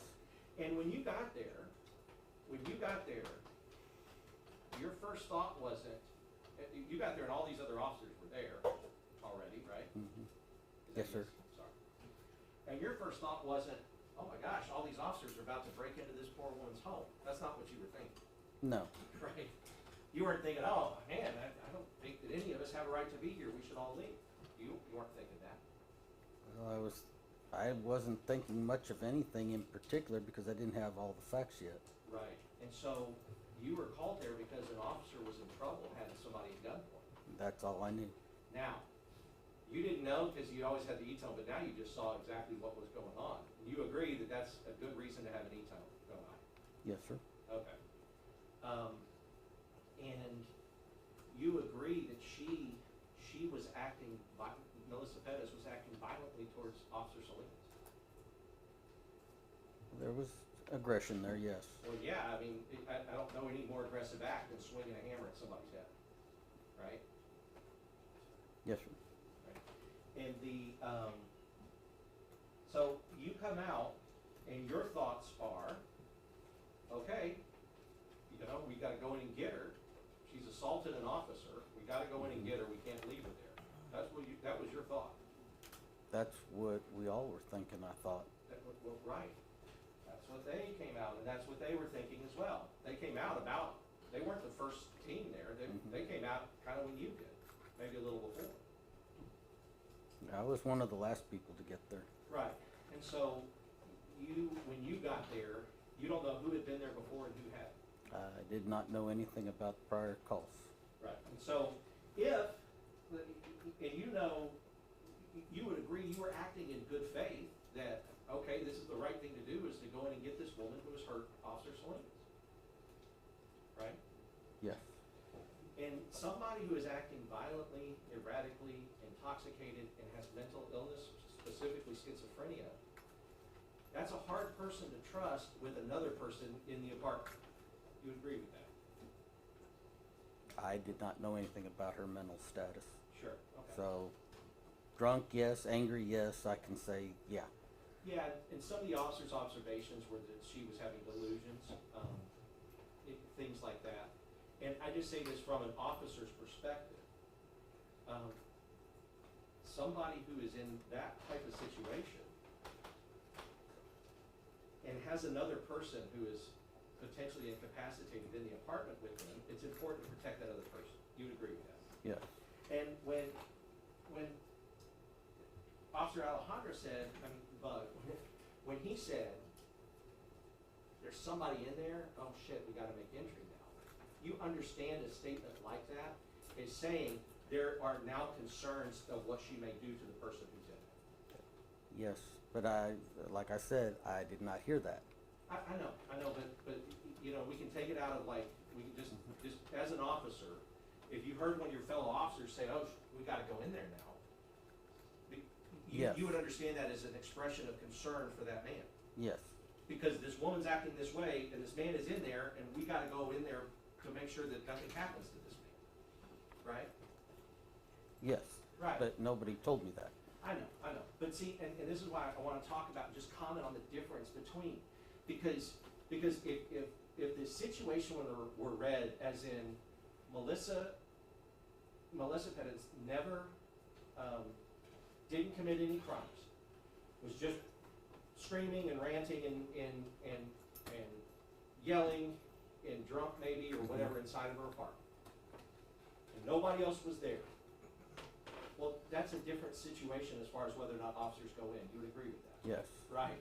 But if she is violent, if she has violently hurt police officers, if she is doing all of those things she's doing, and if somebody else is there inside the apartment, every officer would have a concern about the person inside the apartment. You would agree with that? Yes. Okay. Now, because it's been pointed out, I don't know how many times, that, well, nobody is saying that she is, like, that they are concerned about what could happen with this old man. But as a police officer, you know that that is a fact and circumstance, that if you know it, you're automatically concerned and you don't have to say that you're concerned about it. Do you see what I mean? Yes. Right? It is self-evident. When somebody else is there and a woman's acting like that, they don't have to tell each other, hey, we're concerned for that man's health and safety. Y'all just know it already because of that circumstance existing. You would agree with that? I would agree with that if I knew the man was there. Right. And if you knew the man was there, you would go, yeah, well, you're right, we do gotta go in. Because we can't leave that woman like that with another person in that apartment. Yes. Because if you all walked away and she killed him, then you failed to do your duty as a police officer and protect the public. I agree with you. Yeah, I agree, and that's what you guys do. Y'all are on the line. You're the people that we ask to go into the house like that to get a woman who may be a threat to other people. That's part of your job, right? Yes. And I don't have to do that, and they don't, and he doesn't, and none of them have to do that. And so we're grateful that you do. But you would agree that that's also a duty that you take. It's been a duty I've had for 32 years. That's right. And you're proud. You serve honorably and you're proud of that duty. And I would agree with that. So I know that you didn't know that the man was there. But you would agree that other people knowing the man was there could make for an exigent circumstance. If they knew he was there, then I can't tell you what they're, you're asking me to make it, say what they're thinking, and Let's just ask you, if you knew he was there, that would be an exigent circumstance? Yes. Yes. I mean, you answered immediately that yes, because all police officers would believe that that makes it an exigent circumstance. Right? That you know. It is no longer a barricaded subject. It's no longer a barricaded subject. So anytime somebody says barricaded subject, they're talking about non-criminal, has not committed a crime, suicidal. They may be threatening to hurt themselves. No one else is present in the apartment or in the area where they are. That's what to you is a barricaded subject. Correct. And I agree with you. We actually have kind of a chart. Yeah, if there is no threat to anybody else, then it's a barricaded subject. Right, and so, but that's the thing, it's like Villalobos doesn't have to say, I think she's a threat to that person, to the other officers, because y'all already know that she is, right? By the way that she's acting and what she's done, right? Like when they say, we hold these truths to be self-evident, we hold these truths to be self-evident, that if she's acting like that and being violent and having all these issues, and there's a bedridden man in there, that she is a danger to that bedridden man.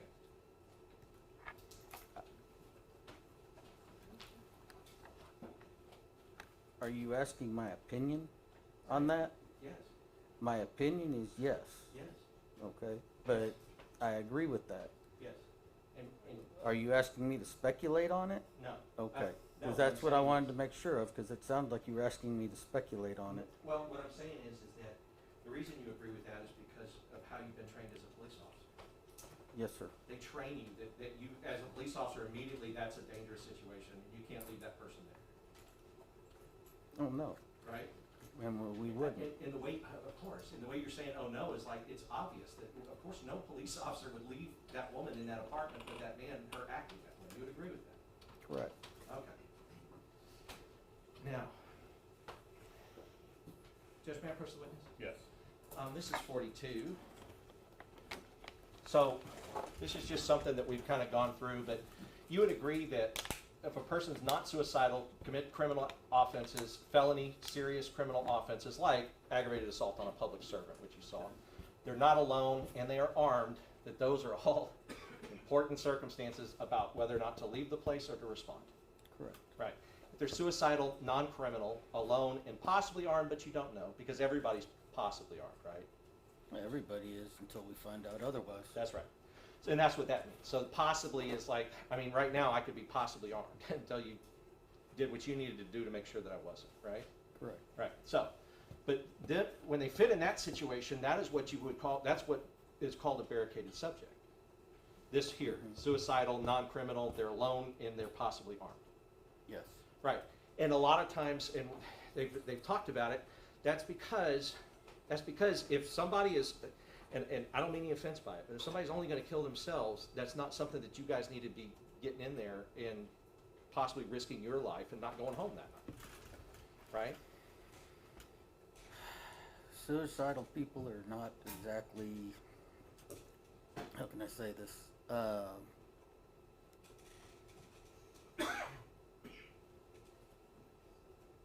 If he's in the house by himself, alone, nobody else, no potential to hurt another person, we are not going to make entry. Right. Because it's important that you That's go home. policy. Yes, that's right. But on the other hand, you change those facts. They're not somebody who's suicidal, homicidal. I mean, you would consider that a homicidal attack on Salinas. Yeah. Yep. Homicidal, not alone, somebody else there, and they're armed, which she was. You agree to all those things. Yes. That's where, as a police officer, we go in, right? Yes. Because even if you don't see her saying, I'm going to kill this old man in here, that doesn't mean that she won't make that decision to do that the next second, right? Objection calls for speculation, Your Honor. I don't think it does. It's Overruled. you don't need her to say, I'm going to get this guy. Is there a potential for him to be in danger? Yes. Yes, and does that potential create an exigency that would make you have to go in there? Yes, sir. It would. Yes, sir, it would. So,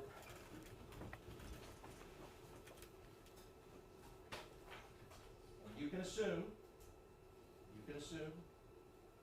that any officer that has had your training would have the same reasonable belief that you just gave to us as the jury, and gave to the jury. Yes, sir. All right.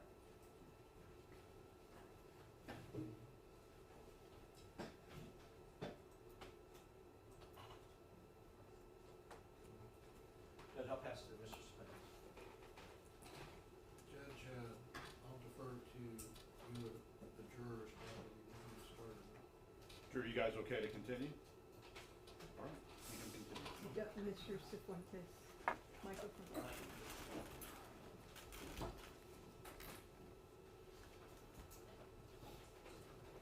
Mr. Churnick, I'm gonna try my best to scooch over here so I can see your face. How's that better? Thanks for doing that. Which officers who were on scene did you know that night? That you knew of them had regular work with them? Oh, Sergeant Flores. Pretty good, most of them. Okay, did you know Maria Salinas? I knew who she was. I don't really remember taking any calls with her. All right, and do you remember at some point in time, you came across Vince Gomez shortly upon your arrival? And if I recall correctly, and if you want me to read the transcript, I can read the transcript. By the way, have you ever been provided a transcript of your body-worn camera video? I think I did. Okay. I got a stack of my report, my statement and stuff like that in my video.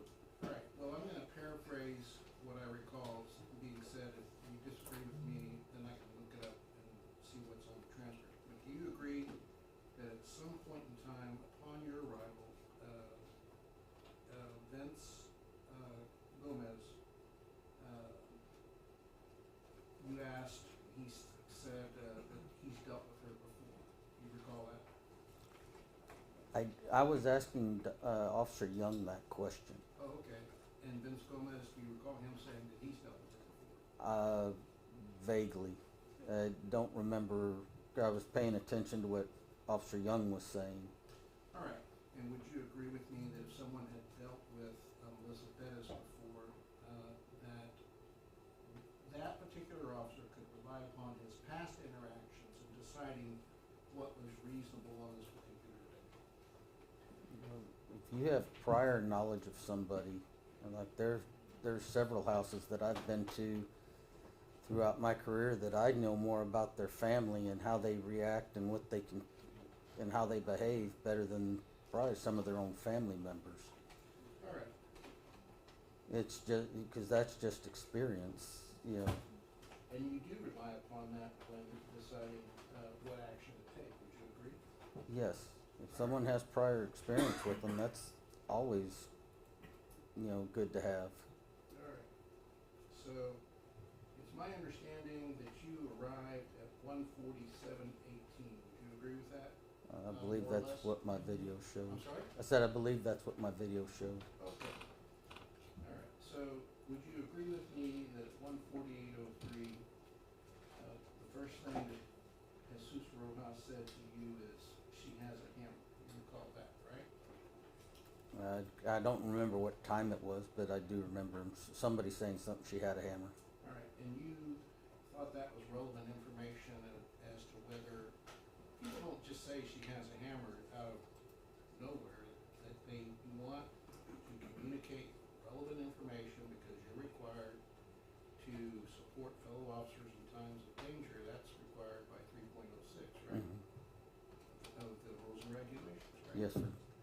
And so someone who supports fellow officers would tell a fellow officer about the fact that she is armed, right? Correct. All right, so let's see when the next time hammer is mentioned. Would you agree that, and I know you probably don't have the times memorized, but would you agree that Jesus Rojas again said at 1:49:08, can't get near it, we tried to get near it, and she came at him with a hammer? You recall something like that, right? If it was on the tape, on my video, I don't remember him talking to me about that. Okay. If I were to represent to you that we could hear that on the video at that time, you don't dispute that, do you? I'm sorry? You don't dispute that, do you? No, if it was on the video, I'm not going to. And I understand you're not gonna remember verbatim everything, but, I'm just gonna go through what was on the video. And at 1:49:30, Jesus Rojas says again, watch out, cause she has a hammer right there somewhere. You would agree that was said, right? Like I said, if it was on the video, I don't remember him saying it, but it's. And at 1:49:33, Nathaniel Villalobos asked, she has a hammer. You recall people asking about her hammer? I knew she had a hammer, but I don't know how many people discussed it, you know. Okay. If I were to represent to you, and to save time, and without having to go through every one of these mentions, if I were to represent to you that 16 times, from the time you arrived until the time the officers engaged in conduct that they're accused of, that the word hammer was expressed 16 times, you would agree that's true, right? If it was on the video on a tape, yes. And would you agree with me that by officers talking about a hammer probably every minute that you were there before the officers used force, that's an indication of how serious the threat was that Melissa Perez was posing to the officers? That's a factor that these defendants could take into consideration when they were required to use force, right? Yes. All right.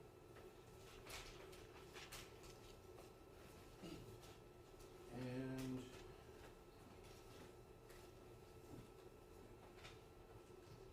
did you know Robert Ramos? I vaguely remember him. I didn't make a lot of calls with him. He was You made on a the. lot of calls with him? I don't remember making a lot of calls with him. He was on T shift. Okay. He was on what shift? T shift. T. All right. And I'm gonna go into another part of my transcript, which is important to go over with you. At 1:51:55,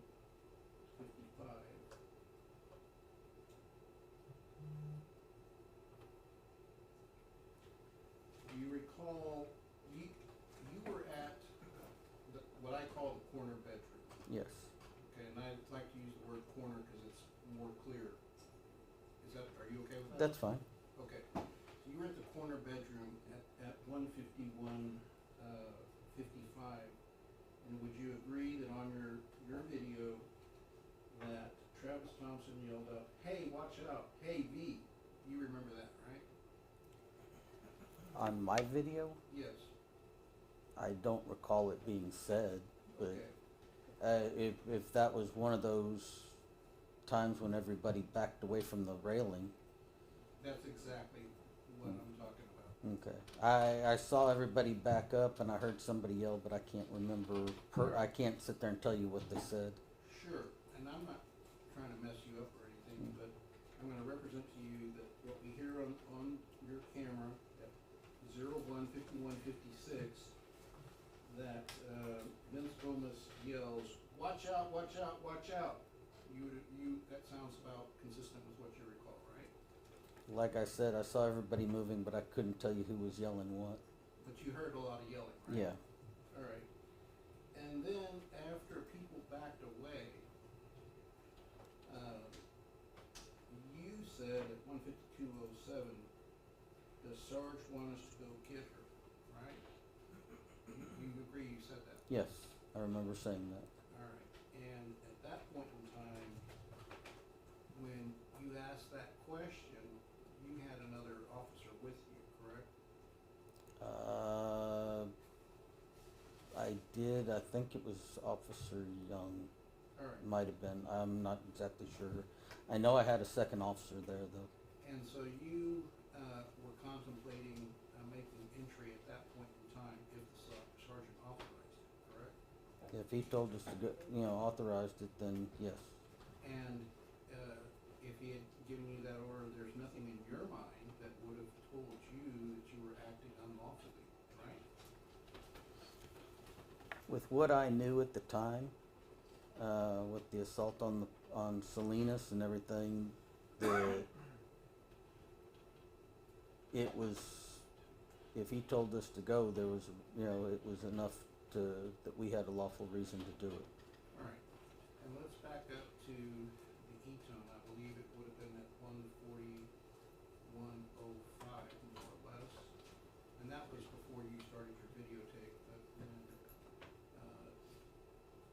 you hear an E-tone, you don't have to hear that the use of force is authorized. You know that someone's life is in danger and you need to step it up, right?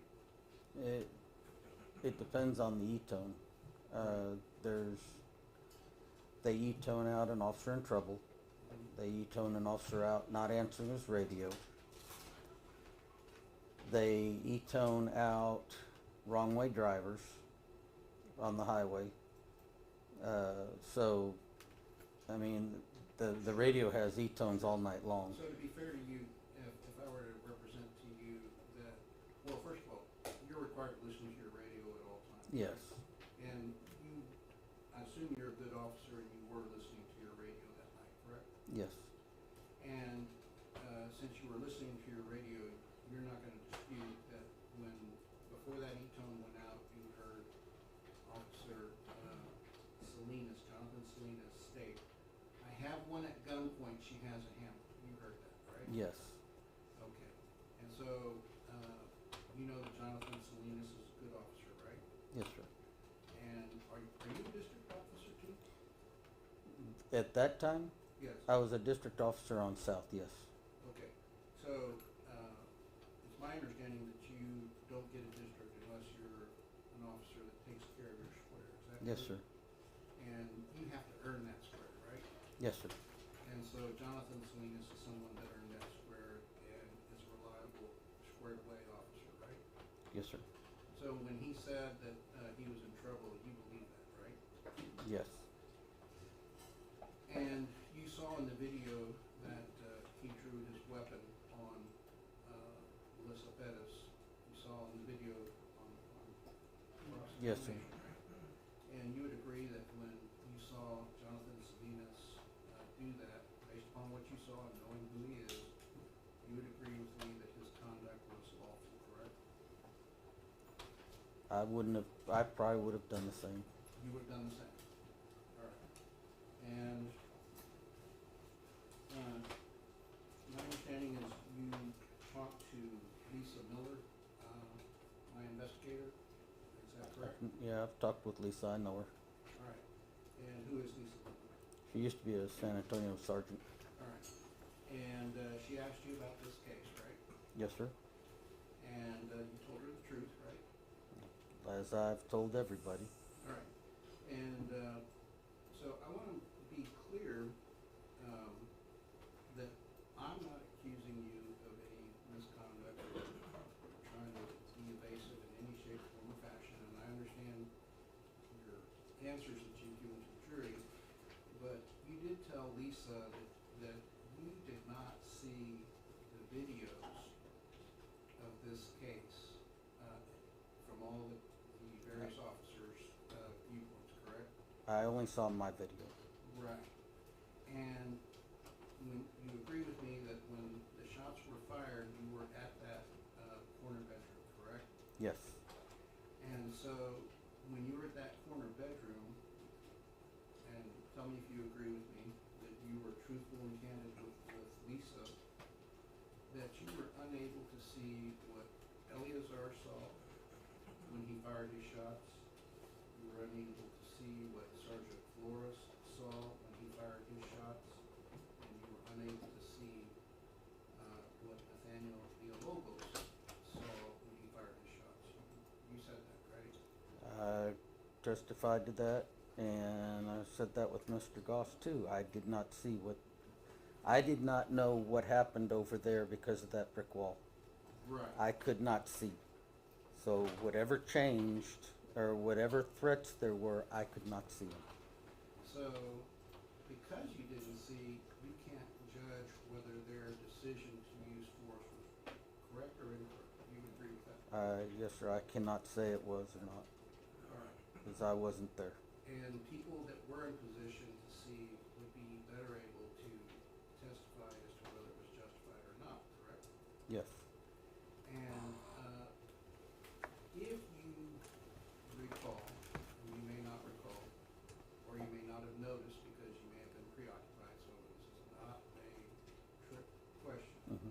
But if you saw Maria draw her weapon at 2:02:07 or thereafter and point, you would agree that there's nothing that you saw that would indicate she acted unlawfully. Objection, Your Honor. Again, if you saw her draw, Officer Maria Solis draw her weapon, you would agree that you didn't see anything acting or see unlawfully. He doesn't see what Maria Solis sees. He doesn't have a basis to answer the question. It's irrelevant. I'll sustain. May I rephrase? Yes. All right. Do you recall seeing Maria Salinas after 2:02:07 when the first shot was fired? Objection, Your Honor, calls for a legal conclusion that is outside this officer's experience. Our How case is is that a not legal conclusion? Oh, If he saw someone. Oh. Did you see Maria Salinas after the first shot was fired? I don't recall seeing her. Right. If your video depicts her drawing down on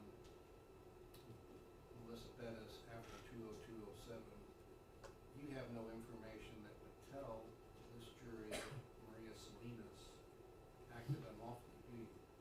No. Objection, relevance. I didn't. Hold on a second. You can rephrase that. When your camera depicts Maria Salinas drawing her weapon and pointing it in the direction of the patio window, did you have any reason to believe that Maria Salinas was acting improperly? I don't remember seeing her draw her weapon. So I can't really, like I said, I don't, if she did, then I'm sure there was a justifiable reason to draw her weapon. That's all I can say on it. All right. I can't, I don't remember seeing her draw the weapon. Okay. Now, one of the things that I wrote a note about was that you work for Bear County, and I don't know if I am tired and just assumed, but I thought you said you work for Pleasanton too? Hondo PD. I'm sorry? Hondo PD. Okay, all right. I apologize. And you work for SAPD. Yes, sir. Would you agree with me that in your training with each one of those agencies, you're required to know their general manual? Yes. And in your experience, I'm sure you've noticed that some departments have different policies, right? Yes, sir. And in fact, those departments, they have policies that are less restrictive than. Objection, relevance, Your Honor. At first, policy is not law, as counsel has said, and other departments, not SAPD, clearly has no bearing on this. They've opened the door to this issue. How so? Because they're talking about whether or not SAPD policy precludes making entry in exigent circumstances in Procedure 502. That is a misrepresentation. When I said what we presented, Your Honor, we presented Procedure 502 reflects state law. All right, so I'll sustain, I'll let you rephrase. All right. Do we have 502 somewhere? Should be on there.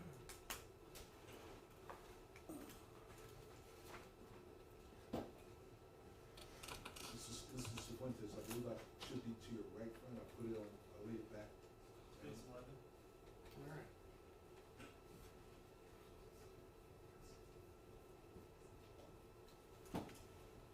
May I approach you? Yes.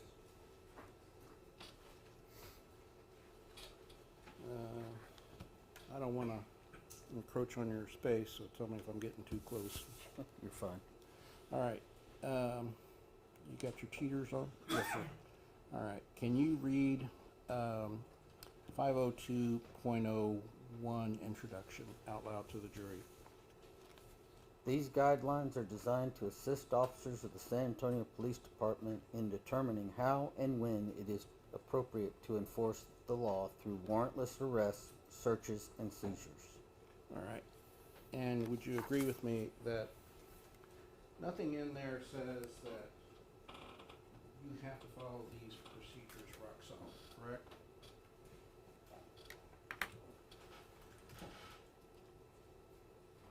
The general manual is a guide, what I keep getting told, Okay. to help us on how to handle certain cases and stuff.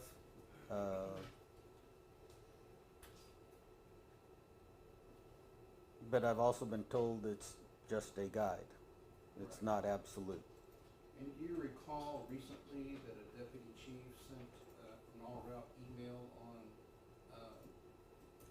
an incident where police officers failed to engage in the chase? They failed to engage? Yes. Objection, relevance. Response? I'll rephrase. Okay.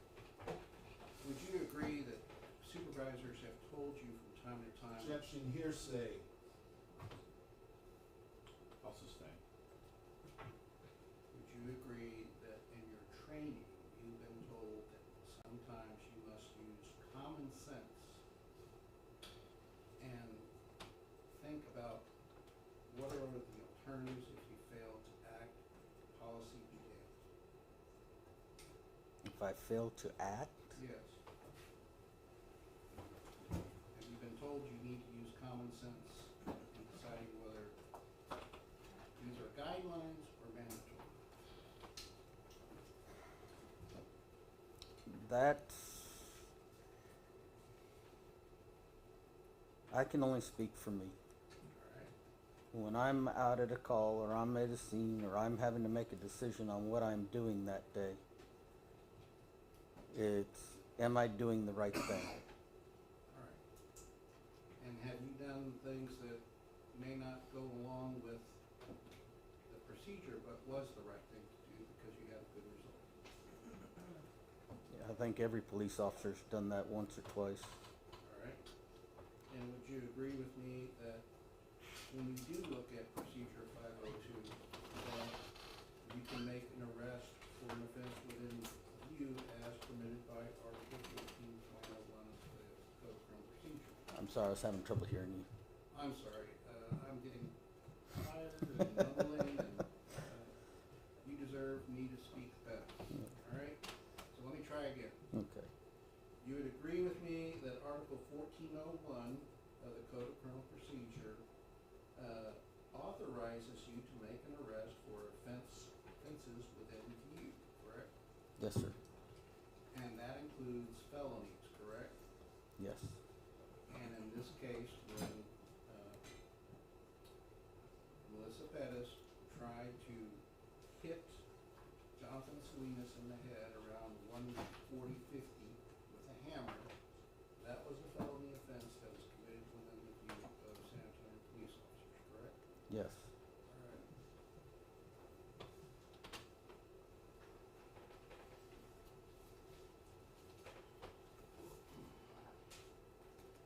And you told me that, or I'm sorry, you didn't tell me. You made a comment, and I noticed a reaction of some of the people in the courtroom, that your plan wasn't perfect, and you never said it was perfect. Remember saying that? No plan is perfect. Right. And because, I believe that we said that when Mr. Goss asked me about fluid and static. right. And did the prosecution ever ask you in pretrial whether, ask you that question? I don't recall it being asked, no. All right, so would you agree with me that sometimes you can have a result in a plan that's not a good result, but it was reasonable at the time based upon the information known? Yes. All right, and you've seen that happen many a time before, correct? Yes. And when it's happened many a time before, people haven't been, San Antonio police officers haven't been thrown in jail for making imperfect decisions, right? Not that I'm aware of. All right. Do you remember in March of 2016, the chief of police sending a video to every substation and requiring the video to be played for a week that he supports officers who act in good faith? I don't remember that video. We get so many training videos and other videos that that's almost 9 years ago. I don't remember it. Okay.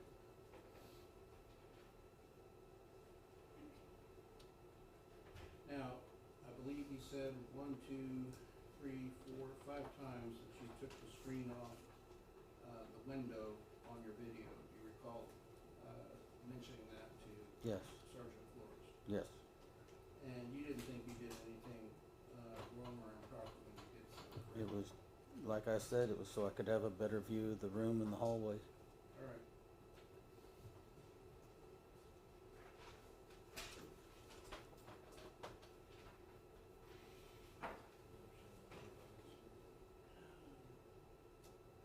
Oh. At 1:51:55, when Villalobos was attacked with a hammer, did you ever talk with anyone afterwards about how close Melissa Perez came to hitting him in the head? Objection, Your Honor. At this point, as he's referring to, this officer's already testified, he didn't see it, he doesn't know what happened at that time. And if he had, then it's hearsay what other officers said, but he has already testified, he doesn't know what caused that reaction. All right, well, let me rephrase. What's already been introduced into evidence are all the videos in this case, including one on Vince Gomez body worn camera video, he talks about Maria Salinas was fast, she was quick. Melissa Pettis was fast and quick and came close to hitting V, and he demonstrates to several other officers she came this close. Based upon your knowledge of Vince Gomez, can we believe that Nathaniel Villalobos was in danger of being hit in the head with a hammer? Objection. Speculation. There's no evidence that that's what Vince Gomez said. It's in the videos. I can play it for him if he doubts my veracity. And objection bolstering. All right, so I'll sustain, and if you need to.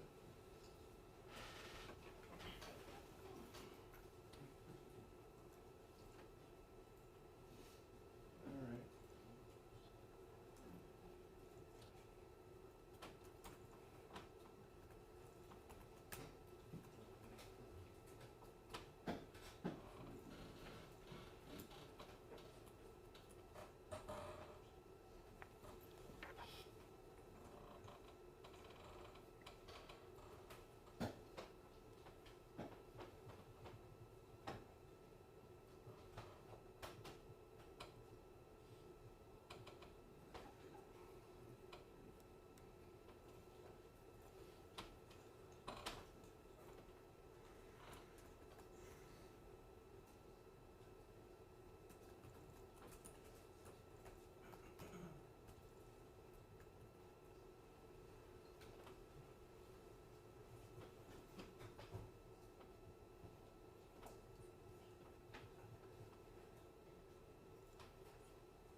break? Break and have it fixed.